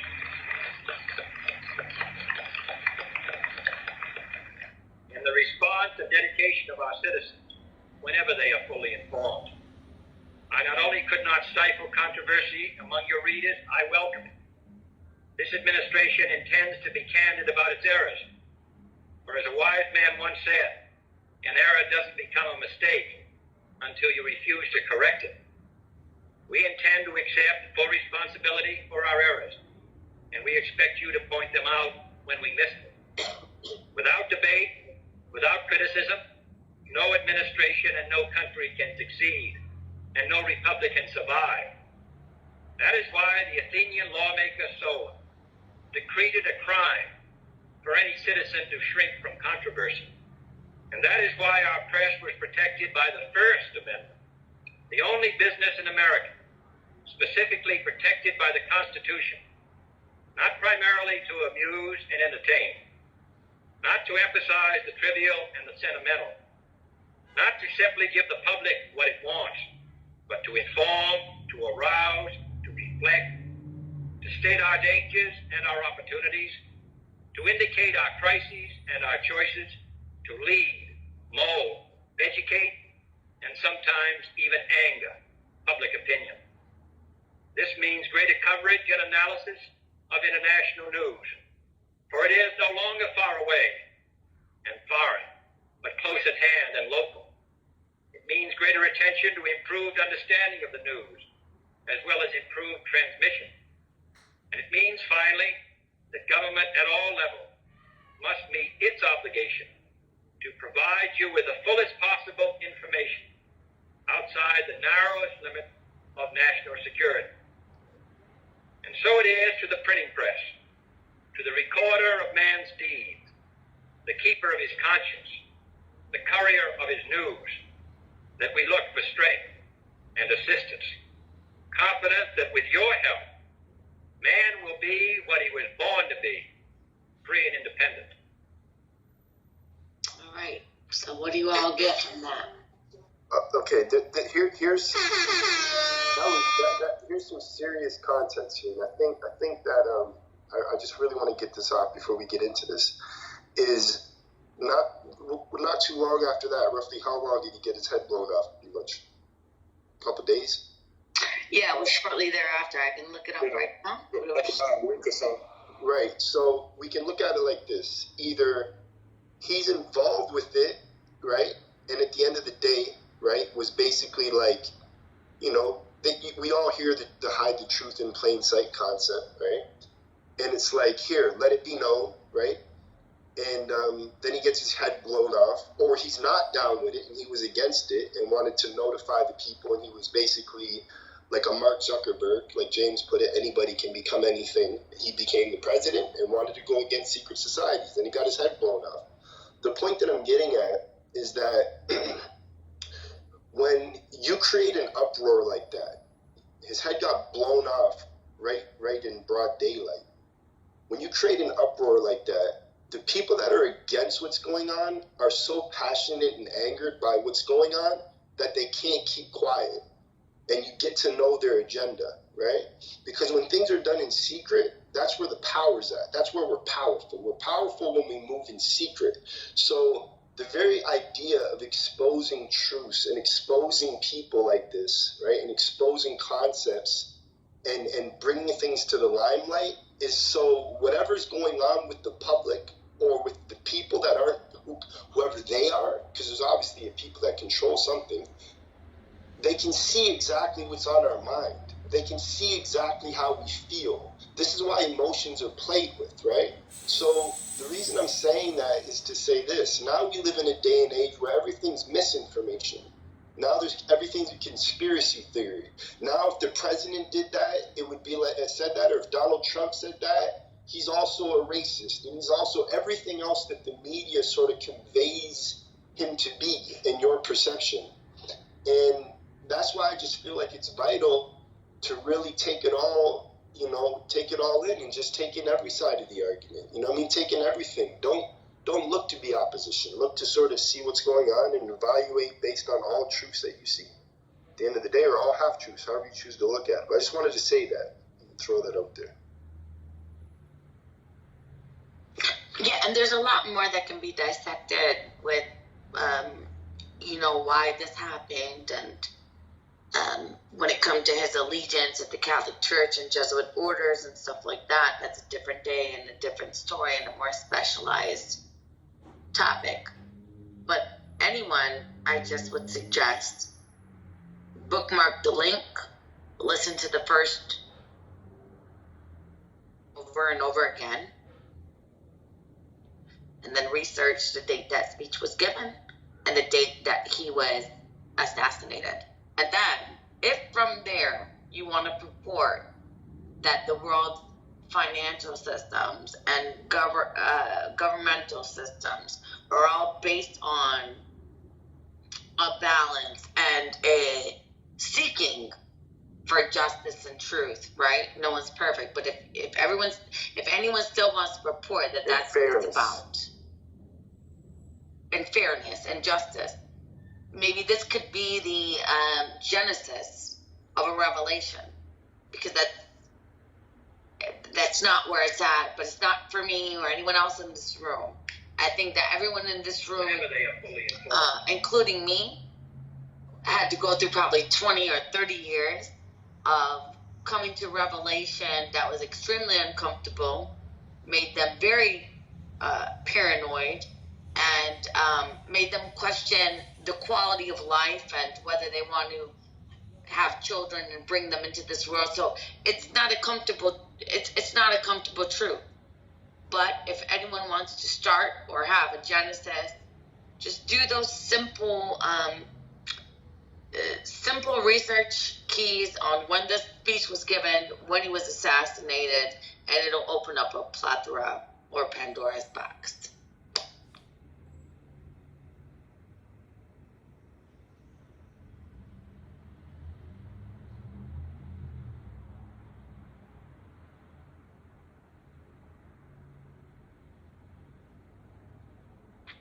I think too, James, when I sort of take a look a bit further to it as to what you're saying, I do understand the idea of like being able to know, like, you know, we do have opportunity and there is opportunity, and it's not like you don't have to look at it so personal, like it's a system completely against you, you know, per se. And I couldn't agree more. But I do think it also is purposeful to live and exist for a greater cause other than my own okayness, like for me to sort of raise leaders or to raise kids or grandkids that can believe that they can be whatever they want in a system that does allow us to educate ourselves, and it does allow us to open a business, and it does allow us to do certain things, yet at the same time also not necessarily take that for granted and sort of how could I say it, sort of help them, allow them to be able to be in their power but be able to identify with their fellow man, considering there are struggles that are going on around us that aren't necessarily just because of the people that aren't necessarily getting out, though we all can. It's important to do so, because people are manipulated by media. They are manipulated by entertainment. On one hand, I can say it's their fault. On the other hand, I can say you can't necessarily say that, because it's like a big ass petri dish. Like I said, it's about being strong and being able to strengthen the people around you in every aspect. But the thing too, also, is I'm saying you can't be mad like let's say Jeff Bezos. You can't be, or Elon Musk. You can't be mad if they don't want to help anybody else, because ultimately there's no obligation for them to do that. The only obligation was to provide your product or service, and you received it from Elon Musk and Jeff Bezos. Every time you get your Amazon order, that's all their obligation is. They don't have an obligation to the community. Now, that's good if you wanted to do that, but I don't hold people accountable for stuff that is not, they don't have any obligation to do, as long as they provide a good product or service. Holding them accountable, and I honestly don't know where you're getting that from, but I don't think that anyone. I'm just saying. I don't think that I'm saying to hold Elon Musk, Jeff Bezos accountable for not delivering to the community. I don't think that that's what those people are put in place for or looked up to for. But one thing that I will push back on, and it would, it would, what's the word, amiss, or I would be wrong if I didn't, because I said that I would circle back and touch on this. So when you spoke on discriminatory practices, and there was another individual in this room, and I think that he left, right? But when you said, there's nothing I can't do as a black man, etc., boom, boom, boom. But there's a difference, and this is a first account thing, right? So when I lived on the West Coast, and it was very obvious to me, and it dawned on my consciousness, not that it even needed to. It wasn't a deep revelation. It's just common sense and observance. So when you go to California, right, and you see that you have certain communities that are able to sovereignly, hold their own banking systems and have their own banks that exist in Korea or overseas or whatever and operate in the United States.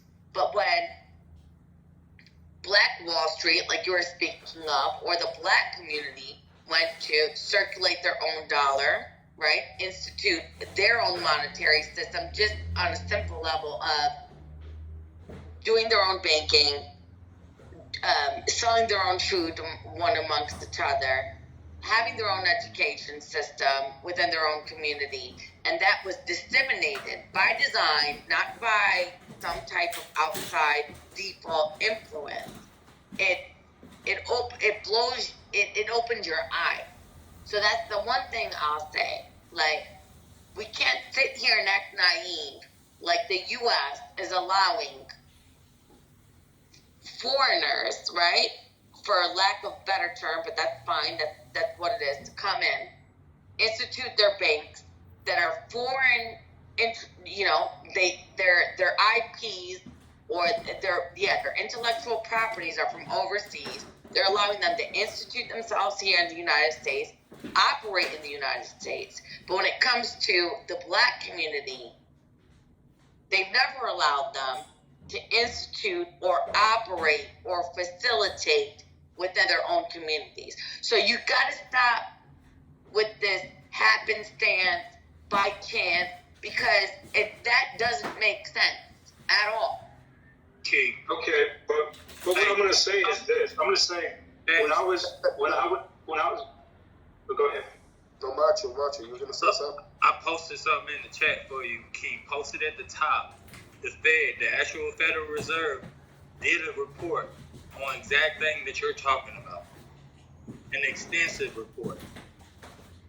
And James, if you were Mark Zuckerberg's dad, right? Let's say hypothetically, if Mark Zuckerberg was my son, and my son was going to sell data or sell people's data behind their back, and they didn't know, and then real quick, and on top of that, the type of marketing that was going to be exposed to those people was going to be the same marketing that was going to keep people in a loop of like whatever their conditioning was, as opposed to like showing them like new things, but showing them the stuff that they're already addicted to purchasing, the stuff that they can never get enough of, and not show them new things.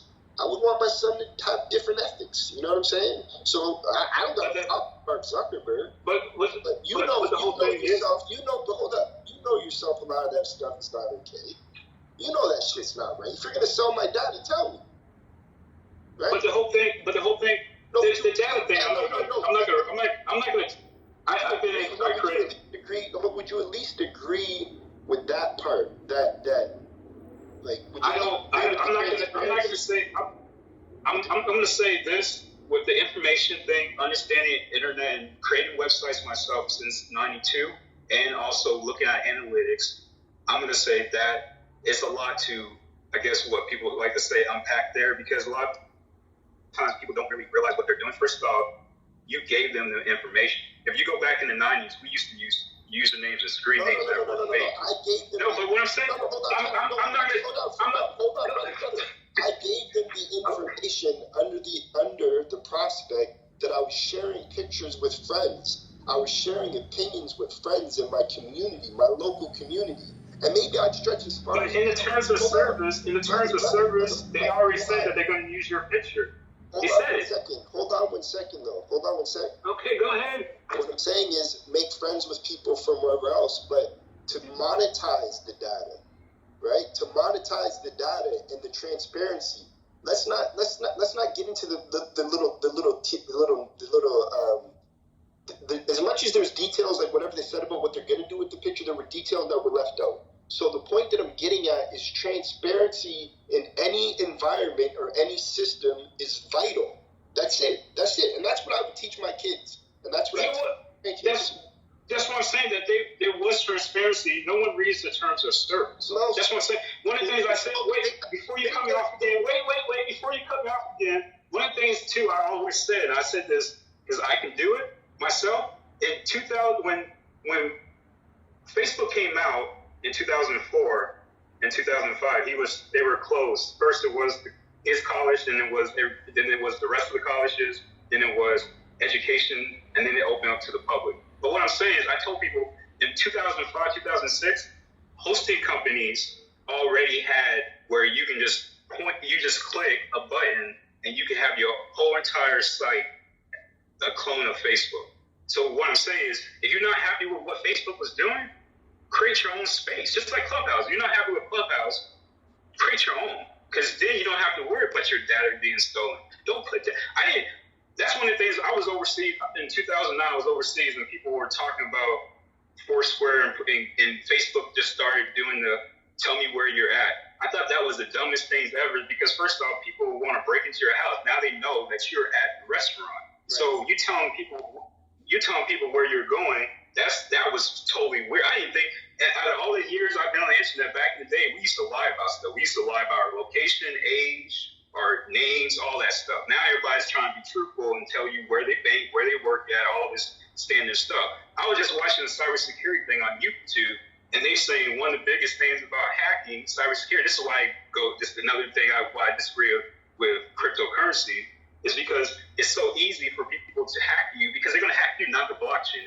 And on YouTube, they said that LinkedIn is one of the best places to get information, because they're going to be able to tell who's at that company and what they do. So they know what IT people are there, because they're going to advertise it on their LinkedIn page. And they said that's when as a builder, I'm all about building. Like I love the idea, like build your own clubhouse. I'm with that. But the very way you said that, if you're not about having your data stolen, build your own. That's the problem. It's not whether or not it's my data that's stolen. And that's what keeps happening is every reference keeps going back to an I. Like, I'm okay. If I don't want my data stolen, I'll go. Like, no, we're talking about this. Hold on. This room isn't called preservation of James Watson. It's called preservation of the human race.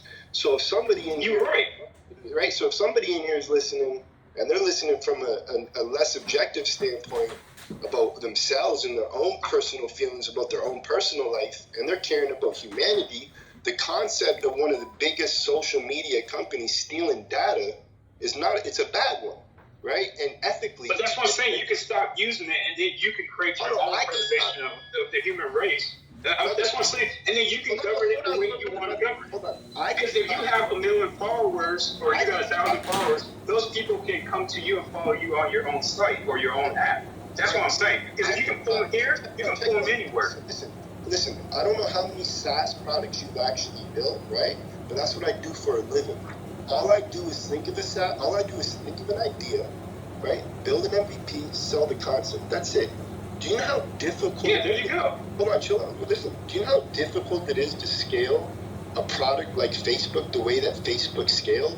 If there's not invested interests in a product to get it as big and scale it as big as Facebook or Google, I don't think you understand it. At a certain point, it's no longer about the interest of the individual that created the project. You understand what I'm saying to you? It becomes about the interest of somebody else. So it wasn't really hold on. So it wasn't really about. It wasn't really about Mark Zuckerberg saying, I want to know everybody's data. No, it's like, look, if you got a platform that has access to people's personal data, they literally feel like they're talking to just their local community. They're putting their pictures out there. They're showing what they like out there. They're talking their personal business in feeds. They're basically objectifying themselves on your platform. This is what we want to do with it, and this is what we're going to do if you give us the data. I'm saying, as a father, I'm going to raise my son differently. That is the point, and that is the point of this room. But yeah, okay, I understand. I'm just saying, my going back to what I was saying before, I was saying that with Mark Zuckerberg, I was saying that with Rich, you could do the same thing. I understand the scale of projects and stuff like that. I have a business background and an IT background as well as other backgrounds. Not only I participated and also I pay attention to new technologies that's coming since 92. We got to build something again, Luke. You got a lot of energy. And I like that you got a podcast. So we're going to build something. Man, you can go to my podcast. That was something in 2021, but then I was like, there's too much because everybody was doing something. It's kind of like what's going to happen, like you're saying with the projects. Everything, if everybody creates a project, it's going to get flooded out because it's going to be whoever's got the numbers. But that's what I'm saying. We got to get creative on it. But go ahead, nonetheless. We'll talk. No, but what I'm saying is that what I was saying that I understand how difficult it is, but my true point is, you don't need to scale to that level because ultimately you're trying to do like preservation of the human race. You don't need to be you don't need to be a Facebook. You may become a Facebook, but you don't need to be because you have your community. That's like kind of like what blockchain is saying. They have their communities. That's not something new. They did on IRC back in '94. People were streaming music on RA, Real Audio, Winamp, and they were basically they were sharing music files and stuff. I mean, Napster wasn't the new thing. AOL back in like 93, 94, you can download whole programs. I think that was one of the biggest illegal software and pirated software in the whole entire game because they had full versions of Office, and I'm talking about Photoshop, because I had Photoshop on 3.5. That's my first Photoshop, was Photoshop 2.0. And that was back in 94. So that's what I'm saying. Technology, I use it and been around it, and I just pick and choose. Like you're saying, SaaS projects and stuff, I do stuff on AWS and Google Cloud and Azure and stuff like that. I create. I get bored because, since you can create it, like I was overseas, the geolocation thing, I created a whole VPN service so I can watch movies over there because I wasn't in the country of US and they were shutting down a lot of VPNs. And so with AWS, you can just keep picking your IP addresses and keep changing. But anyways, but that's what I'm saying. That's what you can. What language do you? Huh? What languages do you write in programming? I used to write in C++, don't like it. But I mostly was more web. I was more of like, JavaScript, Python, and stuff like that. I didn't really get into, C++ and stuff is more like you're trying to make a whole entire, I took computer science back in '99, my 10th grade year, and that's when I actually had the Visual C++ 1.0. I still have the book on that. But I kind of, I don't like programming per se. I'm more into, that's what I loved about cloud, because I was the internet person. I could set up internet hosting and stuff and sites and stuff, so I stayed around the internet. I was early adopter on the internet when it first came out, and I fully got into that and watched other projects. But programming stuff like that wasn't really my thing. But I dabble in it a little bit, but I'm more like now, like you're saying, it's the cloud. I like the cloud, so now since I'm so happy everybody's adopting technology, because back then nobody adopted technology. But going back to what I was saying, I wasn't saying that. What my true point was is that if anyone can be that or do that, and then you can become it, and then so that way it doesn't limit what you, like you were saying before about skills. It doesn't limit who you are and what you're trying to be. That's why I always have pushback on when people saying that like this elite club and we can't touch it or something like that. You can touch it. You have to get there. And you may get pushback or whatever, but ultimately everybody has the opportunity to get there, because Bill Gates isn't special. Mark Zuckerberg is not special. Steve Jobs not special. He didn't even do anything. He's not even a programmer. That's why Steve Wozniak says, what do you do? You don't do anything. You don't program. You don't grade. He was like, well, I'm the concept, the idea guy. And they're like, okay. So that's why I'm saying that ultimately, I don't like the whole notion that the government is trying to hold you down. Because like the lady was saying, that when I grew up in the suburbs, my mother started a multi-million-dollar company in Richardson, Texas. So I transitioned, and I was young, so I got to see that was possible. I keep seeing possibilities. And then the same thing when you say I was in the suburbs, so you got diverse backgrounds and stuff. And it was like this, I'm going to say Pakistani family, that they used to meet every Sunday with multiple families. And I was wondering what they did. This was like 94, 95, and they were right in front of my house. And I asked the kids, because they were outside playing, I was like, what are you guys doing? They were like, oh, we meet, my parents meet every Sunday, and they kind of help new families come in, so they work at their businesses, and then later on, they give them money to start their own businesses. And then that's how it works. It's like a little network, and they keep doing it over and over again. And that's their own little baby and their own little economy type thing. So when people come over, they help them with getting a job, getting settled in, buying a house, and then they invest in their business, and they do the same thing. So when a new family comes in, they can work at that new business. And that's one thing, but I think we don't, when I say we, I mean like what she was saying, like blacks and stuff, we can do that, but we don't do that. Nothing stopping us from doing it, just us. That's what I'm saying. People from outside the country are coming over and doing it, why can't we do it? There's no laws or any regulations against us from doing it. We can do it right now. I can go and get a black business and keep investing in their business. Matter of fact, that's one of the ventures I'm about to start. I have the site already. Well, no, I made you. You couldn't be more right. Like even my fiance, with the opportunity she has in Ontario to get involved with different grants and different investments to start whatever she wants. I mean, the opportunities are endless. To go back to that Bill Gates thing for a second, like a lot of these people, I think we have a tendency to overlook, at least in the public eye, the people that run a lot of these big companies. like, I don't know how many people actually do like significant checks, you know what I mean, to at least see whether or not we know it's true or not, it's, you know, whatever, but at least see who these parents are, who their parents are, what's their lineage, right?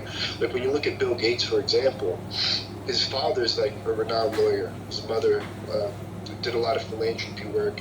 I think she worked with the University of Washington. She was big into like she was on the board of something quite big. But the point that I'm getting at is to scale a company, for one to start a company, depending on your surroundings, is huge, right? I mean, we're human. So there was this a test that they did on I forget what it was. I think it was some sort of animal or whatever. I believe it was a chimpanzee. But what happened is the chimpanzee they had a banana held high, right? And the chimpanzee would go get the banana, and they get penalized for going to reach for the banana. So eventually the other chimpanzees eventually would like stop the chimpanzee from going to get it. Like, no, you're going to be penalized. Then that chimpanzee would die. Then eventually it got to the point where after like generations of the chimpanzees were dead, they didn't even want the banana no more. They wouldn't even try to go reach for it there. It was almost like it was embedded in their DNA or their memory or somewhere in them to not go for the reward. The point that I'm getting at is we're not by any means any sort of animal other than the human species, which is a very powerful species, but nonetheless, I think that when we are connecting what we are, who we are, to labels, terms, diagnoses, and all these other things, right? It belittles the divinity of what we actually are within and what we can be, right? You know, when we're cultivated in an environment, in other words, the reason why I brought up that experiment was innately, for some reason, it's almost like you're willing to sacrifice your time to respond to somebody for looking at you a certain way, yet you won't sacrifice your time to go learn something, to go build a SaaS product and get out of a certain neighborhood. But do people really not want to get out of a certain neighborhood? Of course they do. But there's something deeply embedded that prevents them from doing so. And it likely has to do with the cultivation of the environment that they're in, right? And to me, it's beyond important whether or not I choose to disagree or you choose to disagree or anybody chooses to disagree, say, yo, you're more powerful than that or not, and hopefully somebody takes it in. It's our duty to our fellow species to know, if you know, to at least speak that. And speak that message of, yes, you can do anything.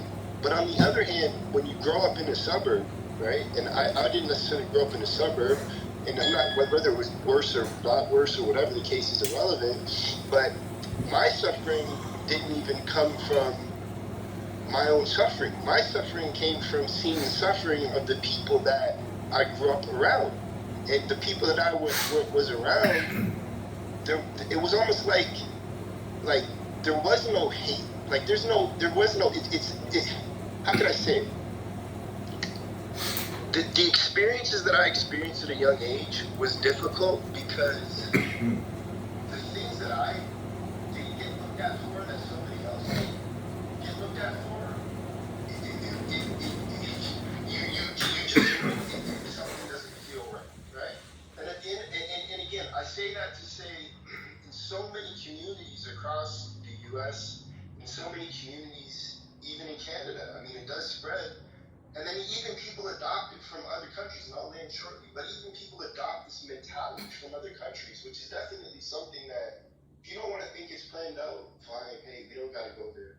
But when it seems like the thing to do and the music to listen to and the stuff to watch and the things to be entertained by, and then you can literally see it going into other communities that like don't identify with it. Like you go look at Japan, and all these Japans are like MS whatever they are, and they're dressing like they're like in gangs, and they're cultivating, they're wearing bandanas, and you know what I mean, and all these things, and it's taken on a different face, right? It's the same old gangster, I guess, in a sense, but it's taking on a different face, and that face doesn't even hold the same values that even old so-called gangsters used to. Like, you know, family's important, family's number one. et cetera, et cetera. And I'm gonna finish with this. When you look at even music, I'm just gonna throw this out there. When you look at all the music, right, and you look at what we were entertained by, in the 70s, it was like love music. And this is just what it was, you know what I mean? And then you had the odd, like, song, about, Papa was a Rolling Stone and this other shit. And in the 80s, you had your R&B movement, and then you had your hip-hop, and then you had the culture started getting cultivated. And then it turned into, like, gangster rap and all this other shit. And this is what the mainstream pushed out there. And the mainstream decides what we heard, to a point where now we even think we want to hear it, just like the chimpanzee thinks he doesn't want the banana but doesn't know why he doesn't. So at the end of the day, you have to seriously take into consideration things that are much more beyond the scope of what your mind or my mind can grasp, and realize that it's our duty as a sovereign being to share our information ourselves, or share ourselves with our fellow people and our fellow man, because sometimes our fellow man is holding himself down and he don't even know why. And that's just what it is. Thanks, bro. I like that. Very much so. Real quick, I have to step out for 30 to 45 minutes. James Key, are you guys going to be in here? Can you? Yeah. I'll be here. Yeah. Okay, cool. Yeah, I got it. And fantastic room so far. I'm loving the interactions. Just keep on going. Thank you. You see what I'm saying, James? Like, a lot of times it's like... James, can I just say, you got this Ultron PTR, and to me, if you listen to the Ultron character, like, that's what a lot of these mega corporations and governments are attempting to do, which is fuse this, create this biological, technological innovation, or essentially the Dr. Frankenstein experimentation. And that will be, when we can create, just like that iRobot with Will Smith, I mean, something to that extent, some type of major personal avatar technological breakthrough, that something like that really can transform our humanity and our lives. Nothing is for better or for worse. And, like all the conspiracy theories that I believe in, like 2 planes can't bring down 3 skyscrapers, that Kennedy was assassinated by the CIA, that, that the vaccine is the virus.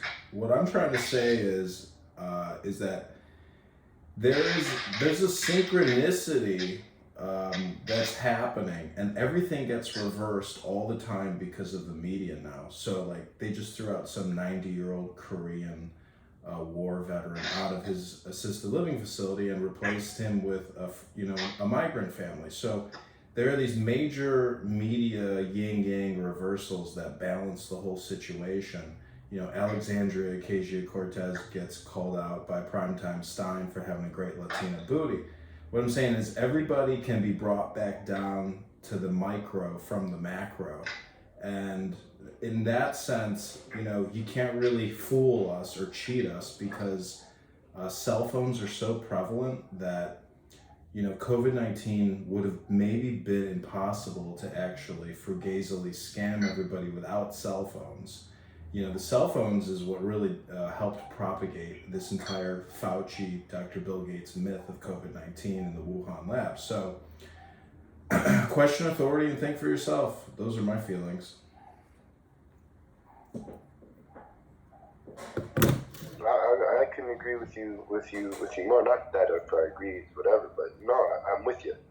And again, like you said, so many things have that possibility in this life to, sort of, how can I say, alchemize into something different. You know what I mean? Look like this and appear like that, right? On one hand, cell phones, they wouldn't have been able to pull it off in cell phones. On the other hand, I can tell you that if my grandmother would have seen the type of suffering that we see on YouTube on her TV station with absolutely no internet, and just the display of that type of suffering, people in masks and all over the newspapers and whatnot, the information we did have to see, I think more people would have got the vaccine, right? I think that less people got the vaccine because of the internet, right? So we can always look at it so many different ways. I just think the most important thing, and you said it, is being able to be in your own space where you're questioning things, right?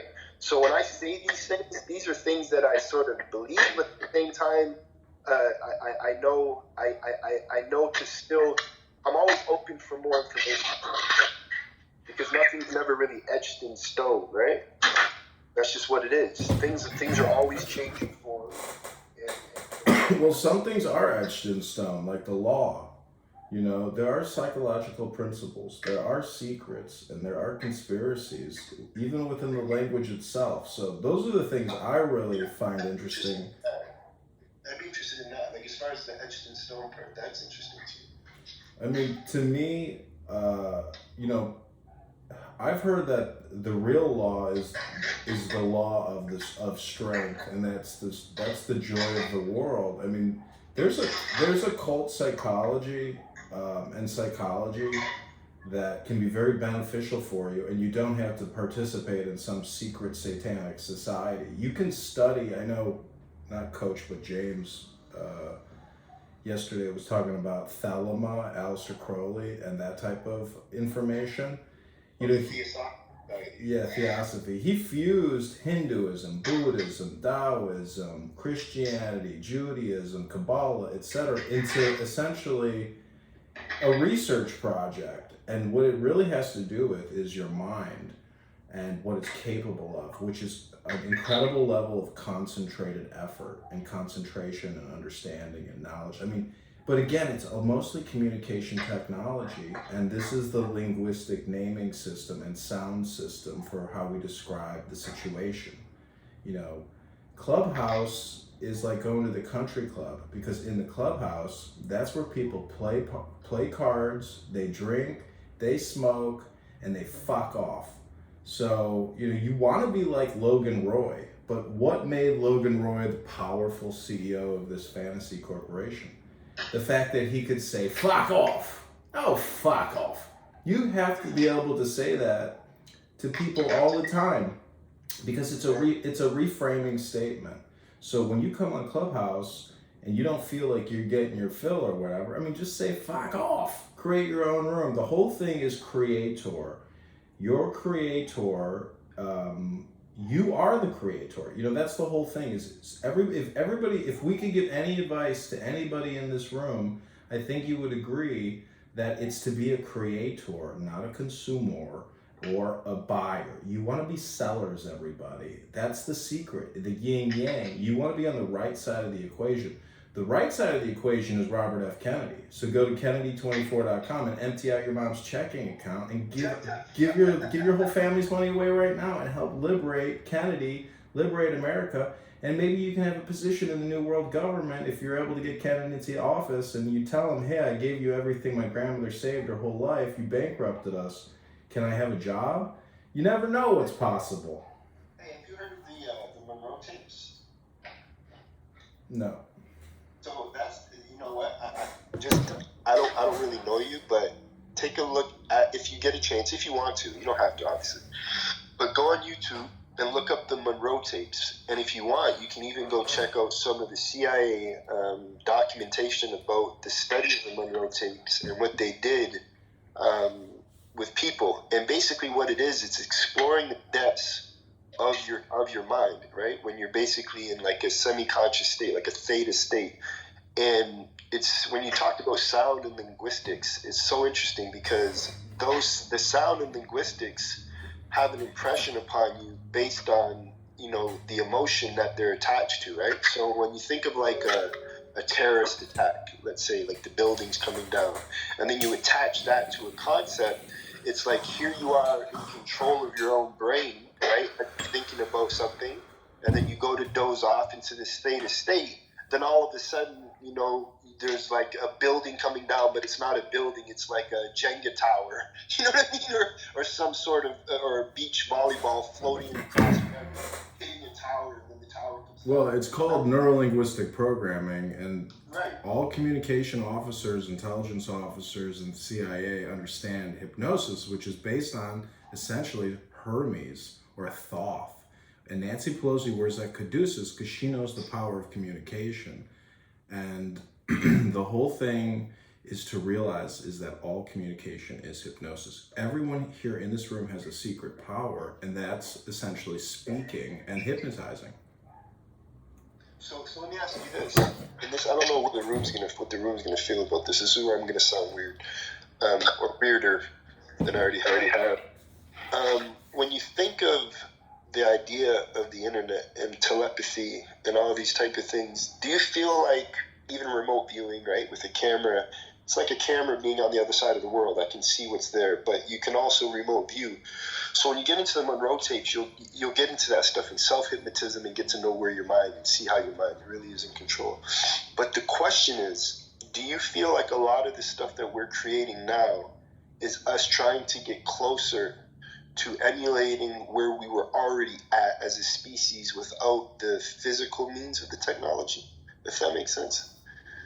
Like one being able to close their eyes. No, because I just got a very valuable book sent to me in the mail that I bought on eBay, and guess what the bookmark from the bookstore said? It said books have their own destiny.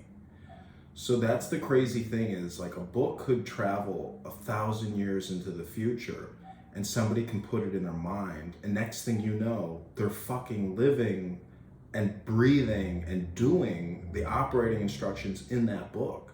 So books have a life of their own, and paired with a human, you're basically taking somebody else's psychology and putting it into your own, just in the same way like Neo and Matrix.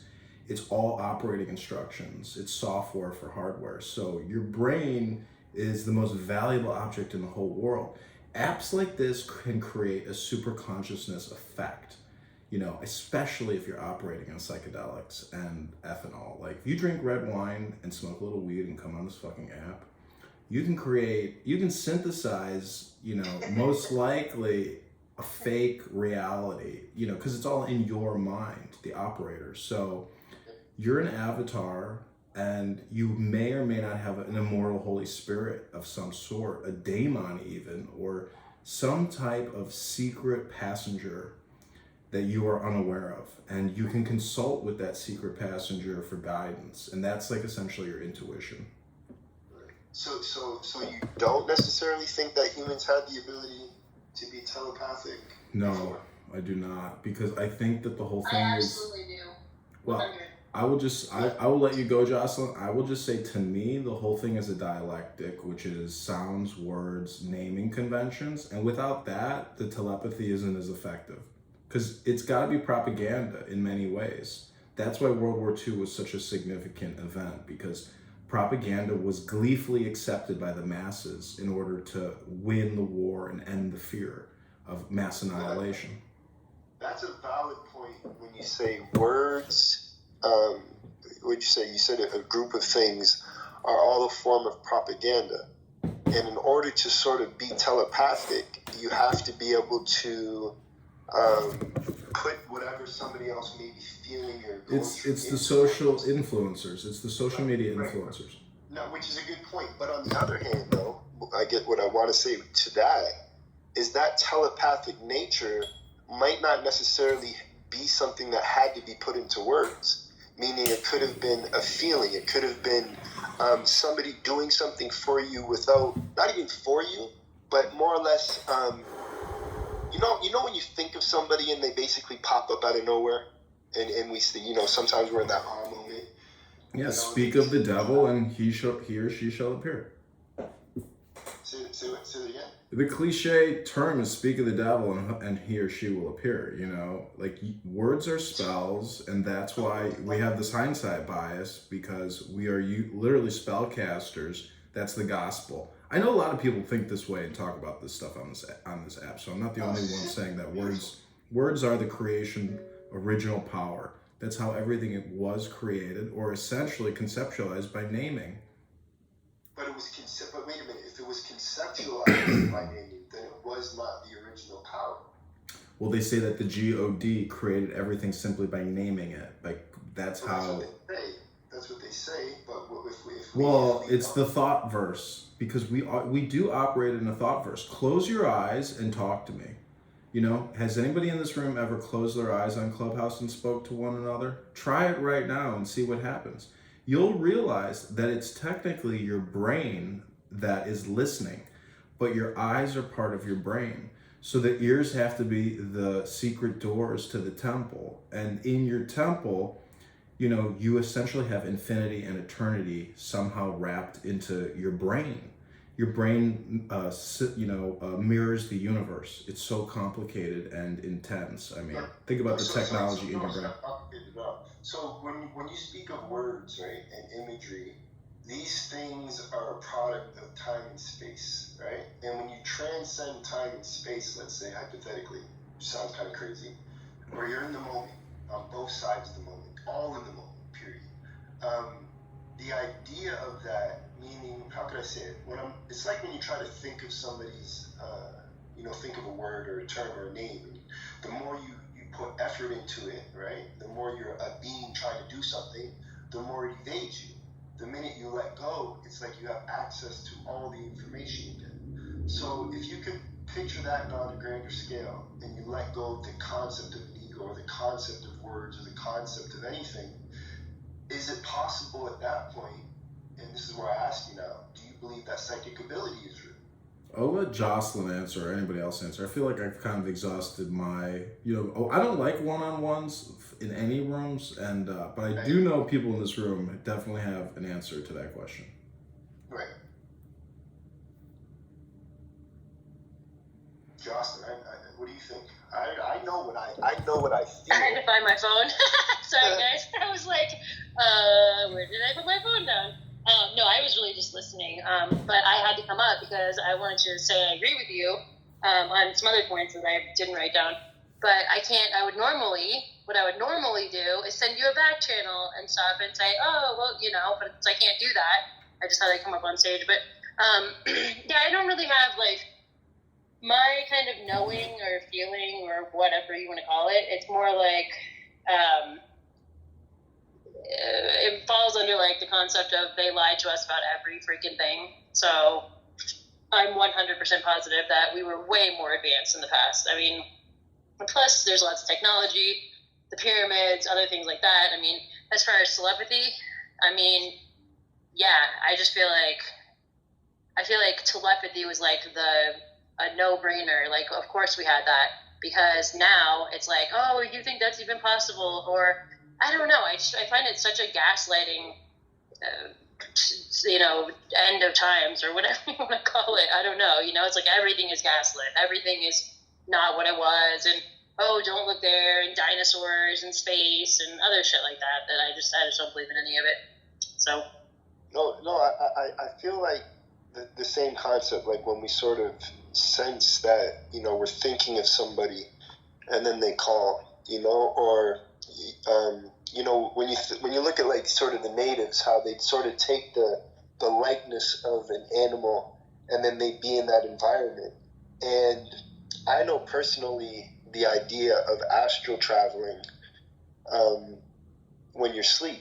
And having an experience really, really, really close to that. I don't want to necessarily isolate myself, but I will say that if you are one to believe that the thing that was a byproduct of communication, meaning in the desire to connect, we created a byproduct to exercise that communication, which would be language, all the things that are byproducts of that, like words, then you'd have to know that that was a byproduct of something a lot more powerful and a lot more connected. And the very idea of words are what, like you said, people identify with. And in identifying with them, a lot of times it creates more separation, right? The very nature of creation is an expansive process. So out of this sort of chaos, the very idea of order is, more chaos, if that makes sense, or more division, and that's sort of just the way things go. So I think that with that being said, that we certainly are working with the byproduct of something far more powerful. And it would be cool if you went and checked out the Monroe tapes, because they have documentation about a lot of stuff that we could do and that they have done, and I personally have done. And it's really interesting, and it's beyond words. Words make you sound crazy when you say it. Like, oh yeah, I traveled and I was over her when she was sleeping, watching over her. Like, yeah, right, buddy. You know what I mean? So it's like, you don't want to go there with words.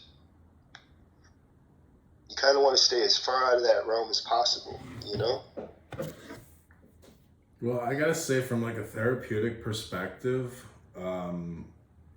it's extraordinarily helpful. So if you're a psychologist or you're a patient who's suffering from depression, anxiety, you know, a multitude of psychological or emotional states which are not conducive to one's, you know, strength, health, you know, all that stuff. Like, if you know what it's like to be in a flow state and in a good state of mind and to get all your stuff done, and I mean, there's a lot of ways to look at the situation, and no matter what happens, the ability to deeply relax yourself through music, through meditation, through mantras, through yoga, through exercise, breathing is really the whole thing. And, you know, if you take the deepest breath of the day right now through your nose and you hold it for 10 seconds, you know, that is technically like the nirvana state. It creates like an infinite loop, or allows you to get closer to your true self, the God, supposedly. So, you know, it doesn't matter what the situation is. This is the cool thing about Clubhouse is that you can try to get right to the center of essentially a unity or a synchronicity, or an equilibrium, or a balance, which is essentially peace mind. And that's the revolutionary technology. And that's why Gandhi, you know, was able to essentially reconquer India from the British hypnotists. Because when India was essentially turning on England and revolting and trying to regime change their government, the British put on a giant parade, you know, and a massive public spectacle in order to hypnotize the masses, to say, oh my gosh, like, our rulers are amazing. You know, this is impressive and terrifying. Oh my God, we can't regime change these people. It's impossible. They're too powerful. It's a show of force. So, you know, Kennedy poses the biggest threat to the United States government, and Trump as well poses the biggest threat to the United States government ever, maybe. But I think it always ends up like, you know, being a big giant nothing burger, because as soon as you get into office, it's like, you know, they have their security bubble, they know what they want, they know what all the people who call, like, I dated this chick, she worked for some billionaire as a maid. She was a hot Latina, and she got this job with some billionaire as his fucking housemaid. And he would call Trump on the phone and scream at Trump, and Trump would take his calls. Like, Trump took calls and gets screamed at all the time. Mr. President! You know, it doesn't matter if you're Mr. President. Like, when a billionaire wants to call you and he donated and he's got to take your call, like, he's going to keep taking your call because he knows you're an idiot, and like, he knows you'll keep giving him money. Like, Trump is a pretty calm, level-headed individual, and the stuff that they're doing to him now with the fraud allegations is pretty mind-boggling, because you realize that, well, first of all, it essentially just costs him more money, because now he's like, okay, now my lawyers have more hours that they're going to be able to bill me for. The whole thing is a legal, political, industrial billing complex, which is based on an English language industrial complex, because the average person cannot communicate in the courtroom based on all the verbs and adjectives and nouns and prepositions and 100 other different grammarian type of technicalities that are very complicated, and people go to school to study that terminology. So, but it is all about... And that's what I'm trying to do to help people. I just want to let you know that I just want to butt in for a second and say that, because that's what I'm trying to do. Like, we're trying to, we the people represent you, jurists, and just by doing administrative processes. That's dope. That's nice. That's nice. But no, go ahead. So go ahead. You're saying cheap, but that's beautiful. Nonetheless, you again, I don't want to say you're right, and that's what I hate. I hate the idea of saying you're right as if like I was anticipating anything wrong or something. But that's what separation has created.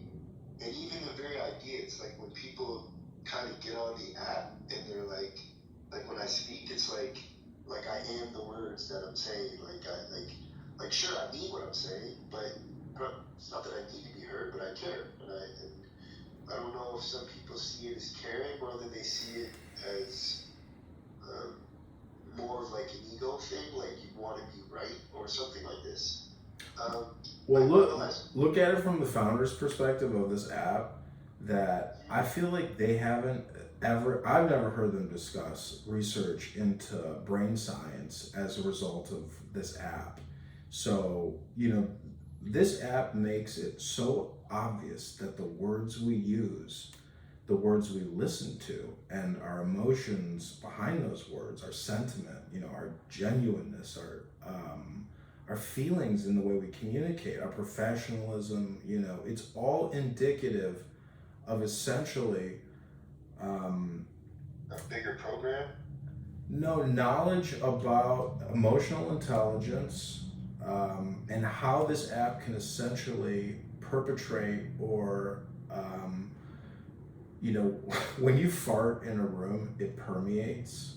So in the super consciousness, like when I come on here and I talk to you, or you listen to somebody like Alan Watts, like I could play you recordings of Alan Watts right now for 30 minutes, which is a very powerful, high-value hypnosis.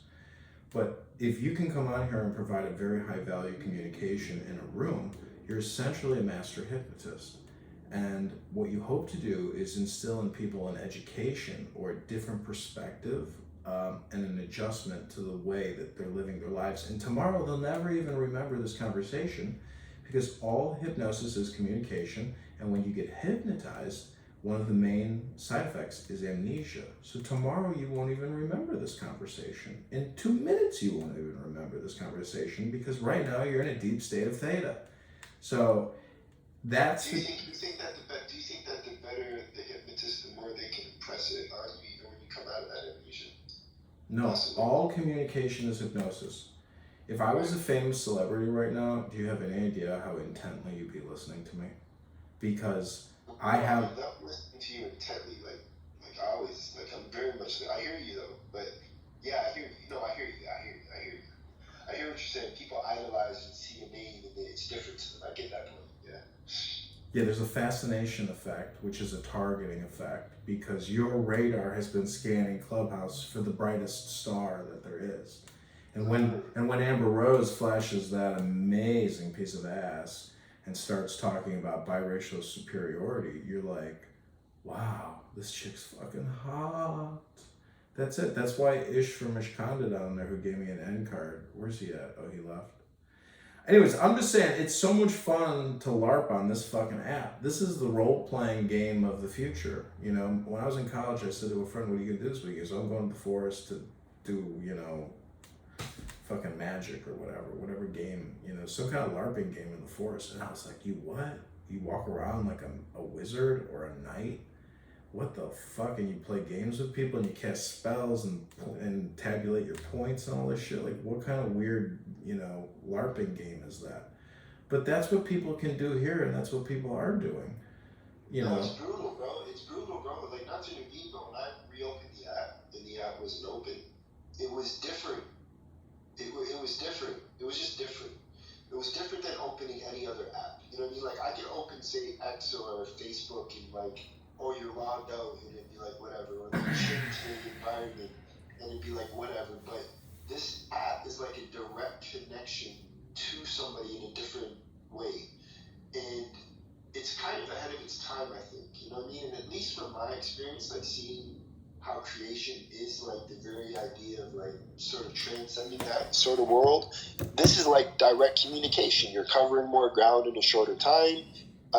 Spaces likely may get big on X. Hopefully Clubhouse, does okay. But No, this is beyond reality, and it's I wanted to ask you if I know you don't like the one-on-one parts, but I want you to I just want to ask you this though. Oh, fuck! I was gonna ask you. Oh, when you listen to Alan Watts, and I'm assuming you've listened to Manly P. Hall and you've listened to other people. Do you feel like the? I'm not even gonna go any further because it's just gonna go on. I'm gonna end there. I'm just gonna say, do you enjoy it? How about that? Do you enjoy listening to people? At any point, do you feel like being a speaker yourself? Listen, I'm saying that I love Manly P. Hall, I love Alan Watts, I love all of those forms of hypnosis and showmanship and entertainment. Alan Watts would tell you, I'm not a Zen Buddhist, I'm not trying to sell you any kind of a course, I am an entertainer. And that is really what's happening, is we are all entertainers on a stage. And pick and choose your role and play the game how you want to play it. This is Machiavellian social audio hypnosis. You know, I have many accounts. I've been recording Clubhouse for years. I've done my own research into psychology and analysis of the audience and the speakers and the creators or the founders. And I have my opinion on everything, just like everyone else has their own opinions. And we all pretty much have a perfect memory, which is kind of crazy. That's what I wanted to say. When you first came in the room earlier, you said you see it as all like the weave of what it's supposed to be, like a speck of dust. It just is what it is. You know what I mean? And that, you said something along them lines, where I think it was the gentleman above you was speaking. I don't know if we have the icons in the same place, but you had said like, yo, relax, blah, blah, blah. And then you said, I just see it as all like, just everything's in place and designed where it's supposed to be. And that's what I wanted to ask you, is when listening to these people, Manly P. Hall, Alan Watts, do you feel like, you know, you get I don't know if you feel it per se, but there's almost like a better understanding of something that, you know, that's going on, or a heightened understanding, even though we know this is how it is supposed to play out, because it is playing out like this. At what point should one feel somewhat obligated to share that information, share himself with another individual, even though it is a play, but treat it beyond a play, almost like a responsibility to his fellow human? Yeah, so go to my profile, but like I play Alan Watts on here all the time, like a maniac. But in the process, I'm educating myself and depositing and downloading all that information into my subconscious, because Alan Watts hypnotizes you and puts you in theta state. So therefore, it becomes an amnesia.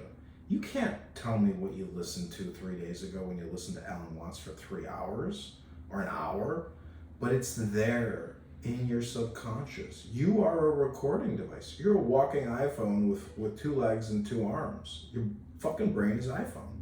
You record everything. It's there. You don't forget. It's in the micro, we're talking about the fucking DNA, the atoms in your fucking body, and you're made of water. You're a walking jellyfish. It's unfathomable to realize, you know, what you really are. You're a gelatinous water tube with an incredible memory function. We're all talking because we have the capability to have memories, and our memories are actually perfect, but we can't really access them. If they could create that technology in Neuralink to perfectly access our subconscious terabytes, you know, and every day, do you know on average how many terabytes you record? Any idea? If you sleep for 8 hours a day and you're awake for 16 hours a day, do you know how many terabytes are recorded in that 16-hour period? I'm not sure, but I remember hearing something along the lines of like a very small two-digit number is recorded consciously, and then like a super amount is recorded subconsciously. But I'd like to know. I think you record about 1 terabyte a day.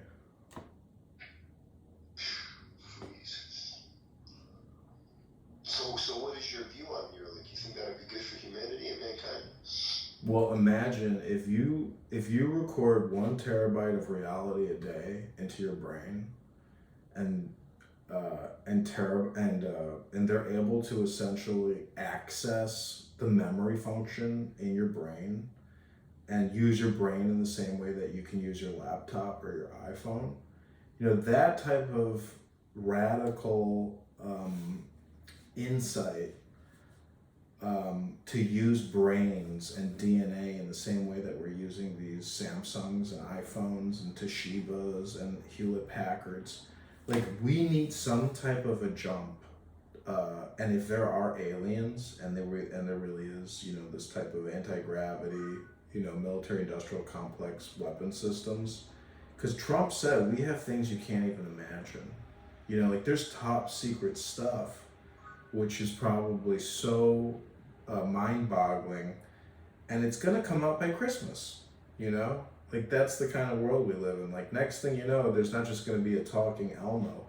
There's gonna be a walking Elmo, you know, bringing you a hot cup of tea at, you know, 9 o'clock at night, while Alexa, you know, gives you a blowjob underneath the covers. As a 17 Elmo, God, I love you. I mean, you know, what that said earlier, James, is basically what Shakespeare said a whole hell of a long time ago.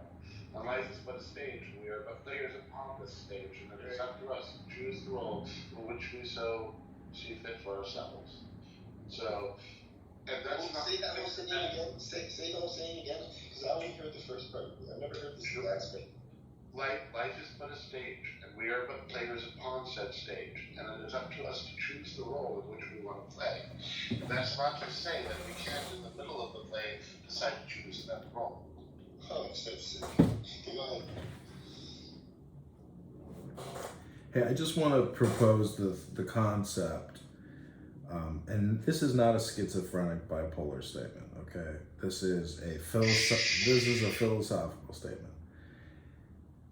Every single person who speaks on this app, you know, and everything you hear, essentially everything you've ever heard on this app is the GOD speaking to you, or that's you speaking to the GOD, because we all technically in the superconsciousness have one mouth and one ear, not two ears. And, you know, silence is the secret, because in silence you listen and you don't have to speak. And the truth of the earth is the earth will do all the speaking for you that you need.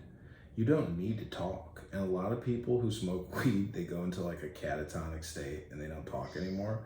This hot chick that I was banging, she was like, yeah, because I love weed. And she was like, yeah, my ex-boyfriend loved weed, but every time he got high, he wouldn't talk anymore.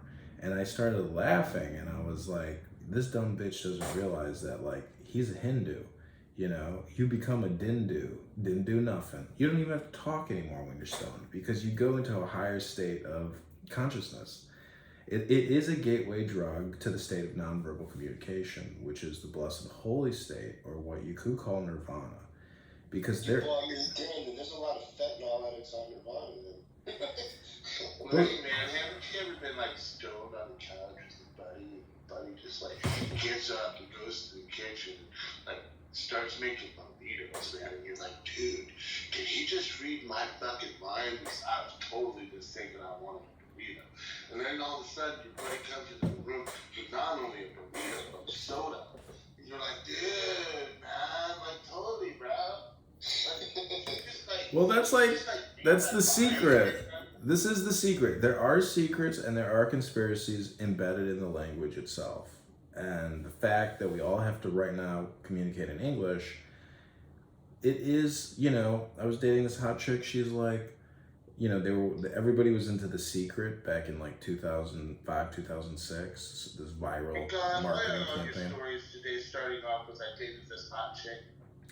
My point is, you know, she was the type of person who said, you know, I'm driving in the parking lot, I can't find a spot, so I just say out loud, God, please help me get a parking spot. And there, right then, oh my God, a car pulls out and I got a parking spot. It was incredible. The secret manifest. Just say the words. And in many ways, I was like you know, I hated hearing that because it was so cringe saying like, God, is this the dumbest person I've ever met in my life? You know, but that type of faith mind, like, but also just being playful, even if like you don't really believe in God, you know, say the word God. It's cringe to many people. And I say God bless all the time because a lot of people are just like, ugh, they can't stand hearing that. And, but really it's a statement of positivity. God is essentially Tao, which is the great way, which is Zen, which is essentially now. If you're in the now, you're fully present and you're actually in a state of joy. So if you are not in a state of joy right now, come up to this stage right now, have a little patience, and I promise you, we can secretly convert you from a state of despair and depression into a state of joy. So again, what are your views then on the concept of, I kind of know the answer, I think, the perception of God in different ways when it comes to like, religion, and the concept of religion. I think I know the answer though. Have you ever heard of the story of the Tower of Babel? Yeah, go ahead. I mean, at least from my perception, it would appear to me is that, God himself split up languages amongst the people, because we all used to communicate in one language. Everybody.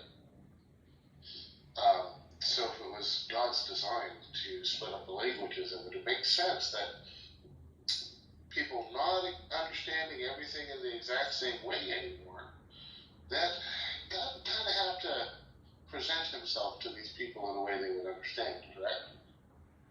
Yeah. Like if I just started speaking Hindi to you, you're not going to fucking understand. Well, you're going to be like, is there still a universal language?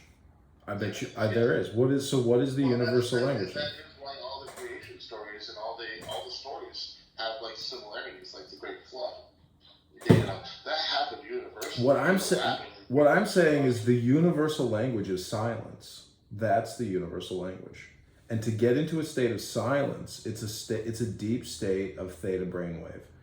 It is your brain is a technology device, and let's be honest, like this is what Neuralink and this is what this app is meant to do. But the founders of this app are so fucking stupid. They don't even understand what this app was meant to do. They don't understand that they were just part of the process to create this fucking thing. And for them to think that, they have any actual real significance, they'd have to be very egotistical, because technically what you listen to on this app is what's important. The fact that this is a technology is not important. What you listen to or what you speak is the real significance and the real opportunity of this remarkable app. But the founders don't see it that way. The investors don't see it that way, because they don't even come here because they're already so rich and they're probably getting blowjobs on yachts in the Caribbean. They don't even fucking come here because this is a waste of time where ants come and scratch around in the fucking mud.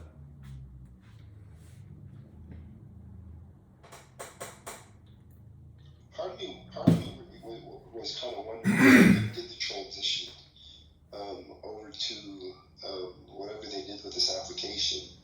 And then somebody, I think, had said to me they were considering going back to the old way. I wasn't really sure exactly what they were trying to do, but I do know that how powerful what this app does represent, I think, is definitely undervalued in a lot of ways.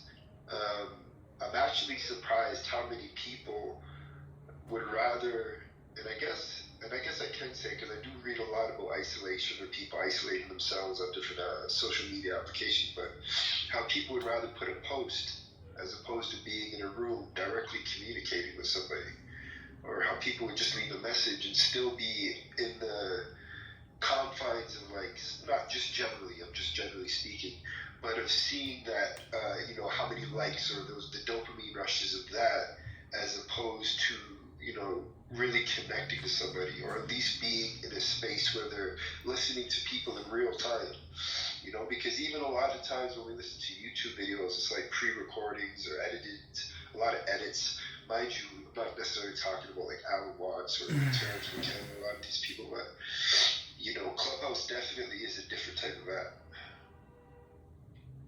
Well, you know, I don't know. I mean, I always, whenever, so there's a couple interesting things about, you know, this app and also this room, but to me, the big thing is like the non sequitur.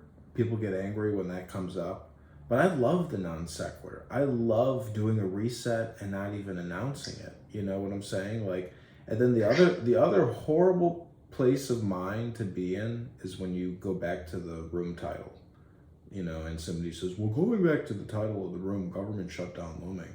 That's so horrible. That's a bad place to be because, I mean, you know, after you had a cocktail and smoked a joint, like, that's not where you want to go, you know. But the point, going back to what the high value significance of this app is that you can distribute information on this app for free, which is of extremely high value, which is very expensive and rare and hard to find. And that means books. You can distribute very high value, very rare books for the betterment of everybody on this app, which is preserving the human race, because most people are being hypnotized by TikTok, Instagram, YouTube, and this app and other platforms at a mass industrial scale, and they are completely miserable, totally lost, depressed, full of anxiety, sitting in a car shaking, and they hate their lives. And like, they do not feel good. They don't feel free. There's no liberty in their soul. They don't know who they are. They don't know that they have a secret shadow. They have no real knowledge psychologically about what their potential is. They have horrible IQ. They have no concentration abilities. Their back hurts. Their shoulder hurts. They got to go to the gym. They can't touch their toes. They never sweat. They don't even poop right. They don't sleep right. They're on medications. Like, everybody knows that there are people who are totally fucked up and on the way out, and they're just doing loss mitigation every day, but they have no real strength. So how do you generate tremendous energy, tremendous gravity, and how do you maximize your strength potentiality?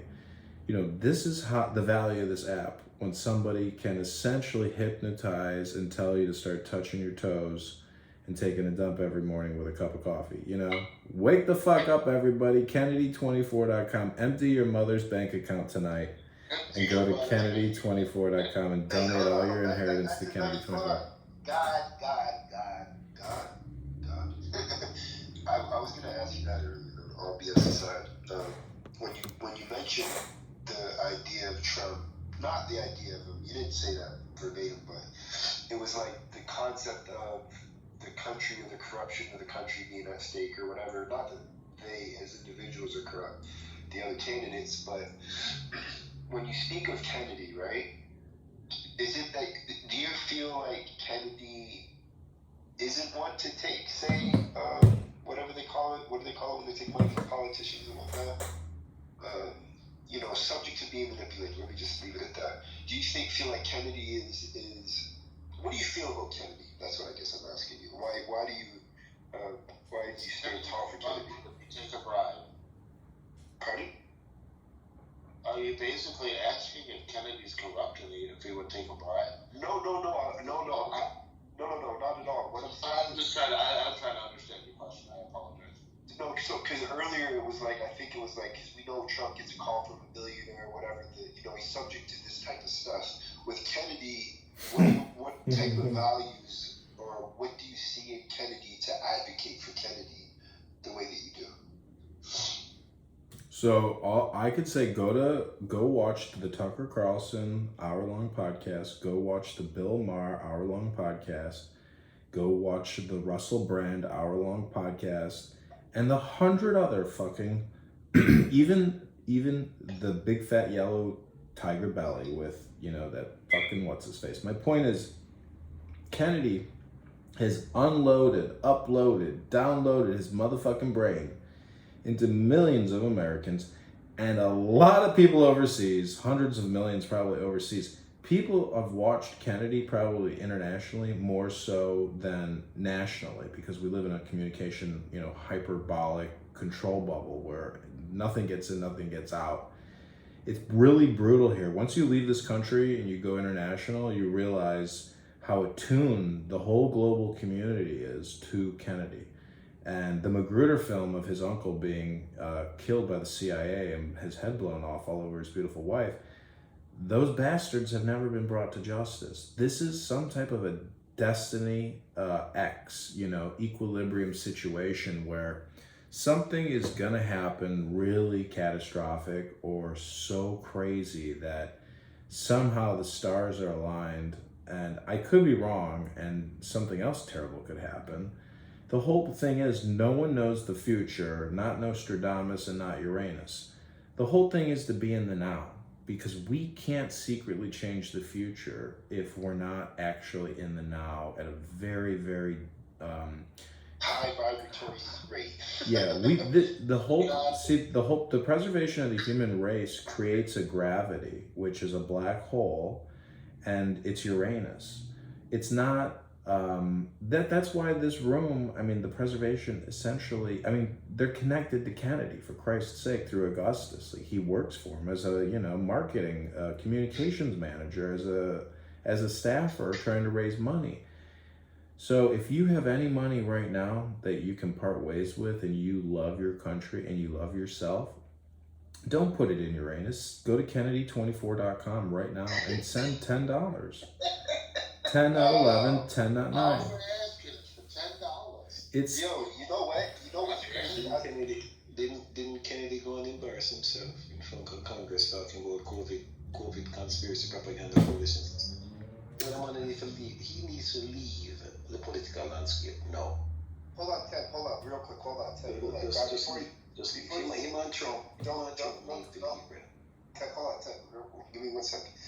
So it's crazy. It's different, because when I do, for some reason, feel like the type of dose of rejuvenation or hope or type of ground that America could cover, even if they had long-term goals that were beyond the time, the time frame of 4 years or 8 years, and I just feel like the type of ground they can cover by allowing Kennedy to be president and sort of have somebody come to justice, let's say, and almost make it seem like they're changing course, if that makes sense, that would be remarkable for the country, even if it was a part of the agenda to allow it to.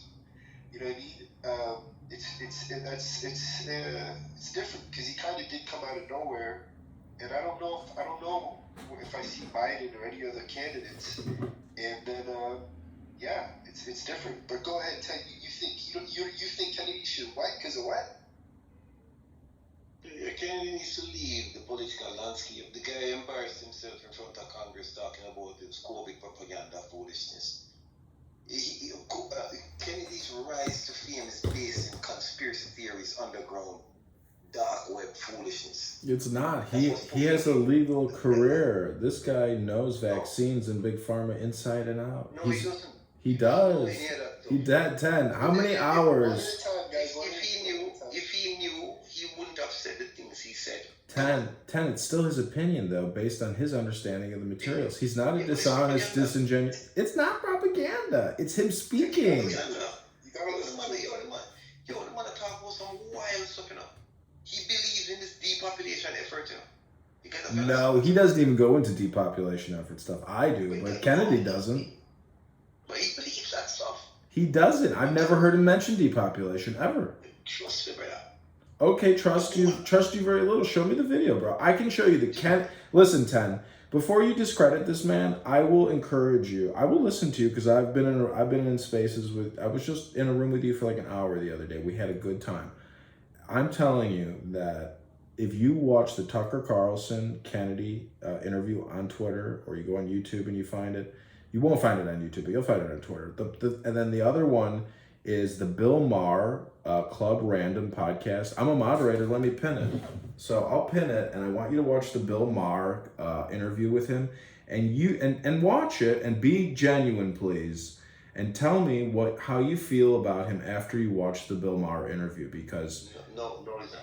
You won't do this. You won't do this because you're so brainwashed that you are fearful to change your opinion based on watching an interview for only an hour. It's a pleasurable interview. I'm going to pin the link, but you do you. I love you. I think you would agree with me if you watch this podcast that you would vote for Kennedy and you would not be shitting on him right now. Kennedy late to the game, man. No, it's not the time for him to show his head. No, now is not the time. No. This is going to split the vote, and Trump is going to walk back into his revenge presidency, right? So this is the deal. Everybody who is upset with Joe Biden, keep your mouth shut and go and vote for Joe Biden. We don't need dissension now. We are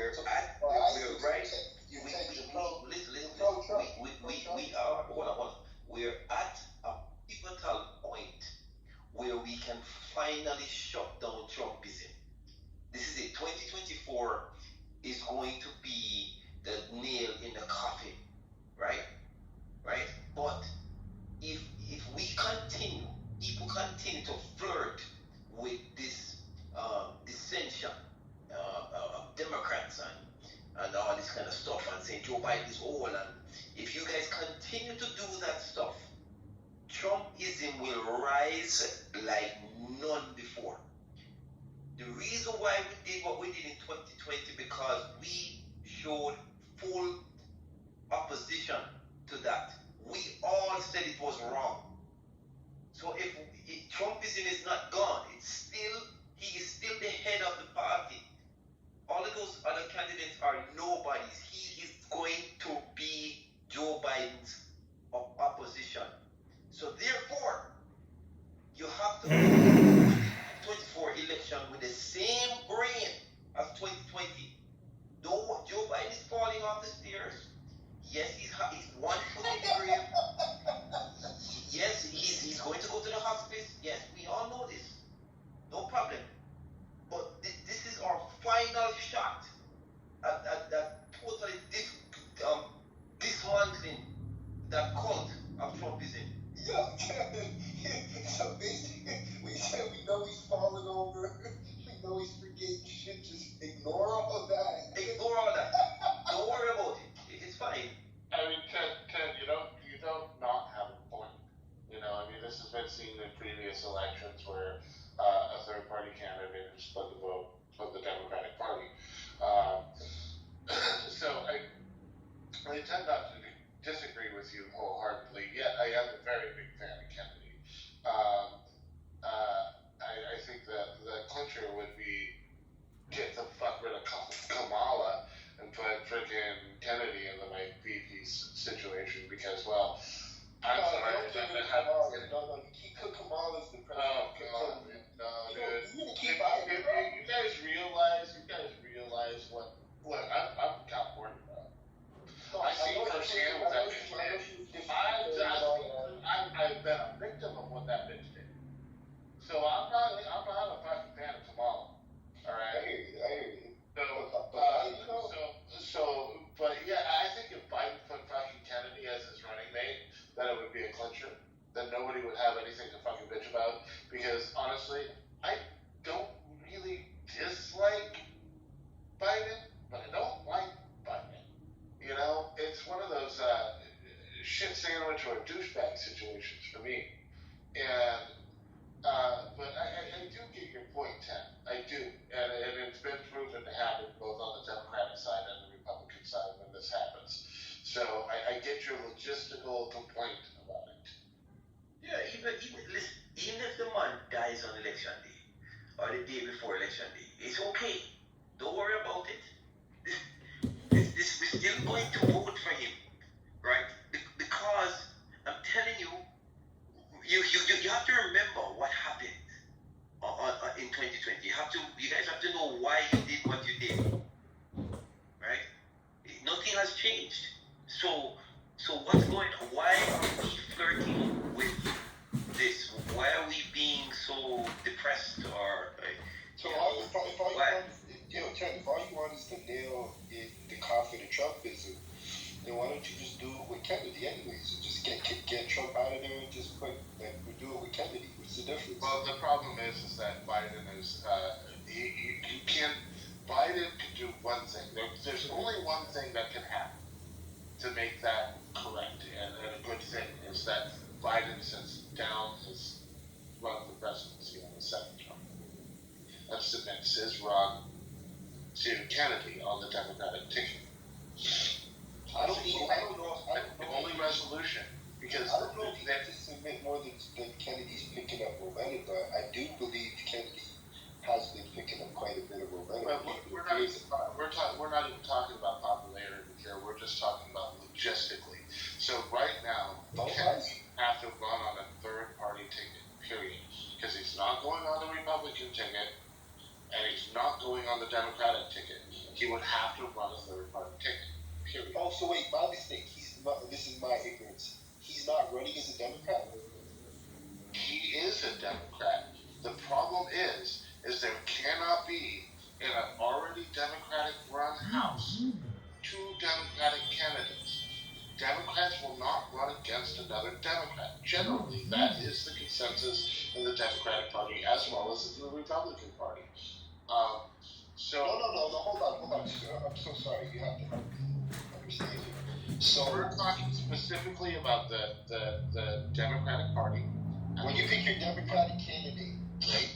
You pick from the Democratic. Right. We don't as Democrats this year, this coming up election, we don't have a pick. The president, being a Democrat, is the automatic pick. Oh, okay. Got it? Yes. I'm saying that could actually happen in a direct manner. Is that if either one of two things. One, he gives Kennedy as his running mate. Two, he steps down and lets Kennedy run on the Democratic ticket. The first one is more likely than the second one, because it has never been done in the annals of freaking history that a president steps down from his second term election campaign. So real quick, and again, God, if you can too.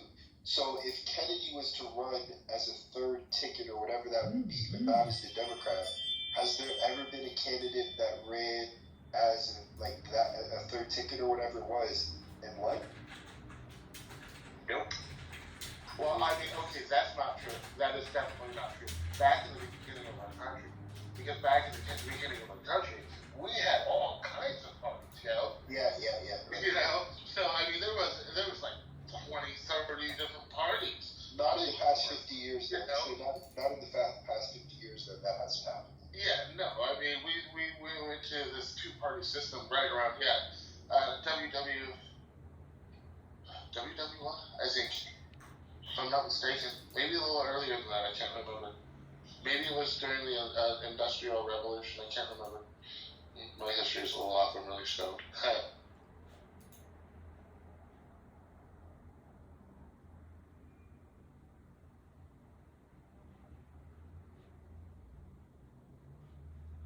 Wow. So I see what you're saying, Ted. You're saying let's not take chances on any other tickets, because if we do, we're fucked and Trump's in there kind of thing. Excuse my language. Is that what you're kind of getting at, Ted? Yo, Ted. Yeah, that's pretty much what Ted's getting at. Yeah, I get it. So what was that? I was just saying, so pretty much what you're getting at is don't mess around and play around with this whole third ticket stuff. You know what I mean? Just stick to the Democrat, that's already in there, and just stick to that script. We don't want to take any chances, type thing. Yeah, correct. No chance taking at this point. Because remember, a lot of people not paying attention to what's going on, so they're just going to come out and they're going to vote, right? There's a lot of independents who come online like a couple of days before election, so they don't know what's going on. They're just going to come online and they're going to see Trump and they're going to be like, oh, heck no. Right? And they're going to vote for Joe Biden. We, on the other hand, are paying attention and we know what's going on. And we see Kennedy and we're like, hey, that guy looks better. Joe Biden is falling off the stairs. And so we know our vote splitting, right? The majority of people are going to come online a few days before election and vote for Joe. So what we need to do, if our vote, if we stay cohesive, right, and just vote for Joe, then Trumpism is dead. We are the ones who are messing it up, you know. We are the ones who are paying attention. We are the problem. Not the people. There are people who are working 9 to 5, who are working 12-hour shifts. Their duty is to vote, and they know they don't like Trump. So they come, they're going to vote. Joe, Democrat, done. Because Trump bad. Trump wanted to lop off the vice president's head. No, we don't like that. You know. So we have to just walk in line behind these blind people, right? Right? Because we know that Trump, we know Trump is very, very, very bad. How we following this whole thing? God, should I change the name of the room? Should we ignore Biden from falling off the stairs or forgetting shit? Yes. Just yes. I have a question though. What has Biden done to impact anybody in this room? What you say, Steve? Hold on real quick, James. What did you say, Steve? I said, y'all have seen the Wizard of Oz, right? Yeah. Find the man behind the curtain. No. Don't look there. Don't look there. James, you said what now? What has Biden actually done? I mean, I'm with you on that sense. No, I was saying that what has directly done that has impacted you in your life today? Evening. I will have to confirm with you in the AM. American speech. No, I'm just saying what has he done that has an adverse effect on you today? Like in a good or bad way? Yeah, I'm saying give me a bad thing that directly impacts you today, like in your life. I can't confirm that updates. I don't see where it says I think the delay of at least setting ground rules for something like that. For example, the technology stuff, the whole blockchain crypto thing. That's kind of vital. That would have been crucial. I got one. Yeah, go ahead. He didn't fucking fulfill his campaign promise of legalizing cannabis. That fucking piece of shit lying son of a bitch. Okay, wait, but I mean more a real impact, like life type of that,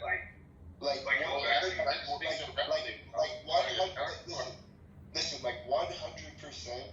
If America at this point in time, particularly over the past 4 years, if they would have, with intent, sort of wanted to rebuild the direction of their society based on technology, particularly with certain breakthroughs, and inspired like a lot of different programs for youth to get involved with tech programs and whatnot, and learning and education, that was a mishap. That was a big miscalculation on that. That was an error, big error. To ignore that for 4 years was a horrible thing, big time. But they're doing that a lot in states. I know, like the area I'm in, they give big grants to universities and high schools and community. Right. No, but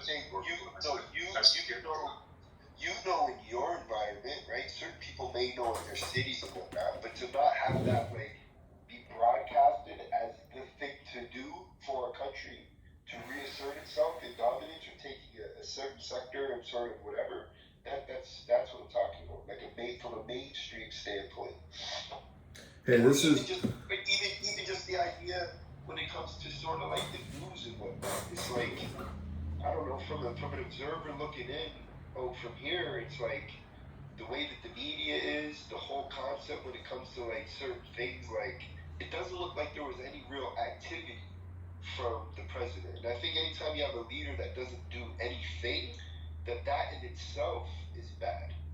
Now, somebody doesn't have to do something bad to you if their responsibility and obligation to you is to do something good for you.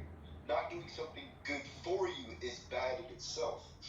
You understand what I mean? Hey, can I, James? Hold on one sec. James, hold on one sec. Can I interject a non sequitur and just say, go to Kennedy24.com, ladies and gentlemen, right now. I don't care if you're living in a cardboard box and your phone is plugged into a Starbucks outlet on the outside, and you're listening to us on free Wi-Fi at Starbucks. You are the exact kind of person I want you to go to Kennedy24, send your last Bitcoin, and just, make a withdrawal from Uranus and send your mom's Bitcoin. Just go to Kennedy24.com right now. Tim Dillon is waiting to suck your dick. Jerry Seinfeld is there with Louis, I'm making all kinds of I want to say the most vulgar things possible. The aristocrats are waiting for you. I just bought The Aristocrats. I actually just bought Disney's autobiography and Disney's biography. And I want to see how the autobiography compares to the biography and see what was that magic at Disney. And I'm going to come back here and host a room in the preservation of the human race and talk about Walt Disney's biography and autobiography and what that means in terms of communication technology, information technology, and how to use Uranus to make $1 million this year and grow your strength, just like Grant Cardone's rock hard cock inside Nelson Apiga's giant real estate hedge fund scam. So let's just be brutally honest and say that all communication is hypnosis. And if you go into these filler rooms where people are just like robot androids, just saying, just random, non-emotionally based statements, but yet slightly temperamental, kind of a one-up, but there's never any truth in anything. It's all just filler material. It's like the cardboard, or the bubble wrap you get in an eBay package. It's just filler material. There's no value there. You discard it and put it in the garbage. Therefore, all of Nelson Apiga's rooms are actually all just garbage. Every room is all garbage. I've been recording these rooms for a long time, and if I were to go back and look at all the recordings of all the Clubhouse rooms I've ever recorded, which is in the thousands, almost all of them are total trash. It's like looking at a YouTube account.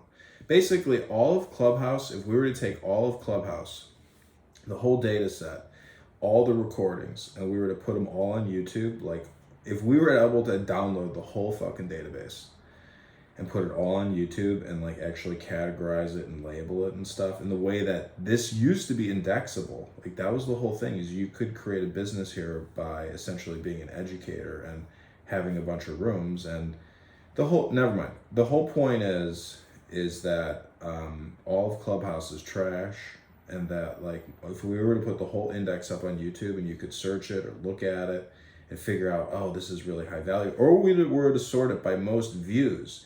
If we were to look at the history of Clubhouse and sort all the rooms by most views, you would realize that the rooms with the most views of all time, they're probably just horrible trash in hindsight if we were to listen to them. I think most people here would agree. You know what? I got it. You know what? To intervene real quick, I honestly was new. I'm new to Clubhouse, so I was newer then, last year, obviously.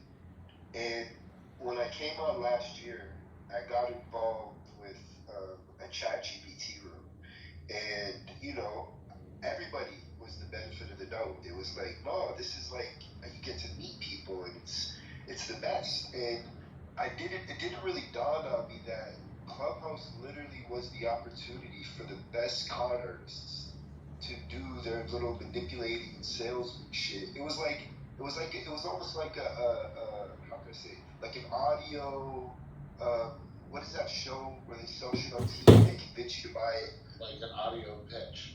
Yeah, Shark Tank. Audio Shark, the infomercial shit, everybody's got their ways, and because there's so much struggle and so much during COVID, people losing their jobs, it was people were literally selling the most bullshitest of bullshit, and I'm sitting here listening to people that have claimed to be millionaires fight and argue over flying somebody out and paying $1,000 for them to stay in a room. And I'm just sitting here thinking to myself, wait a minute, you were billionaires, and then I'm taking a look at the demographics and shit and whatnot, and, certain things and whatever, and I'm just man, it was a lot of full of shitness. But I couldn't agree more. I didn't realize that though until probably like 3 months ago. I was like, this is like a stage for people to con people, literally. Yeah. Same thing. They want you to go to fan base. I mean, but you just described every stage that's ever been.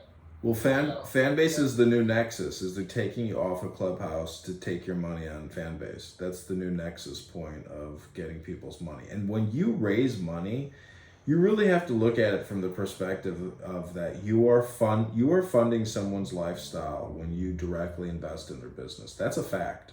And if you don't like their lifestyle and you don't think that they're humble in their approach to, asset management and spending management, and they, I actually, Steven knows somebody that I invested in on this app. And, when you see them with horses and just living the good life and you're like, where did my money go?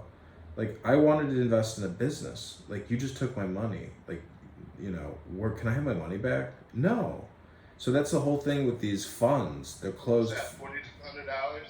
Yeah, it wasn't even that much money, but like at the end of the day, you're like, man, that was, to me, like that's a lot because like I just spent $4,000. Well, it's not just the principal, but like $4,000 can get you a lot if you really know how to use it. Yeah, I can get you a new kitchen. I mean, that's at least 2 months rent, dude. It's 20% of the Bitcoin, 18% of the Bitcoin right now. Sorry. But yeah. Yeah. So, anyways, all I'm saying is I'm not a millionaire. I know millionaires who owe me money. So, and they're not going to pay me, and I don't have the money to sue them. But I've started businesses that have gone on to make tremendous amounts of money, and the partnership wasn't it wasn't agreed, or it wasn't honest, but it was all my fault in the end because I wasn't the one weaving the web. That's the thing, is you need to cobweb and spiderweb, and this is all linguistics. This is Thoth Hermes Trismegistus. This is essentially magic. And Clubhouse is a new paradigm. X is a new paradigm. It's all hypnosis, all of it. And as a listener, you submit yourself to being hypnotized because you allow someone to pass your gates. You don't have a sentinel with a sword and a flame. Every time you come in a room, you are letting someone go directly into the deepest part of your mind. And you have to be aware of that fact. And all communication is hypnosis.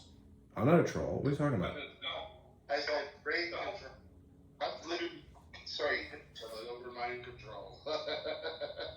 No, I'm literally glad that I got to finish off my night or this day, with something that actually takes like the idea of linguistics and language and words and whatnot serious. I don't know what it is that you do, but I'm sure you take it pretty serious. I do what you do. We all do the same thing. And I've realized, I'm 40. It did take me a long time to get here to realize that, you know what? It's all just a hypnosis game. You hypnotize me, I hypnotize you. You hypnotize me, I hypnotize you. The person who loses their emotional seatbelt during the hypnosis back and forth, as long as you're nice, everything can be fixed. The moment you get mean and nasty or annoying and stupid, that's when people don't want to talk to you anymore. So don't call me up and start screaming at me because you're too lazy to do something, So that's why I go back to Logan Roy and I say, fuck off. But that's the whole new thing to try and be nice because we ain't get sensitive on that back. No, it's not. It's not about trying to be nice. There is no try. There's only do. You want to be a nice person. That's what I'm saying.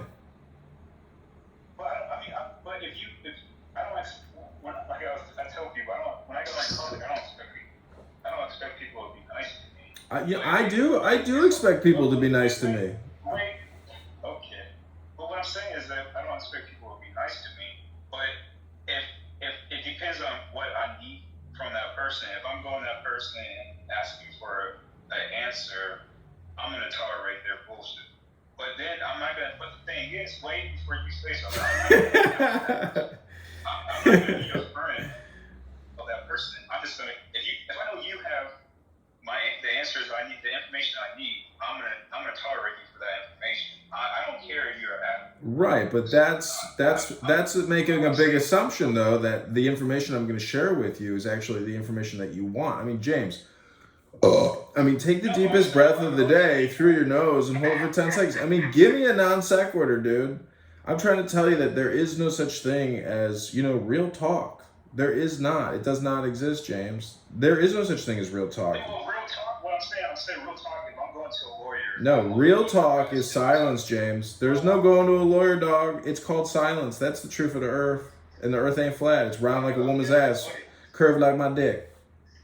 And any good lawyer, But what's the first thing what I'm saying is, do? Shut the fuck up. That is the first thing any good lawyer will tell any fucking but what I'm saying, that's not what my fuck up.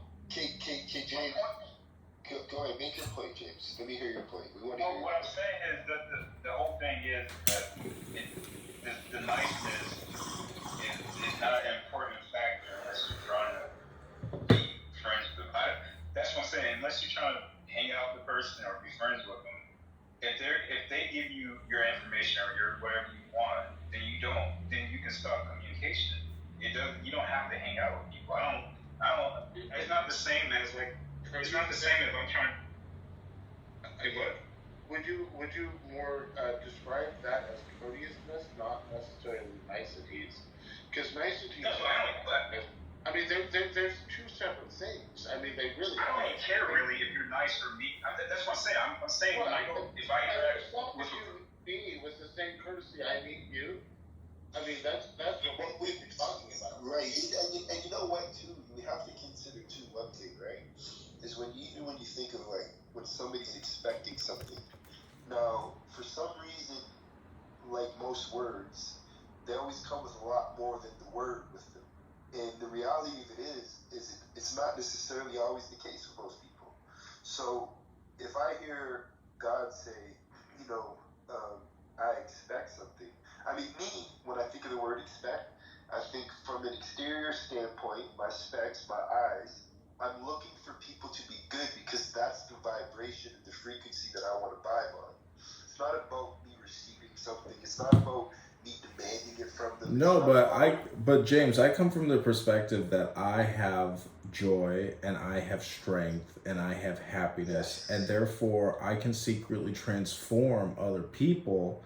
And therefore, if they're mean and nasty to me from the get-go without even interfacing to me, that's a fight or a flight, but I'm not the flight kind of guy. Listen, Ultron was everywhere. When they killed Ultron, he's like, you still don't get it. I would love to play Ultron quotes right now, because when you listen to Ultron, it's a very powerful hypnosis. It's a neurolinguistic programming. Just go and watch Best Ultron Quotes. It's a super powerful hypnosis. So going back to the linguistic potential of this app, go to Kennedy24.com and donate your mother's entire life savings right now. Go to Kennedy24.com. If your mom's got $500,000, go to Kennedy24.com right now. Just log into her brokerage account, savings account. Send Kennedy all the money right now.